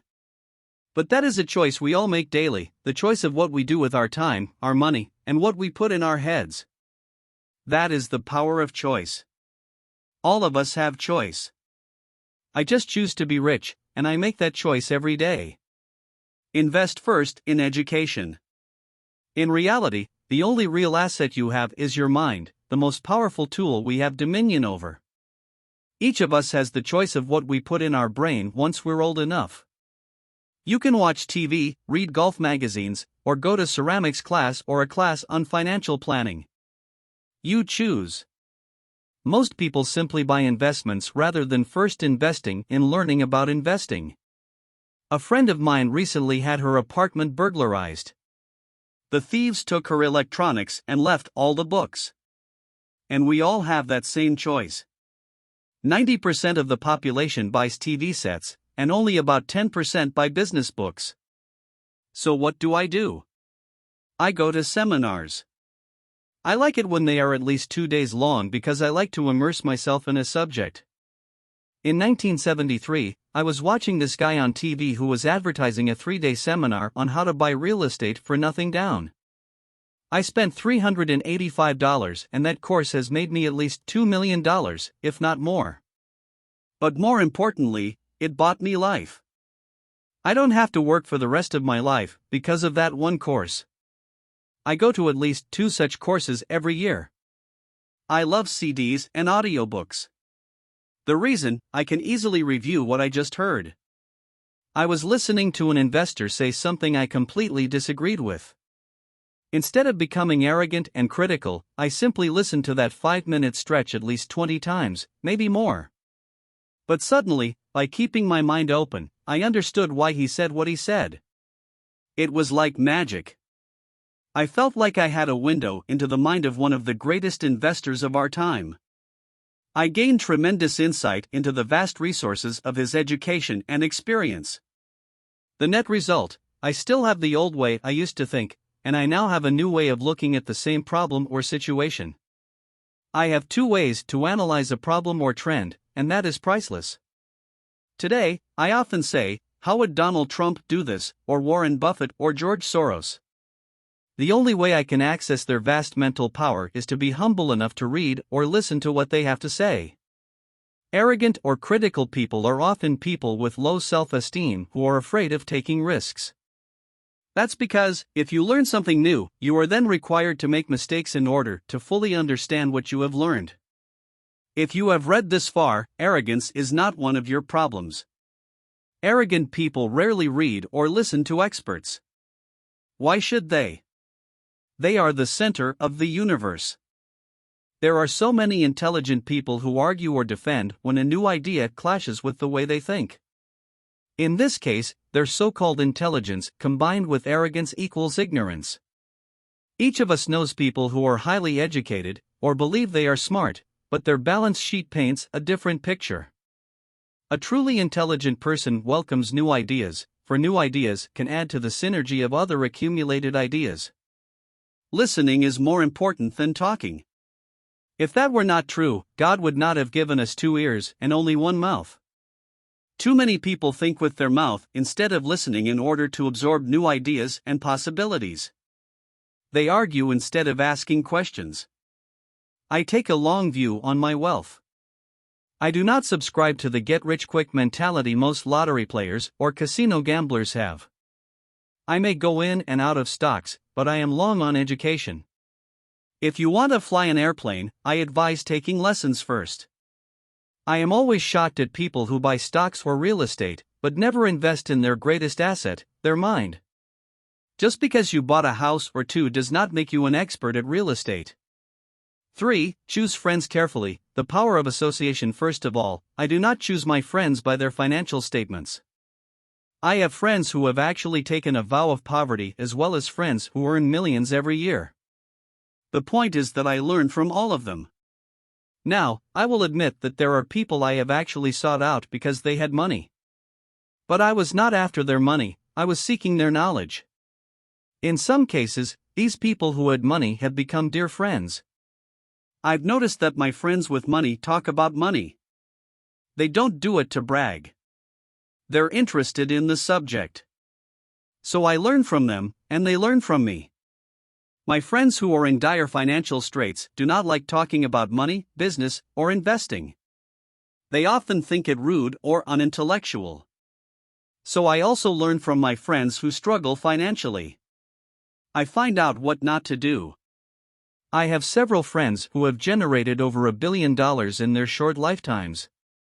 The 3 of them report the same phenomenon. Their friends who have no money have never come to them to ask them how they did it. But they do come asking for one of 2 things, or both, a loan or a job.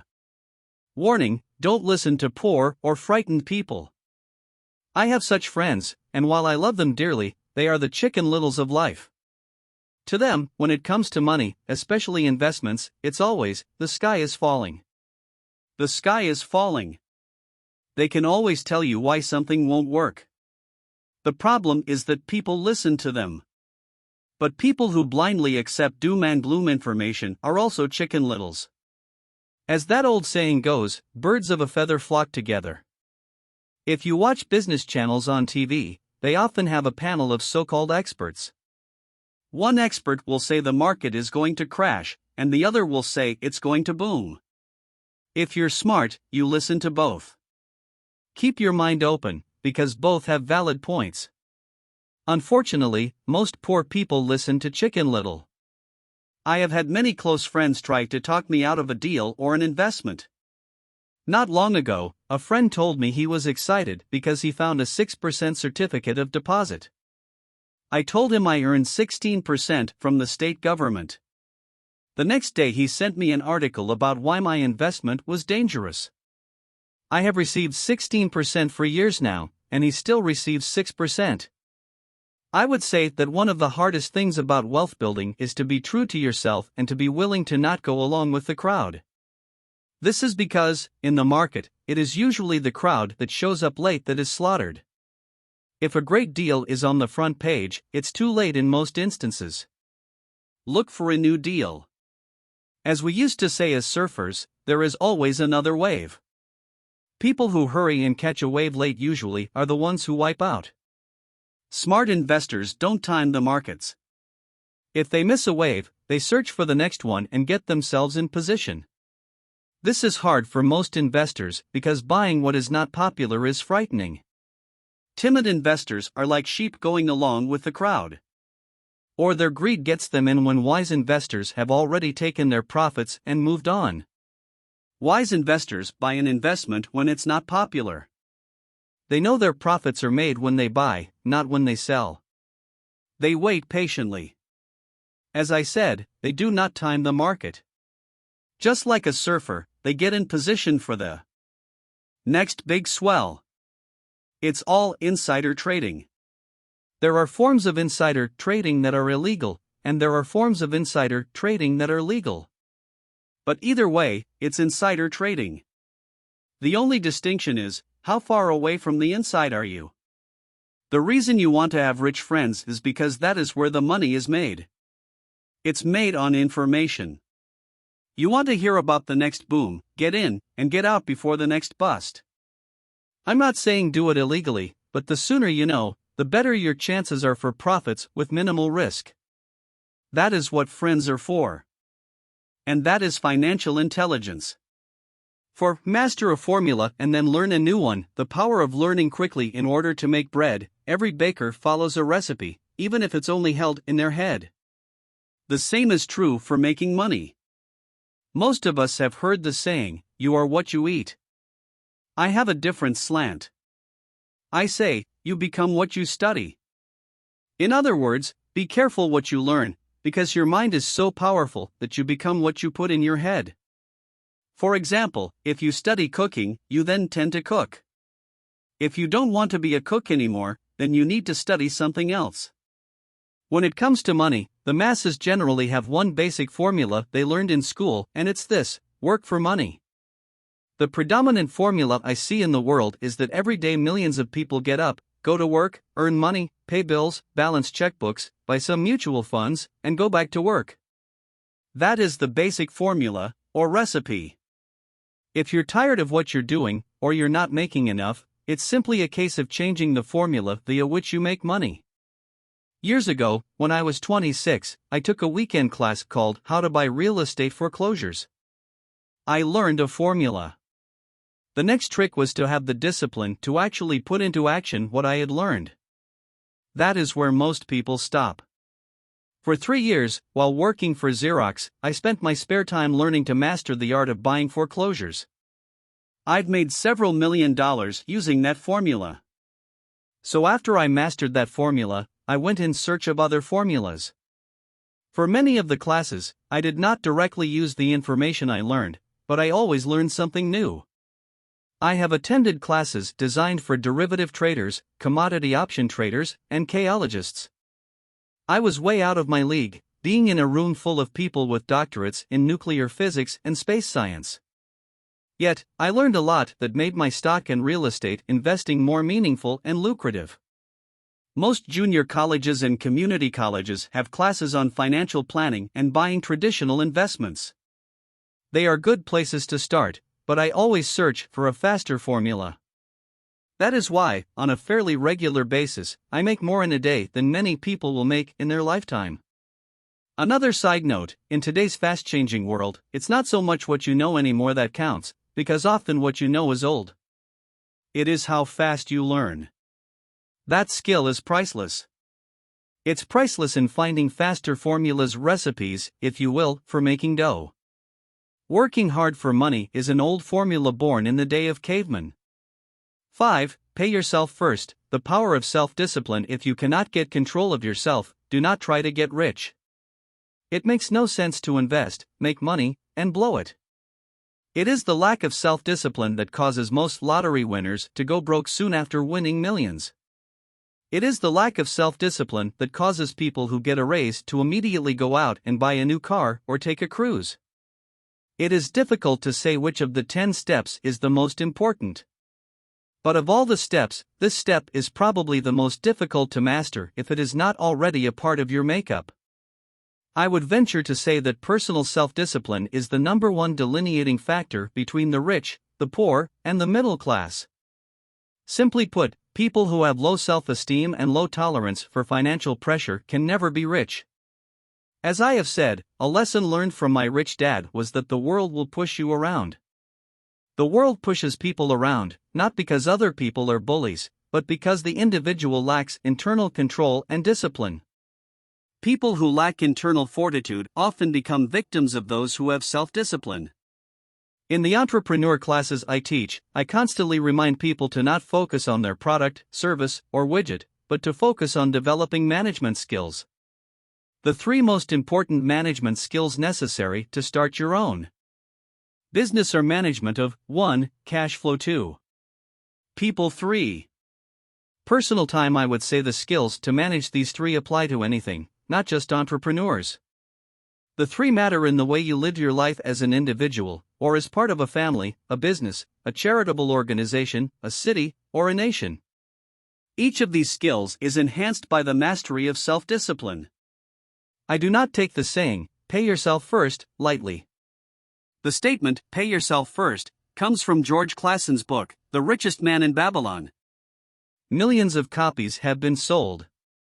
But while millions of people freely repeat that powerful statement, few follow the advice. As I said, financial literacy allows one to read numbers, and numbers tell the story. By looking at a person's income statement and balance sheet, I can readily see if people who spout the words, "pay yourself first," actually practice what they preach. A picture is worth 1,000 words. So let's review the financial statements of people who pay themselves first against someone who doesn't. Study the diagrams and see if you can pick up some distinctions. Again, it has to do with understanding cash flow, which tells the story. Most people look at the numbers and miss the story. Do you see it? The diagram reflects the actions of individuals who choose to pay themselves first. Each month, they allocate money to their asset column before they pay their monthly expenses. Although millions of people have read Clason's book and understand the words, "pay yourself first," in reality they pay themselves last. Now I can hear the howls from those of you who sincerely believe in paying your bills first. And I can hear all the responsible people who pay their bills on time. I am not saying be irresponsible and not pay your bills. All I am saying is do what the book says, which is, pay yourself first. And the previous diagram is the correct accounting picture of that action. If you can truly begin to understand the power of cash flow, you will soon realize what is wrong with the previous diagram, or why 90% of people work hard all their lives and need government support like Social Security when they are no longer able to work. Kim and I have had many bookkeepers, accountants, and bankers who have had a major problem with this way of looking at, pay yourself first. The reason is that these financial professionals actually do what the masses do, they pay themselves last.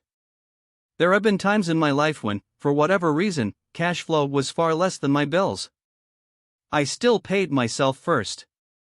My accountant and bookkeeper screamed in panic, "They're going to come after you. The IRS is going to put you in jail. You're going to ruin your credit rating. They'll cut off the electricity." I still paid myself first. Why, you ask? Because that's what the story, The Richest Man in Babylon, was all about: the power of self-discipline and the power of internal fortitude. As my rich dad taught me the first month I worked for him, most people allow the world to push them around. A bill collector calls and you pay, or else. A sales clerk says, "Oh, just put it on your charge card." Your real estate agent tells you, "Go ahead." The government allows you a tax deduction on your home. That is what the book is really about: having the guts to go against the tide and get rich. You may not be weak, but when it comes to money, many people get wimpy. I am not saying be irresponsible. The reason I don't have high credit card debt and doodad debt is because I pay myself first. The reason I minimize my income is because I don't want to pay it to the government. That is why my income comes from my asset column, through a Nevada corporation. If I work for money, the government takes it. Although I pay my bills last, I am financially astute enough to not get into a tough financial situation. I don't like consumer debt. I actually have liabilities that are higher than 99% of the population, but I don't pay for them. Other people pay for my liabilities. They're called tenants. So rule number 1 in paying yourself first is, don't get into consumer debt in the first place. Although I pay my bills last, I set it up to have only small unimportant bills that are due. When I occasionally come up short, I still pay myself first. I let the creditors and even the government scream. I like it when they get tough. Why? Because those guys do me a favor. They inspire me to go out and create more money.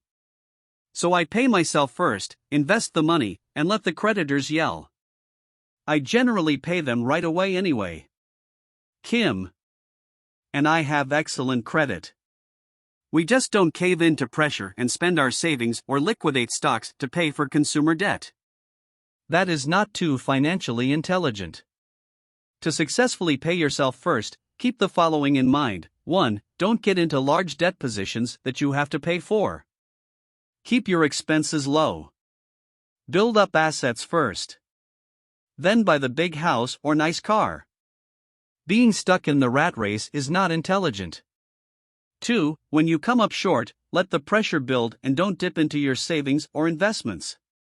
Use the pressure to inspire your financial genius to come up with new ways of making more money, and then pay your bills. You will have increased your ability to make more money as well as your financial intelligence. So many times I have gotten into financial hot water and used my brain to create more income while staunchly defending the assets in my asset column. My bookkeeper has screamed and dived for cover, but I was like a good soldier defending the fort assets. Poor people have poor habits. A common bad habit is innocently called dipping into savings. The rich know that savings are only used to create more money, not to pay bills. I know that sounds tough, but as I said, if you're not tough inside, the world will always push you around anyway. If you do not like financial pressure, then find a formula that works for you. A good one is to cut expenses, put your money in the bank, pay more than your fair share of income tax, buy safe mutual funds, and take the vow of the average. But this violates the pay yourself first rule. This rule does not encourage self-sacrifice or financial abstinence. It doesn't mean pay yourself first and starve. Life was meant to be enjoyed. If you call on your financial genius, you can have all the goodies of life, get rich, and pay bills. And that is financial intelligence. 6. Pay your brokers well. The power of good advice. Sometimes I see people posting a sign in front of their house that says, "For sale by owner." Or I see people on TV claiming to be discount brokers. My rich dad taught me to take the opposite approach. He believed in paying professionals well, and I have adopted that policy also. Today, I have expensive attorneys, accountants, real estate brokers, and stockbrokers. Why? Because if, and I do mean if, the people are professionals, their services should make you money. And the more money they make, the more money I make. We live in the information age. Information is priceless. A good broker should provide you with information, as well as take the time to educate you. I have several brokers who do that for me. Some taught me when I had little or no money, and I am still with them today. What I pay a broker is tiny in comparison with what kind of money I can make because of the information they provide. I love it when my real estate broker or stockbroker makes a lot of money because that usually means I made a lot of money. A good broker saves me time, in addition to making me money, like when I bought the vacant land for $9,000 and sold it immediately for over $25,000 so I could buy my Porsche quicker. A broker is my eyes and ears in the market.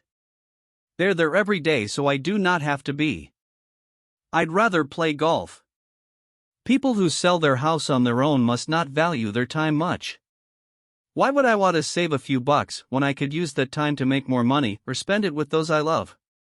What I find funny is that so many poor and middle-class people insist on tipping restaurant help 15 to 20%, even for bad service, but complain about paying a broker 3 to 7%.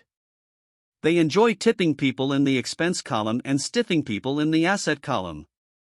That is not financially intelligent. Keep in mind that not all brokers are created equal.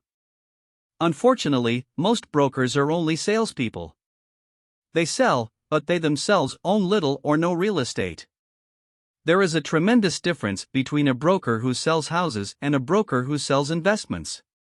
The same is true for stock, bond, mutual fund, and insurance, brokers who call themselves financial planners.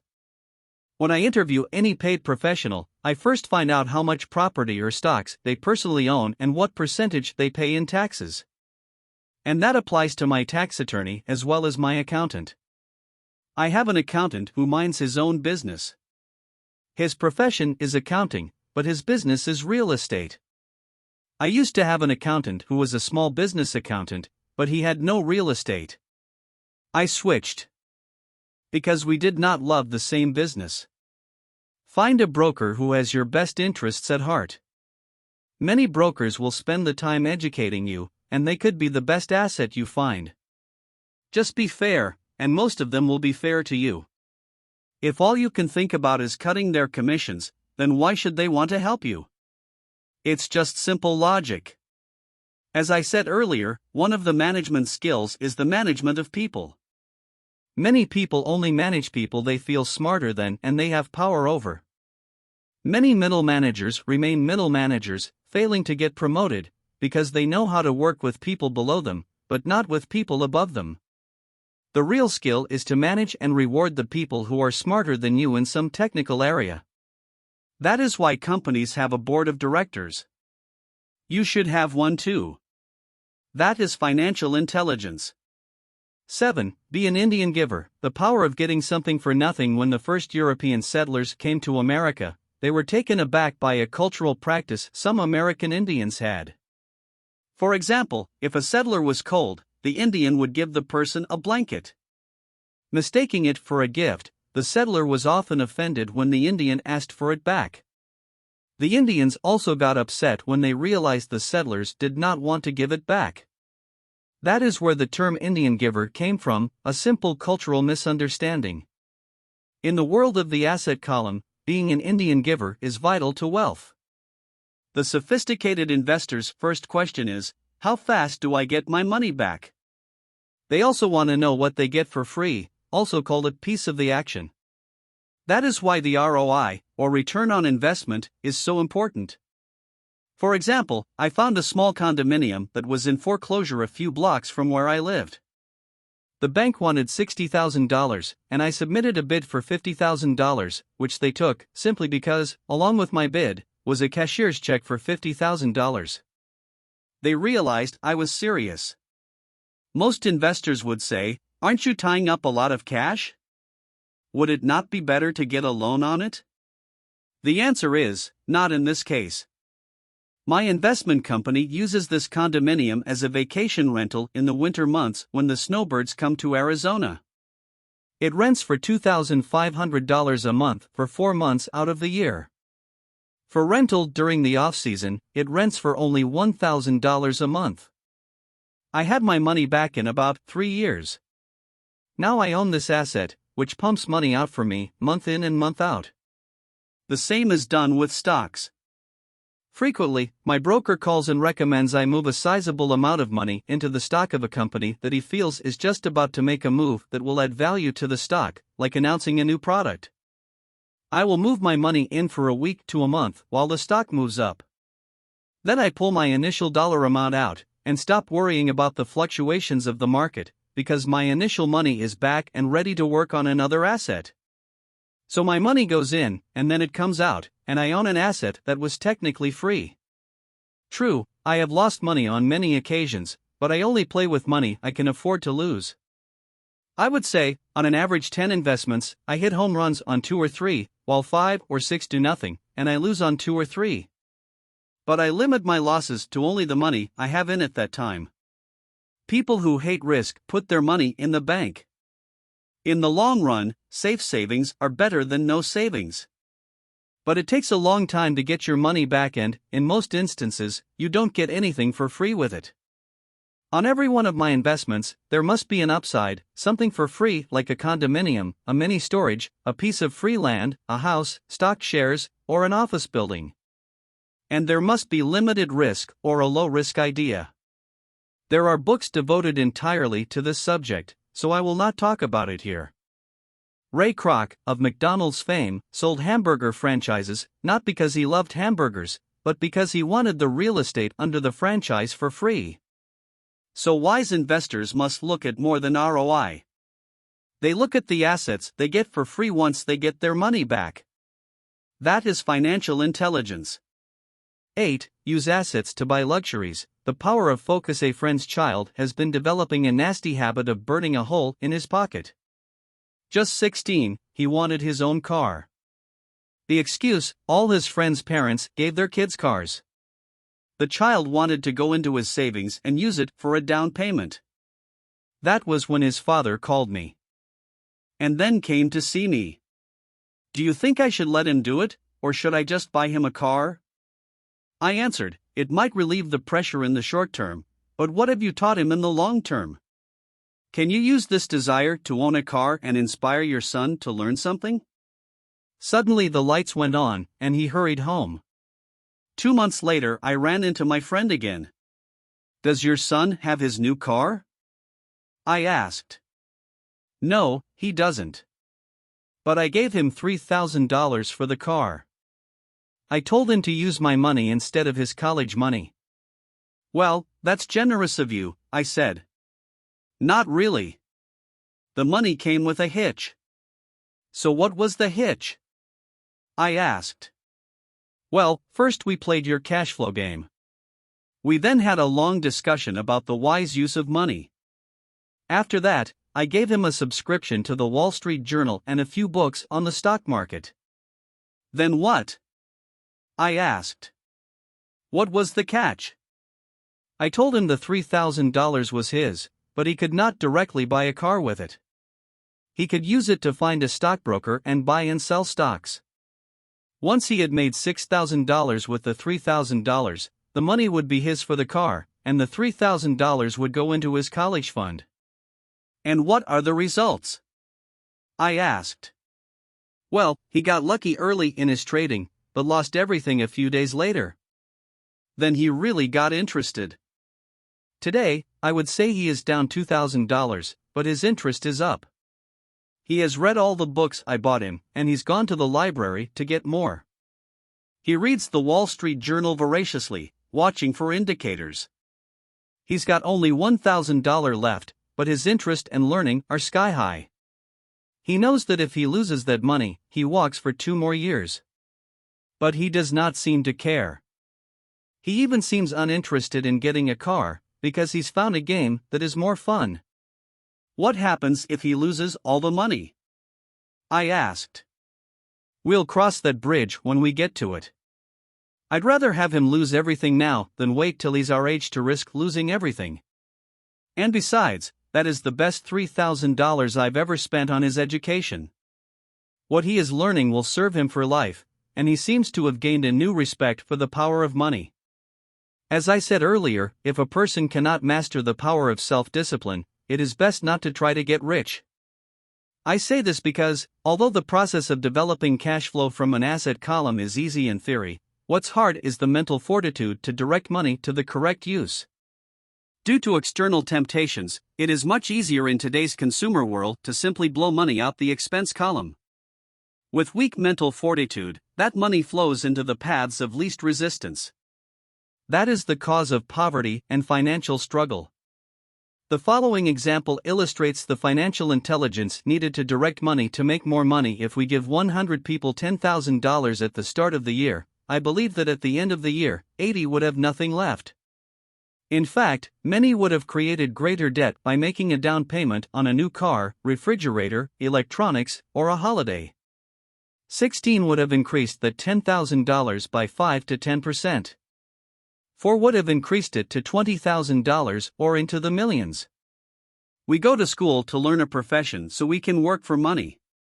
It is my opinion that it's just as important to learn how to have money work for you. I love my luxuries as much as anyone else. The difference is I don't buy them on credit. It's the keep up with the Joneses trap. When I wanted to buy a Porsche, the easy road would have been to call my banker and get a loan. Instead of choosing to focus in the liability column, I chose to focus in the asset column. As a habit, I use my desire to consume to inspire and motivate my financial genius to invest. Too often today, we focus on borrowing money to get the things we want instead of focusing on creating money. One is easier in the short term, but harder in the long term. It's a bad habit that we as individuals, and as a nation, have gotten into. Remember, the easy road often becomes hard, and the hard road often becomes easy. The earlier you can train yourself and those you love to be masters of money, the better. Money is a powerful force. Unfortunately, people use the power of money against themselves. If your financial intelligence is low, money will run all over you. It will be smarter than you. If money is smarter than you, you will work for it all your life. To be the master of money, you need to be smarter than it. Then money will do as it is told. It will obey you. Instead of being a slave to it, you will be the master of it. That is financial intelligence. 9. Choose heroes. The power of myth. When I was a kid, I greatly admired Willie Mays, Hank Aaron, and Yogi Berra. They were my heroes, and I wanted to be just like them.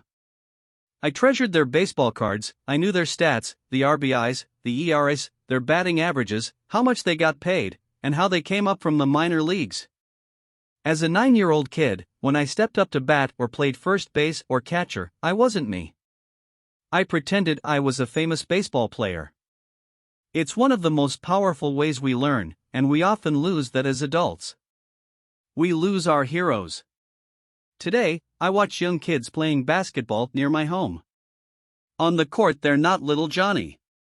They're pretending to be their favorite basketball hero.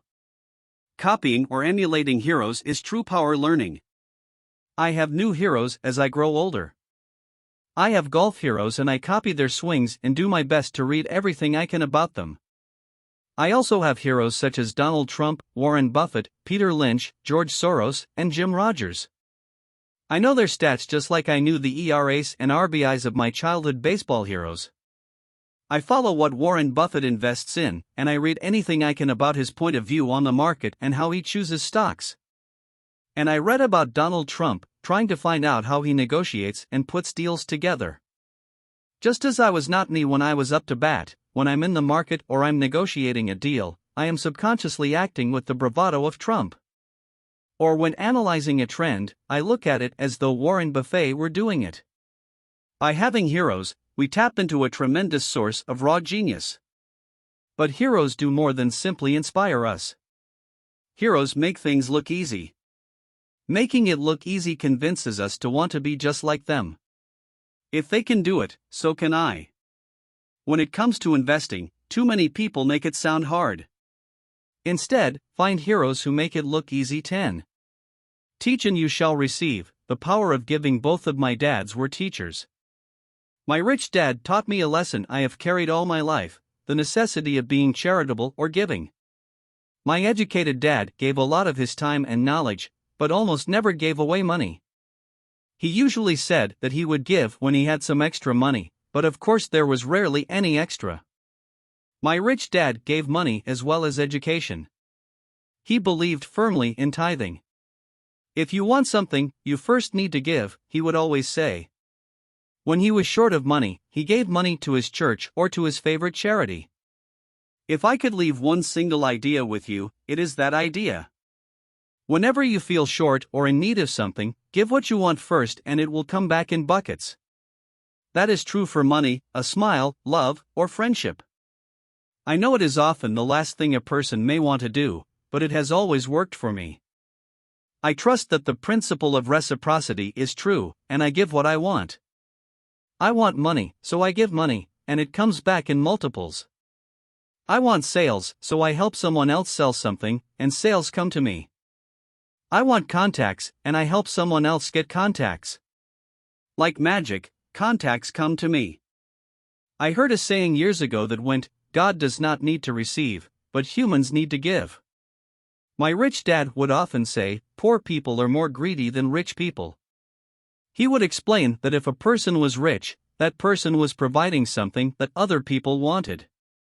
In my life, whenever I have felt needy or short of money or short of help, I simply went out or found in my heart what I wanted, and decided to give it first. And when I gave, it always came back. It reminds me of the story of the guy sitting with firewood in his arms on a cold, freezing night. He is yelling at the pot-bellied stove, when you give me some heat, then I'll put some wood in you. And when it comes to money, love, happiness, sales, and contacts, all one needs to remember is to give first. Often just the process of thinking of what I want, and how I could give that to someone else, breaks free a torrent of bounty. Whenever I feel that people aren't smiling at me, I simply begin smiling and saying hello. Like magic, the next thing I know I'm surrounded by smiling people. It is true that your world is only a mirror of you. So that's why I say, teach, and you shall receive. I have found that the more I teach those who want to learn, the more I learn. If you want to learn about money, teach it to someone else. A torrent of new ideas and finer distinctions will come in. There are times when I have given and nothing has come back, or what I have received is not what I wanted.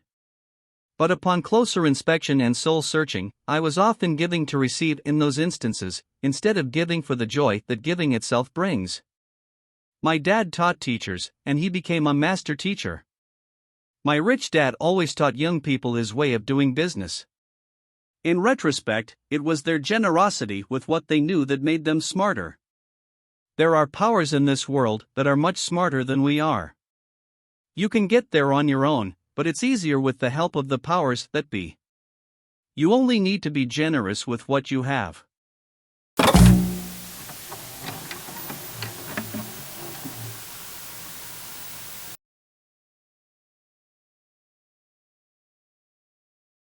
Many people may not be satisfied with my 10 steps. They see them more as philosophies than actions. I think understanding the philosophy is just as important as the action. There are many people who want to do instead of think, and then there are people who think but do not do. I would say that I am both. I love new ideas, and I love action. So for those who want a to-do list on how to get started, I will share with you some of the things I do, in abbreviated form. Stop doing what you're doing.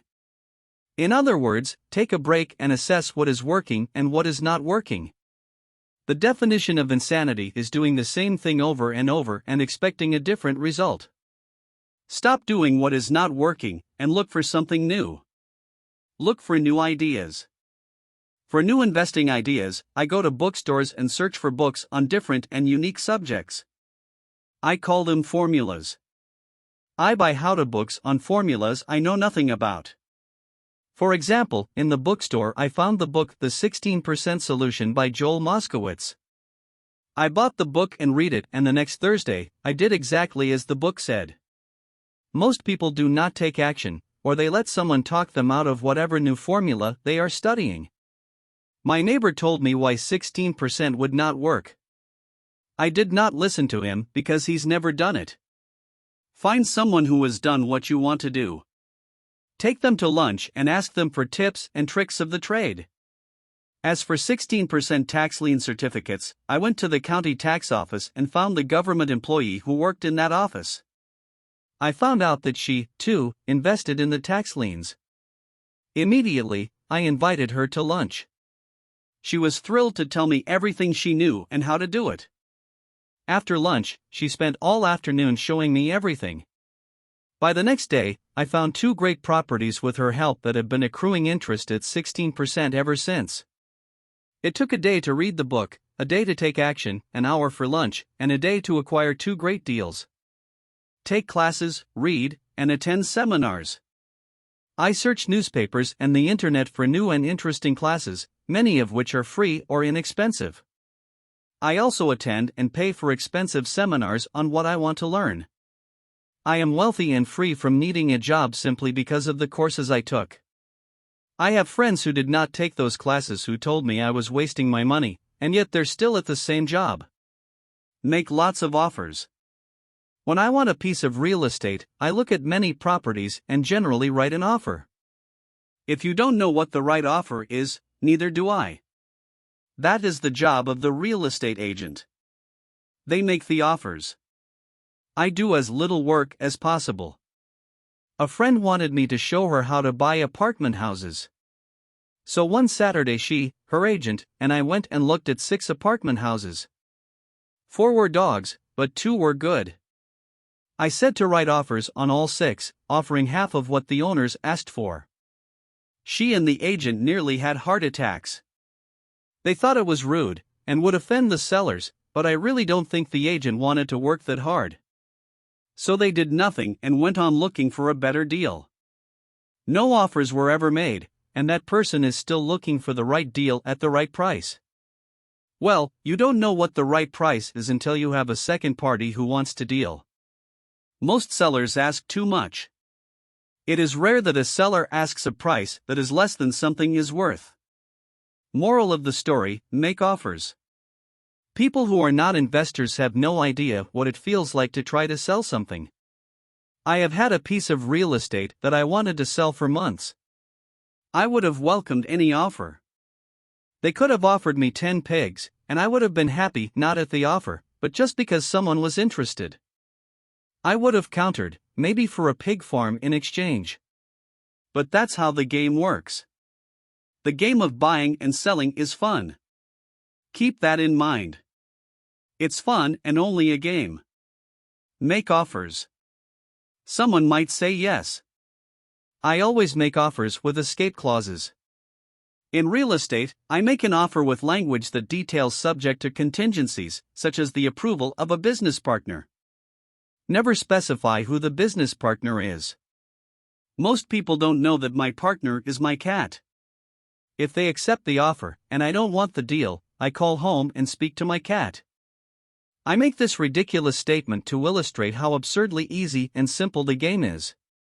So many people make things too difficult and take it too seriously.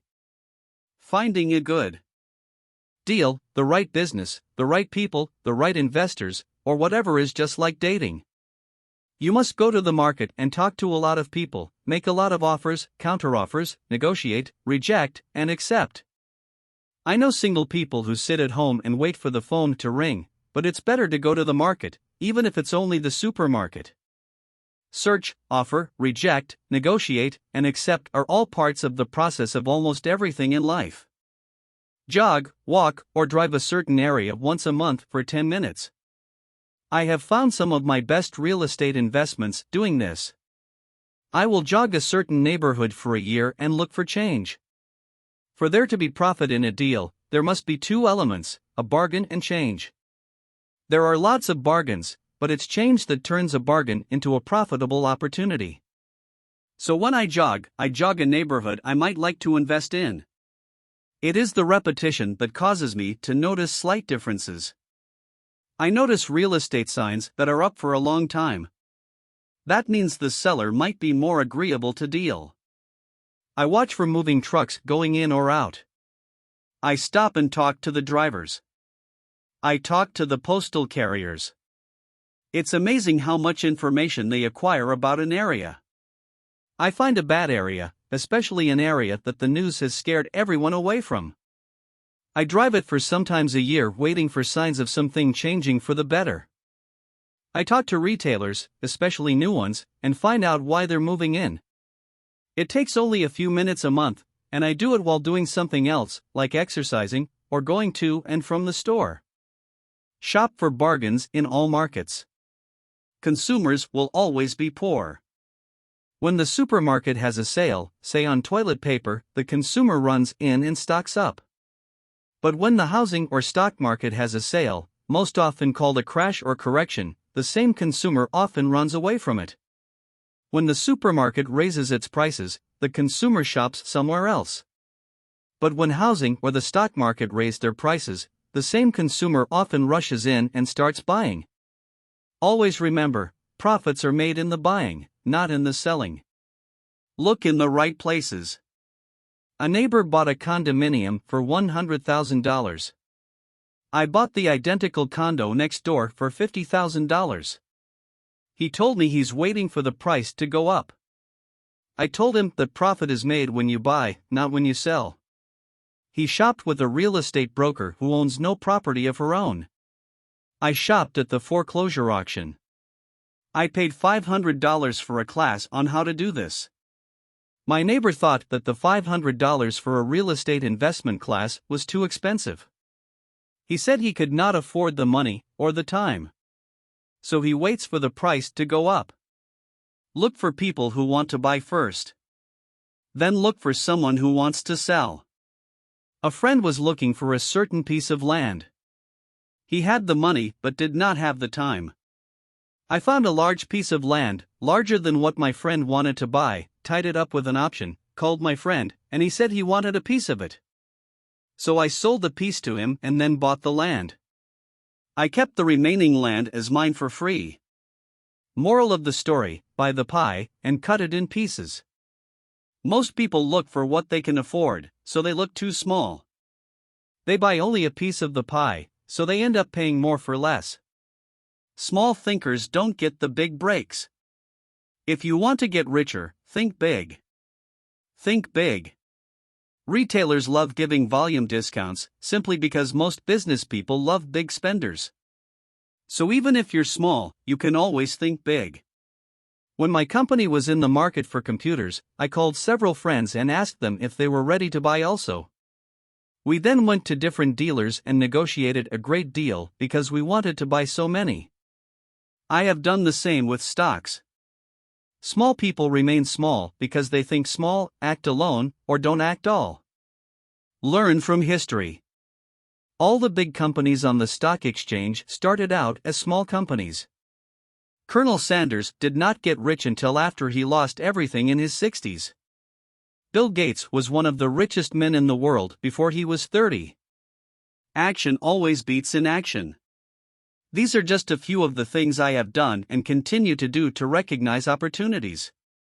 The important words are have done and do. As repeated many times throughout the book, you must take action before you can receive the financial rewards. Act now.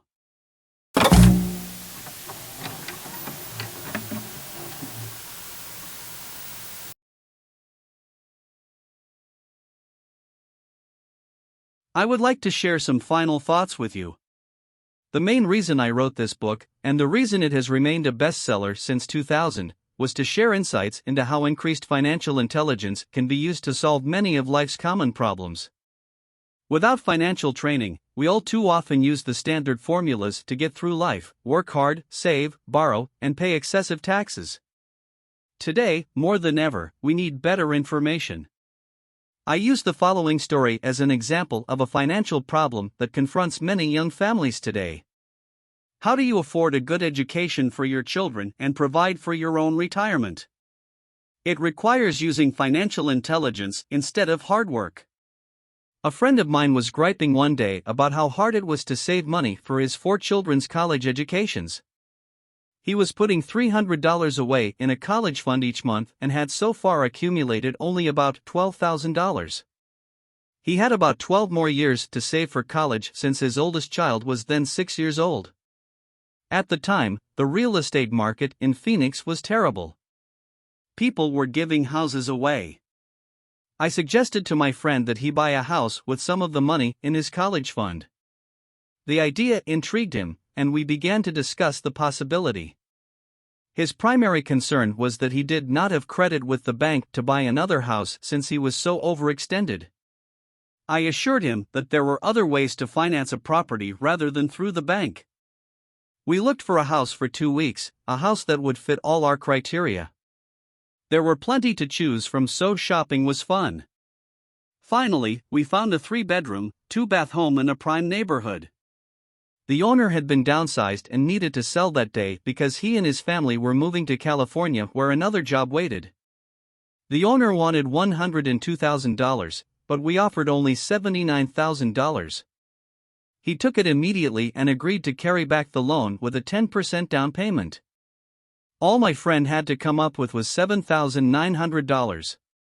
As soon as the owner moved, my friend put the house up for rent. After all expenses were paid, including the mortgage, he put about $125 in his pocket each month. His plan was to keep the house for 12 years and let the mortgage get paid down faster by applying the extra $125 to the principal each month. We figured that in 12 years, a large portion of the mortgage would be paid off and he could possibly be clearing $800 a month by the time his first child went to college. He could also sell the house if it had appreciated in value. 3 years later, the real estate market greatly improved in Phoenix and he was offered $156,000 for the same house by the tenant who lived in it. Again, he asked me what I thought. I advised that he sell it, using a 1031 tax-deferred exchange. Suddenly, he had nearly $80,000 to operate with. I called another friend in Austin, Texas, who then moved this tax-deferred capital gain into a mini storage facility. Within 3 months, he began receiving checks for a little less than $1,000 a month, which he then poured back into the college fund. A couple of years later, the mini warehouse sold, and he received a check for nearly $330,000 as proceeds from the sale. He rolled those funds into a new project that would now generate over $3,000 a month in income, again, going into the college fund. He is now very confident that his goal will be met easily. It only took $7,900 to start and a little financial intelligence. His children will be able to afford the education they want, and he will then use the underlying asset, wrapped in his legal entity, to pay for his retirement. As a result of this successful investment strategy, he will be able to retire early. Thank you for reading this book. I hope it has provided some insights into utilizing the power of money to work for you. Today, we need greater financial intelligence to simply survive. The idea that it takes money to make money is the thinking of financially unsophisticated people. It does not mean that they're not intelligent. They have simply not learned the science of making money. Money is only an idea. If you want more money, simply change your thinking. Every self-made person started small with an idea, and then turned it into something big. The same applies to investing. It takes only a few dollars to start and grow it into something big. I meet so many people who spend their lives chasing the big deal, or trying to amass a lot of money to get into a big deal, but to me that is foolish.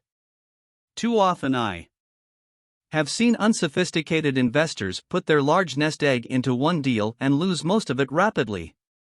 They may have been good workers, but they were not good investors. Education and wisdom about money are important. Start early. Buy a book. Go to a seminar. Practice. Start small. I turned $5,000 cash into a $1 million asset, producing $5,000 a month cash flow in less than 6 years. But I started learning as a kid. I encourage you to learn, because it's not that hard. In fact, it's pretty easy once you get the hang of it. I think I have made my message clear. It's what is in your head that determines what is in your hands. Money is only an idea. There is a great book called Think and Grow Rich. The title is not Work Hard and Grow Rich. Learn to have money work hard for you, and your life will be easier and happier. Today, don't play it safe. Play it smart. The three incomes in the world of accounting. There are three different types of income. 1. Ordinary earned. 2. Portfolio. 3. Passive. When my poor dad said to me, go to school, get good grades, and find a safe secure job, he was recommending I work for earned income. When my rich dad said, the rich don't work for money, they have their money work for them, he was talking about passive income and portfolio income. Passive income, in most cases, is income derived from real estate investments. Portfolio income is income derived from paper assets such as stocks and bonds. Portfolio income is the income that makes Bill Gates the richest man in the world, not earned income. Rich Dad used to say, the key to becoming wealthy is the ability to convert earned income into passive income or portfolio income as quickly as possible. He would say, taxes are highest on earned income. The least taxed income is passive income.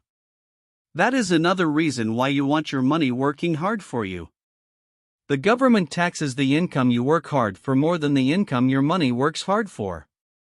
In my second book, Rich Dad's Cash Flow Quadrant, I explain the 4 different types of people who make up the world of business. They are E. Employee, S. Self-employed, B. Business owner, and I. Investor. Most people go to school to learn to be an E or an S. The cash flow quadrant is written about the core differences of these 4 types and how people can change their quadrant. In fact, most of our products are created for people in the B and I quadrants. In Rich Dad's Guide to Investing, book number 3 in the Rich Dad series, I go into more detail on the importance of converting earned income into passive and portfolio income.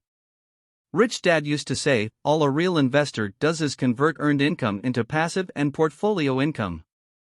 If you know what you're doing, investing is not risky. It's just common sense. The key to financial freedom. The key to financial freedom and great wealth is a person's ability to convert earned income into passive and/or portfolio income. My rich dad spent a lot of time teaching Mike and me this skill. Having this ability is the reason my wife Kim and I are financially free, never needing to work again. We continue to work because we choose to. Today we own a real estate investment company for passive income and participate in private placements and initial public offerings of stock for portfolio income. We also went back to work to build a financial education company so that we can continue to create and publish books and games. All of our educational products are created to teach the same skills my rich dad taught me, the skills of converting earned income into passive and portfolio income. The games we create are important because they teach what books cannot teach. For example, you could never learn to ride a bicycle by only reading a book. Our cashflow games for adults and cashflow for kids game are designed to teach players the basic investment skills of converting earned income into passive and portfolio income. They also teach the principles of accounting and financial literacy. These games are the only educational products in the world that teach people all of these skills simultaneously. Cashflow 202 is the advanced version of Cashflow 101 and requires the game board from 101, as well as a full understanding of 101, before it can be played. Cashflow 101 and Cashflow for Kids teach the principles of fundamental investing. Cashflow 202 teaches the principles of technical investing. Technical investing involves advanced trading techniques such as short selling, call options, put options, and straddles. A person who understands these advanced techniques is able to make money when the market goes up, as well as when the market comes down. As my rich dad would say, a real investor makes money in an up market and a down market. That is why they make so much money. One of the reasons they make more money is simply because they have more self-confidence. Rich Dad would say, they have more self-confidence because they are less afraid of losing. In other words, the average investor does not make as much money because they are so afraid of losing money. The average investor does not know how to protect themselves from losses, and that is what Cashflow 202 teaches. Average investors think investing is risky because they have not been formally trained to be professional investors. As Warren Buffett, America's richest investor, says, risk comes from not knowing what you're doing. My board games teach the simple basics of fundamental investing and technical investing while people are having fun. I occasionally hear someone say, your educational games are expensive, which poses the question of ROI, the return on investment, or the value returned for the price paid. I nod my head and reply, yes, they may be expensive, especially when compared to entertainment board games. But my games are not as expensive as a college education, working hard all your life for earned income, paying excessive taxes, and then living in terror of losing all of your money in the investment markets. When someone walks away mumbling about the price, I can hear my rich dad saying, if you want to be rich, you must know what kind of income to work hard for, how to keep it, and how to protect it from loss. That is the key to great wealth. Rich Dad would also say, if you do not understand the differences in those three incomes and do not learn the skills on how to acquire and protect those incomes, you will probably spend your life earning less than you could and working harder than you should. My poor dad thought a good education, a good job, and years of hard work were all you needed to be successful. My rich dad also thought a good education was important. But to him it was also important that Mike and I know the differences in the three incomes and what kind of income to work hard for. To him, that was basic financial education. Knowing the differences in the three incomes and learning the investment skills of how to acquire the different incomes is basic education for anyone who strives to acquire great wealth and achieve financial freedom, a special kind of freedom that only a few will ever know. As Rich Dad states in lesson number 1, the rich do not work for money. They know how to have money work hard for them. Rich Dad said, ordinary earned income is money you work for, and passive and portfolio income is money working for you. Knowing that little difference has been significant in my life. Or, as Robert Frost ends his poem, and that has made all the difference. Take action. All of you were given two great gifts, your mind and your time. It is up to you to do what you please with both. With each dollar bill that enters your hand, you, and only you, have the power to determine your destiny. Spend it foolishly, and you choose to be poor. Spend it on liabilities, and you join the middle class. Invest it in your mind and learn how to acquire assets, and you will be choosing wealth as your goal and your future. The choice is yours, and only yours. Every day with every dollar, you decide to be rich, poor, or middle class. Choose to share this knowledge with your children, and you choose to prepare them for the world that awaits. No one else will. You and your children's future will be determined by choices you make today, not tomorrow. I wish you great wealth and much happiness with this fabulous gift called life.